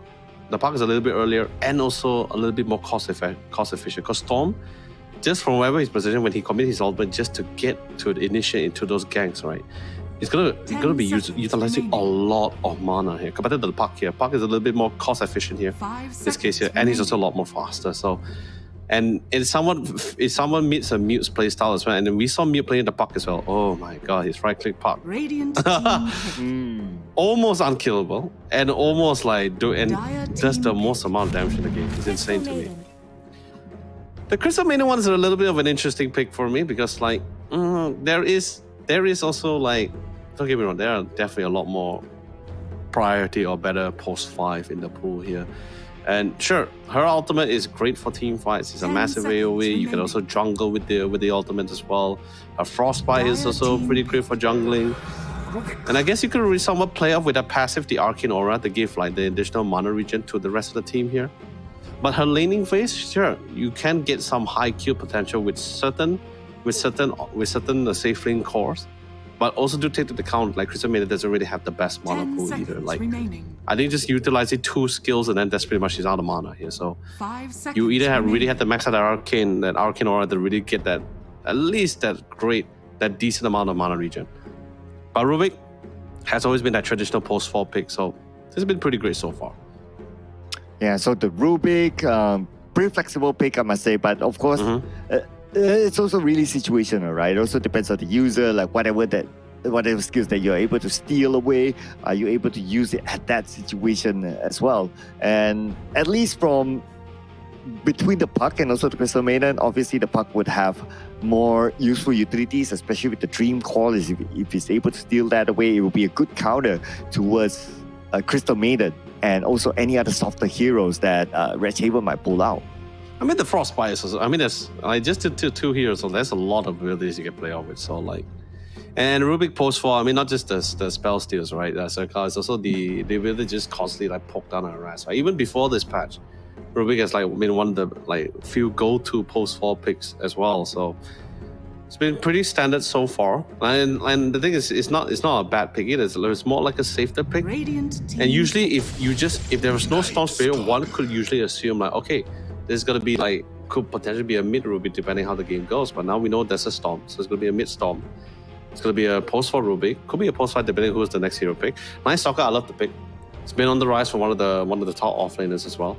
10 He seconds also has remaining. he's also one of the top 3 best heroes to provide vision in terms of fights. 5 seconds remaining. And of course, his silence is always fantastic for any challenge heroes. You're great to cancel out the Crystal Maiden as well. You're great for hunting supports. The Puck you won't be able to control it for too long with the silence, but it's definitely something nice to have. And with the rise of the Orchid item, Orchid has been one of the few go-to items for most cost and even offlane as well. Great mana regen has been one of the meta items too. It's also something that's really nice to pick up with the Night Stalker if the game is going well for him. We did talk about like Crystal Night Stalker being one of the interesting picks, and finally we do get to see it. And this also means that with the cancellation, with the silence that's able to cancel like channeling abilities, Freezing Field will be one of those abilities that the Night Stalker can cancel. But with the presence of a Razor here, oh man, even if Night Stalker goes for Crystal Maiden, goes all the way back, the Razor can protect Crystal Maiden easily. Yeah, it's been like Razor is just one of those few heroes like really great running down. It fits with the playstyle for Rage Haven, but also at the same time it does send a message towards Night Stalker, right? Like hey, you wanna get close to my cause, you wanna go to my team, you're definitely gonna be paying the price for it. He's not gonna be able to maintain the silence for too long as well because of the Razor. So it's been pretty great. There's definitely gonna be some breathing room for sure. The Dark Wind is fantastic against a Night Stalker. Like I said, any mobility heroes, Night Stalkers, Centaurs, Spirit Breakers, and Primal Beast, they just don't like to deal with the Bramble. It's such a nuisance to deal with. It's such a massive AoE as well. And Thorn Crown to make sure once he gets a shard, it spawns even more Bramble. So yeah, that's so much things to deal with here. But they're so soft. I'm just gonna say it right now. 3 of their heroes already are so soft. You get on top of them, they're pretty much shredded here. So that's something you do need to take into account for. And I do prefer a little bit more initiative because we've seen Razor being the safe laner as well, coming from even in the scene, not just from Rage Haven, but even in the scene here. So I would love a really more secure initiative for the side for Rage Haven. because at least something to enable them even further here. Because I don't think you want to have the Razor to run head first into the fight here. I mean, if Mute is having a good game, he probably would jump in first, but they definitely prefer someone to start ignore as their offlaner here. We might see a really few good options like the Centaurs are really good to outrun the Dark Ascension. Storm Spirit also really good to get them out in a tight situation as well. If they want to go for Centaur. There's still the Dragon Knight, but not sure whether the Dragon Knight would fit with their play style. I mean, they could bring it out, but I don't think they will. Mars is still there if they also want to bring it too. But of course, Tsunami going for the respective bans. They already figured out, Rage Haven, they need an offlaner, so they're also starting to ban some offlaners too. Yeah, and if Rachel picks Mars again, I mean, he can combo with the Puck. You imagine, like, you put in the you start off with the Arena, and then you put in the Dream Call together with it. I mean, that's a very strong combo there. And then you have the Dark Willow with the Bramble Maze. It's just total lockdown for whoever is caught in the arena. Yep. They do need one more support. Would love a really massive team fight support. I would normally say Phoenix, but I would say they don't have egg hitters. I mean, they're all ranged, so they're pretty decent egg hitters. But they just need something to really play off with it. But so they decided to ban out the Venomancer here, which is really great in the lane. Good decent amount of slow. His new facet allows him to allow his Noxus play to actually proc twice. That's ridiculous to me actually. And you try to purge the Venomous Gale, you get stunned on the spot, which is something that could prove quite pivotal, especially when you're going up against the Puck, who will try to purge out the slow. And of course, a good ban coming in for Tsunami is to get rid of the Centaur here. So the Mars is still open for Rage Haven. So just putting it out there. And the fact that they actually... Primal Beast is also still there too. Oh, yeah. 10 seconds. As long as it's a big beefy initiator, it would work for a Rage Haven at this point. But anyway, Tsunami is going to make the final pick before we move on to Rage Haven. And if we look at some of the bans here, utility support, that's what they need. They need someone who's able to pull up those stunts or those CCs in team fights. I mean, if you want, they could go for Disruptor. It's the surefire way to really lock in the Puck if they want to, but no. They're just going to bring in a little bit more control, a little more initiation as well, a little bit more surefire. And Tasca also is also a great roamer, so maybe post 4 Tasca, we'll see how the pick goes. It could be a post 5 Rubik in the end. 10 seconds remaining. Last pick here coming in from our dear Rage Haven. What is the option? They go for the Meepo. Okay, who is this Meepo? Okay, so it's the safe lane Meepo. France is their safe lane. It's going to be with the safe lane Meepo. And Mute with the Puck. And it is going to be the offlane Razor. So, okay, yeah. So, like I said, very flexible Razor. Can go either way. So, they just decided since they will get the last pick here. So, they figured all right, we still we have choices. We have options.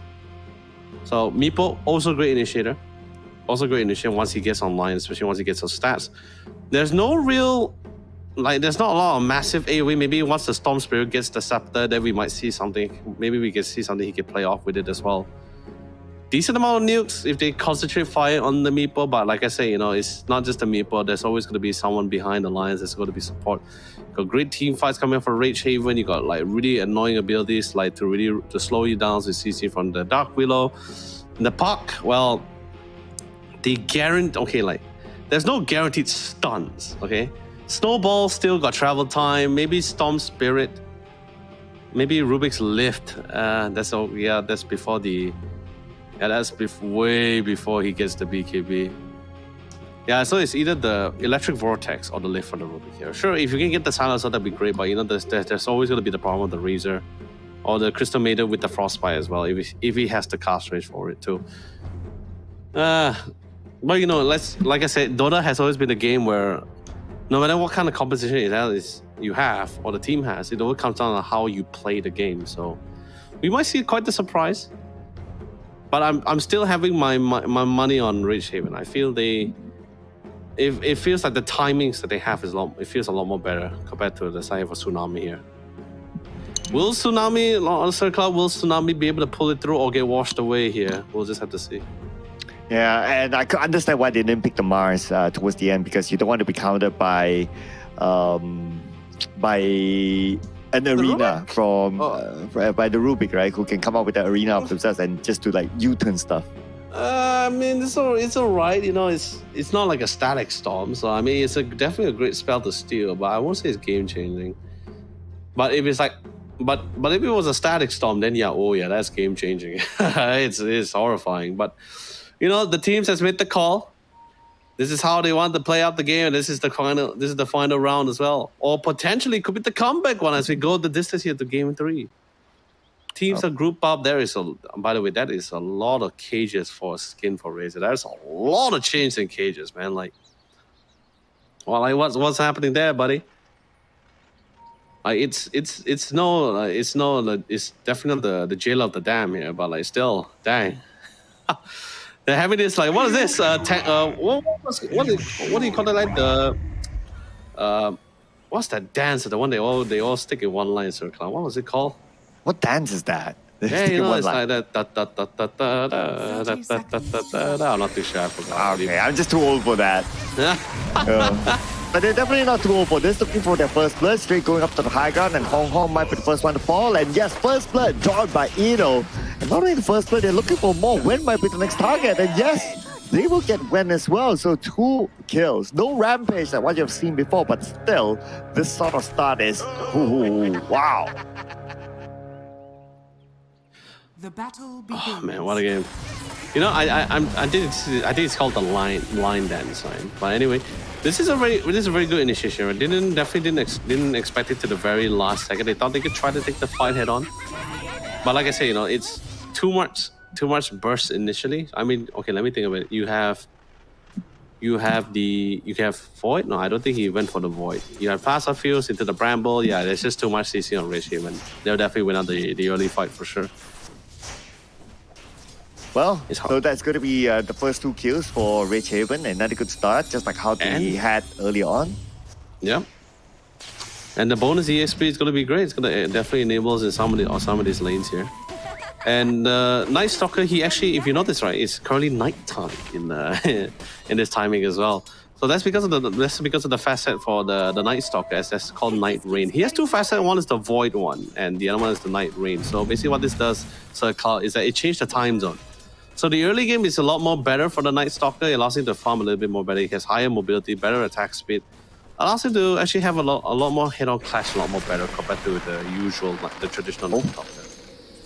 Okay, all right. Almost got Don't Call Me God, but Eno is there with the Bramble Mace to protect him.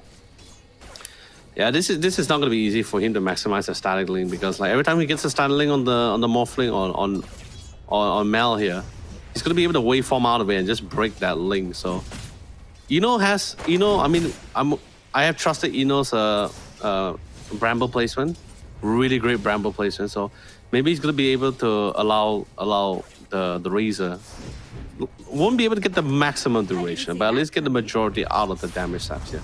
On mid, oh man, the pokes is real. It's so real. Like even with the facet with the sliding remnant from the Storm Spirit, it's still not enough. Because your attack range is not as far. It's pretty much quite even or superior.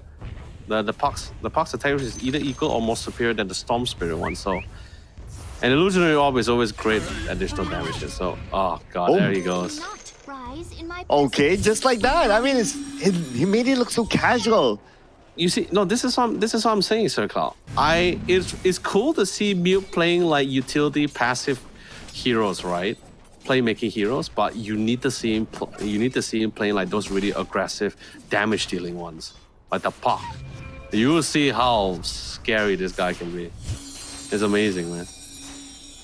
The fact that they let Puck go, hopefully they have a solution to that. But on top, Wen being chased up behind, taking a lot of damage as well.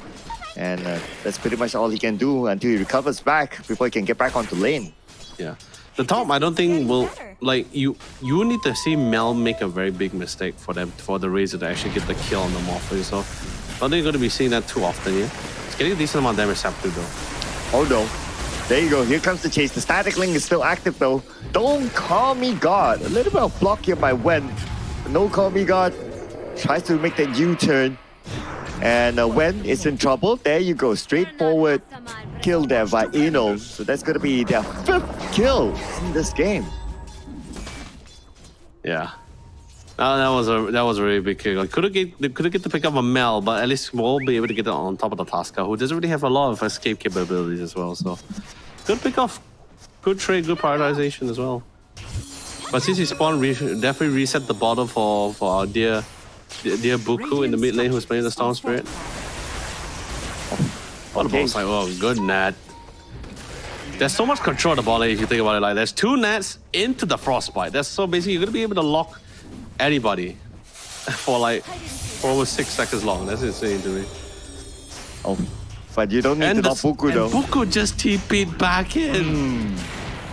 Okay, He just appeared. You get to pick it up a win. No way. No way, Mute. You gotta stop that. No. Dream call.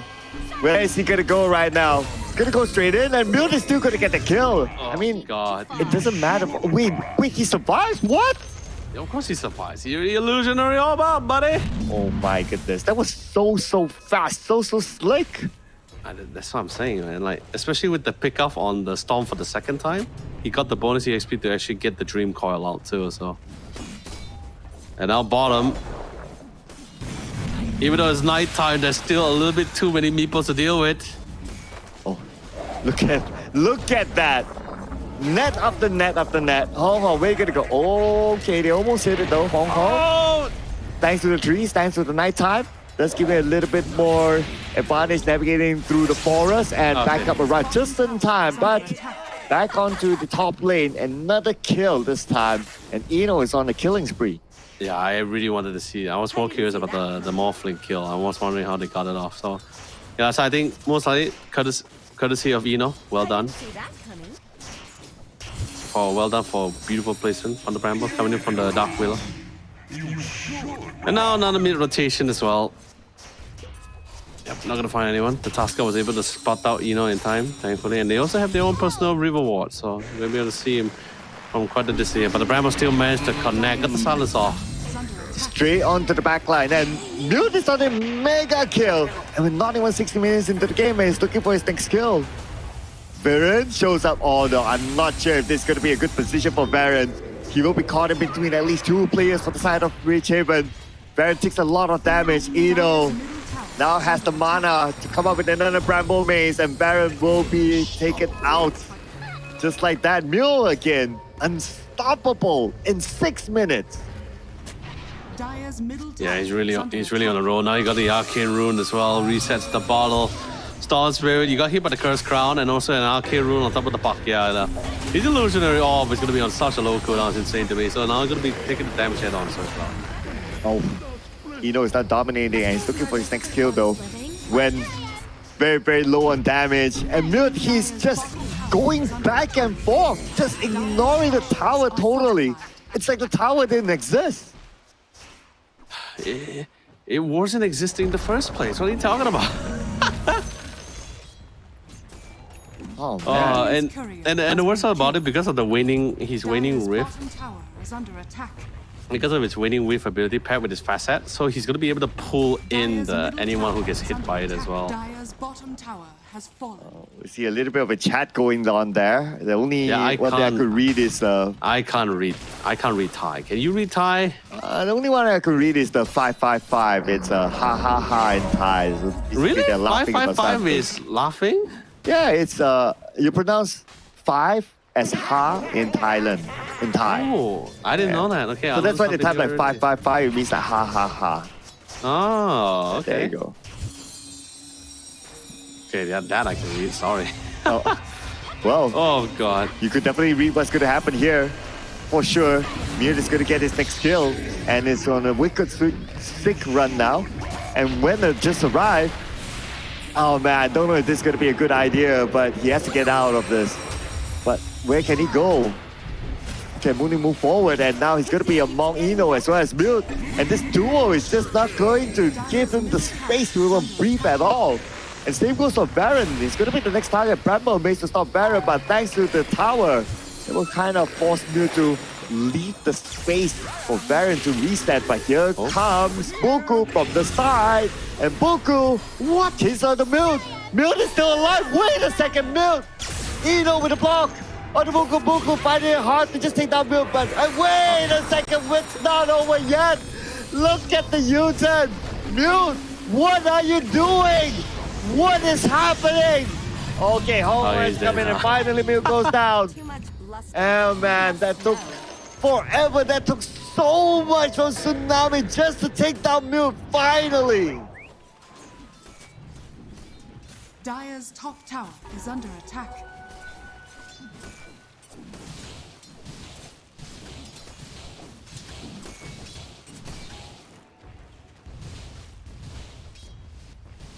Man, that was insane stuff. My goodness, that was wow. Okay, man. Like how many heroes came? Like 2, 3 heroes It just keeps getting better. came down just to try to take out Mew, and even so, in the process, they like lost like 3 or 4 of them. Dire's top tower is under attack. Yeah, and you're back, ladies and gentlemen.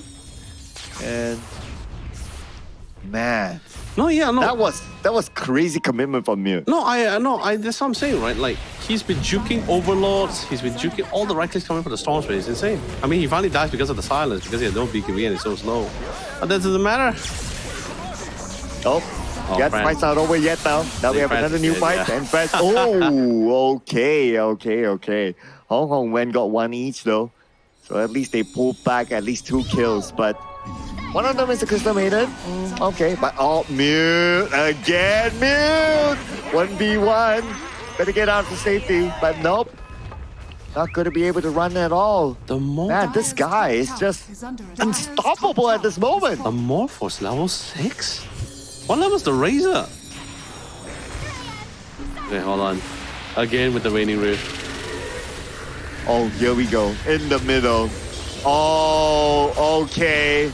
Snowballing at the wrong timing when immediately the moment he landed, Oh man, it's deleted I mean, Sir from the Cloud, game. Sir Cloud, I guess you could say won't really roll into that one, eh? Hey, but hey, okay. So this is the counter for Puck. There enough time? No, not enough time. Not enough damage. Good save. Wrong. Oh, mission failed. And now he was going for the case, but Uglier. Could have been the next one to fall for sure. No way for Uglier to survive that. And Mute, he stayed back to save his teammate. I mean, that's the brotherhood there by Mute. Yeah. No, yeah, that's what I'm saying. The only problem right now would just be the silence. I think that's the surefire way, and the electric vortex. Like electric vortex, lift, and silence is the only way you can get. Snowball, sure, but it feels like you can really get out of it in time. Yeah, it's just really those 3 abilities that can really try to pull it off. But the Razor, Radiant's middle tower okay, so is under attack. I don't know what happened to that top side, but I think Eno did some real heavy lifting there. Eno, who has been the Dark Willow, that's some really good stuff. Oh, okay. Here we go. Oh, all in. Onto one target. They managed to get one out of Puku, but they're looking for the next target. Look at Wen. Wen is being chased down. Wen. Oh, snowball at the right timing, but will that be able to save him? The answer is definitely not. Yeah. Definitely No. not. Wen will go down. Oh no, he is so dead. If you notice as well, Sir Cloud, not only is the Razor the second top highest net worth, but he already has an Orchid. Oh yes. The Storm Spirit now has a lot of things to problem. Courier! Get out of the fight, Courier! You're flying. Save yourself. You're flying into a thunderstorm, Courier. I mean, Observer, can we check inside the Courier? Like, what's the... It has to be like some game-changing items. Yeah. A smoke. Ah. Yep. Oh man, they called on the courier for a smoke when they were sieged down Yeah, that's not gonna stop. by the side of Rich Haven. Dire's bottom Okay, for a tower second there, I is thought under Mute attack. might just commit for it. It felt like a Mute moment, but... Oh man, Mute already has a Witch Blade, Jesus. Oh. The Morphling is level 7. The Razor is 3 levels ahead of him. Yo, Eno is like... Eno the Dark Willow, what did you do, man? What did you do to buff up your Razor? Like, what happened to the lane? Oh, Well- but then again also the Tuskar did leave the Morphling to be alone for quite a long time as well, and I think it's understandable because your mid is suffering so heavily, and Mute is not even cutting any corners. He's like every time the Storm TP's back in, the Mute is like, all right, round 2, round 3, round 4. It feels like an unending cycle of life and death. This is just one of those few situations why immortal, like all those immortals, like not the rank immortal, like actual immortals, just wish to just die, just let it end. It's just torture, absolute torture. And you know what? We've been putting so much focus on the Mute in the middle. Like, we didn't really get to see much of what happens, like, on the side lanes. And by the time you know it, it's like, oh, the Razor is already, like, what, 6.5k net worth? Dude. And the Meepo is, like, 5.9k. I mean, hey, come on, they're not doing anything. Don't get me wrong. Like, both of them are pretty great players, but Mute is just hogging all the action. I mean, for a fairy dragon, he is not cute at all. No way. Not cute at all. He's so devastating. Like, okay, think with this way, right? So Cloud, like Mute, he's okay. While he is not doing his tempo setting in the other lanes, his presence in the mid, like doing so much damage to the Storm, just constantly just picking him up every time he respawn, is forcing the other lane supports to come in. It's forcing the off laners to TP. It's forcing everyone to abandon their original lanes here, and by doing so, it's creating so much space. Win is only level 5. Oh, yeah. And he's the one, like I said, he has no choice but to babysit the Storm. He just can't leave him alone. Radiant are scared. Yeah, and the amount of space created, like what we saw earlier on, Tsunami had to like commit like 4-5 heroes just to try and take down Mute. Imagine that level of space, but now looks like they found him. But okay, the 4 staff will not be able to save him. But oh, wait a second, enough time was spawned. I can't believe And now Mute is still alive, and now the counter U-turn comes in. Uglier gets a double kill immediately. And this will be a disaster for Tsunami. As much as they started an engagement, but they could not finish it. No, it was definitely a good buy with the 4 staff as well. Like, I mean that's the only way, right? It's like how when you have a Riki in your game, you have a Night Stalker in your game, you have a Slug in your game, the first thing that comes to my mind is, oh yeah, you need a 4 staff. 4 staff is the only way to save you. So goodbye. But also, but then at the same time, good spell steal from the Rubiger. He actually had the Bramble, and he did caught the puck and latch him back in again. But the terrorize coming from there's something I feel like while Mute is hogging in all the spotlight, I feel like needs to get bonus time. I feel he needs to get paid like extra here. Oh, good reaction on the strength stats. Okay, managed to get away to safety for now, that is, but there's a lot of indication that Rich Haven is like on the other side, really, really close by, but they don't have the information of like how many of them are there exactly. As you can see, that Razor is actually in the top jungle, but now engagement again onto Mute. This time around, Mute is definitely not able to get away. No backup close by, and finally they got Mute. Oh, but it took 4 people. Radiant are scared. Way more than you were hoping for, but like I say, this is just one of those situations where you just have no choice. When you have your back against the wall, you just have to commit everything you can, because even though sure, everyone's committed to kill the puck, but he is still the top of the net worth and the highest level. You're gonna definitely get some really good trades in EXP and gold out of it. But of course, Rich Haven still 9,000 gold lead here. And like I said, Razor has the Orchid in hand, so this Storm Spirit, there's no way for him to outrun this. No way. Yep, pretty straightforward with the Orchid there and also the Static Link. It's going to be a quick kill at the top, and that will also allow them to take down the top tower. Mm-hmm.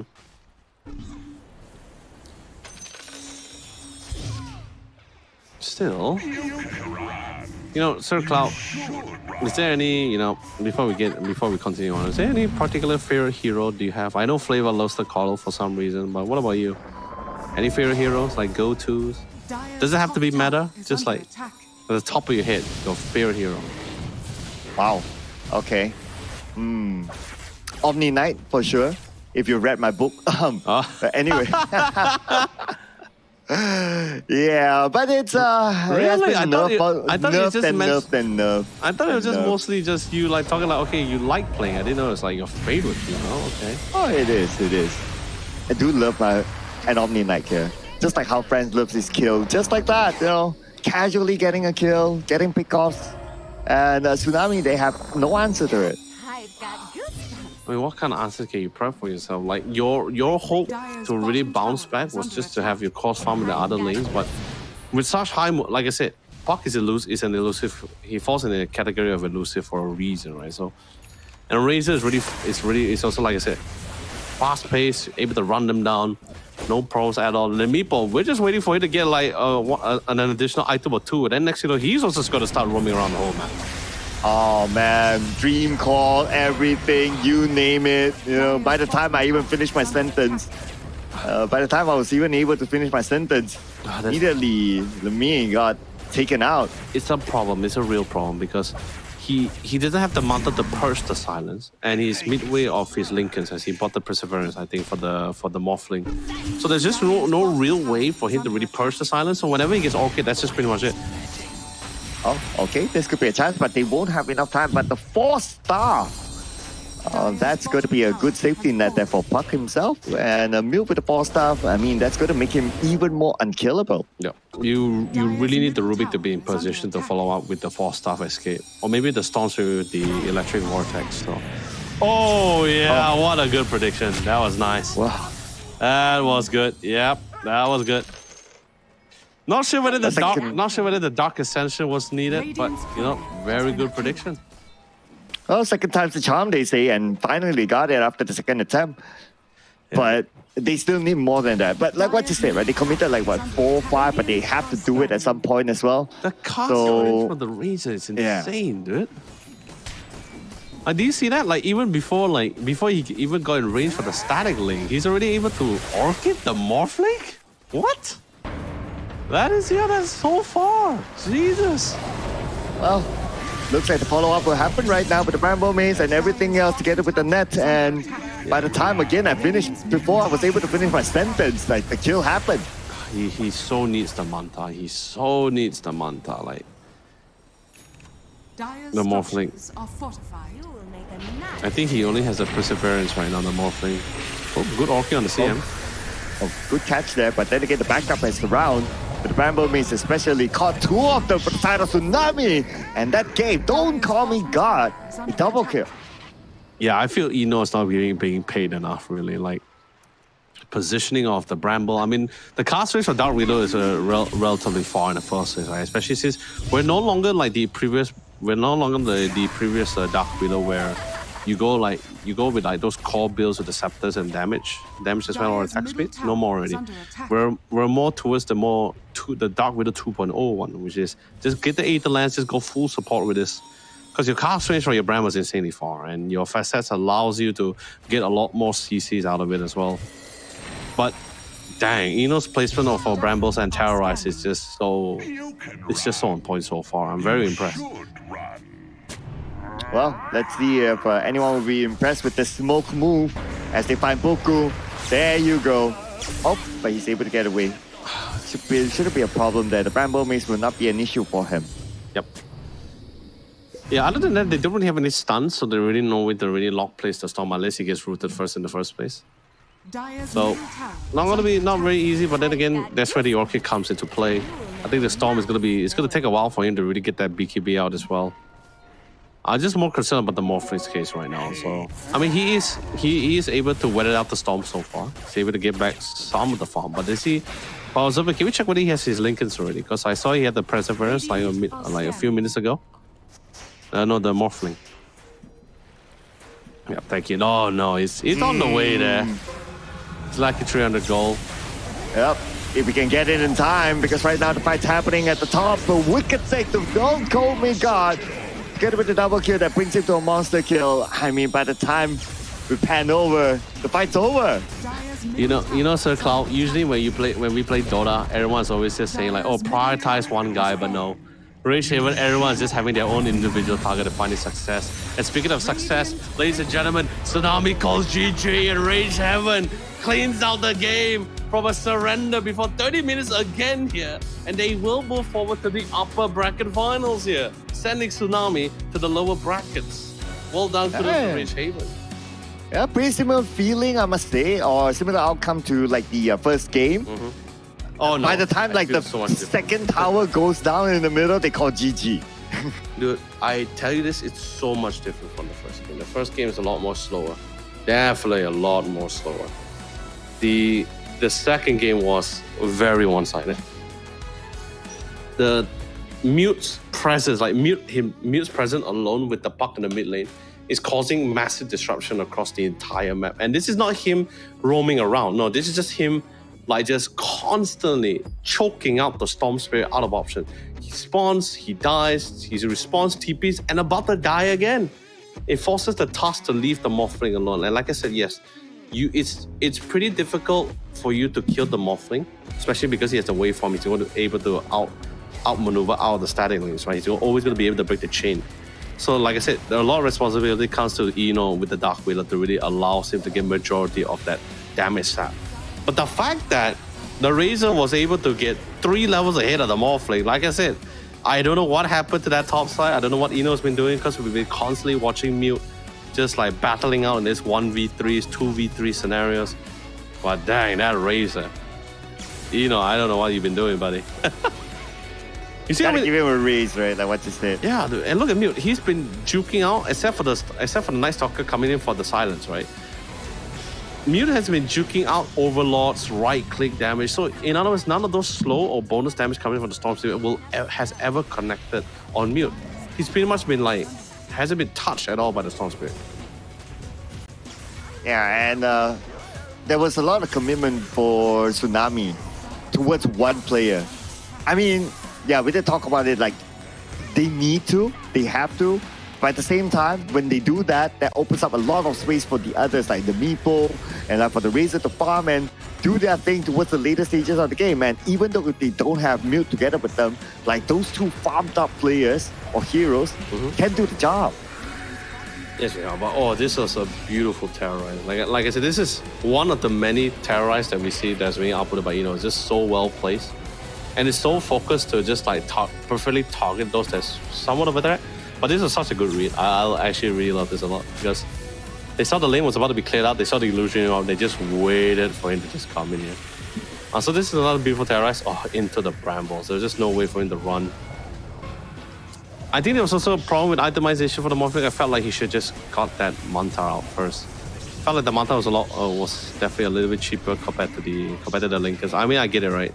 The Linkers for the static lanes, there's a few targeted skills that you can somewhat mitigate with the Linkens.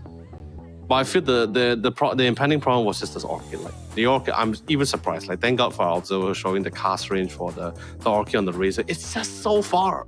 It's even further than the static lane one, which doesn't make sense.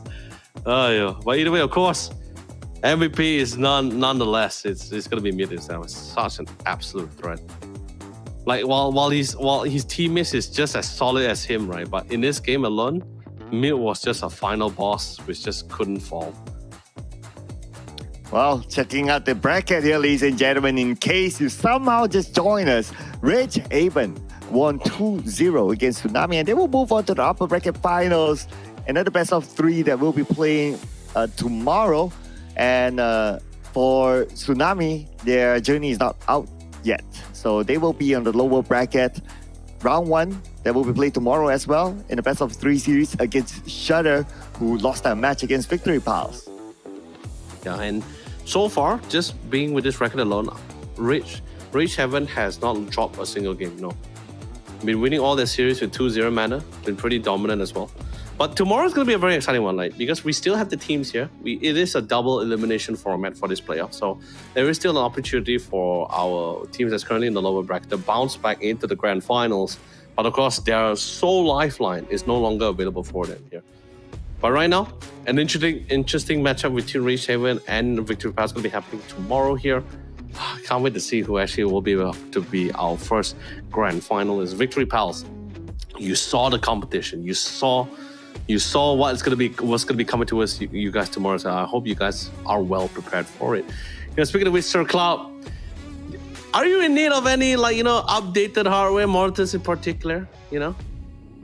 I definitely need something with an ultra fast refresh rate, preferably 360 hertz. Oh, 360 hertz, no problem there. Samsung just got something right up its alley just for you. It's going to be the Samsung Odyssey OLED G6 as well. It's something I mentioned before. As it is 27 inch. It's definitely a lot more smaller. If you guys are not so keen to that very massive 32 inch of the G8, don't worry. Samsung got you guys covered with the 27 inch Samsung Odyssey OLED G6. It's 27 inch packing with an ultra refresh rate of a whopping 360 Hz with a response time of 0.03 ms. So you're really not missing out here. And don't forget, it also comes with an ergonomic design, so you can actually readjust however you wish. And when you're thinking about like 27 inch, 32 inch, you'll be thinking like, oh great, it's an OLED technology, so it's gonna be a very bulky, really thick monitor. None of that. Actually, that doesn't even matter. The Odyssey OLED actually comes in with a very nice, smooth, slick design. So it is perfect for any of your gaming setup, and also ensures that you're not going to utilize a lot of space to allow you to set up this monitor as well. So if you're looking for something right about 27 inch with really quality gameplay and immersive one with the OLED technology, then Samsung Odyssey OLED G6 just might be the right one for you. But with that being said, Sir Cloud, that's going to be it for us for day one of the playoffs here. More to come for day two, and of course Sunday, Championship Sunday for our grand finals. But with that being said, ladies and gentlemen, I'm Len, also known as Yololi. This is of course Sir Cloud, and I hope you guys have a great day and a great night. See you all.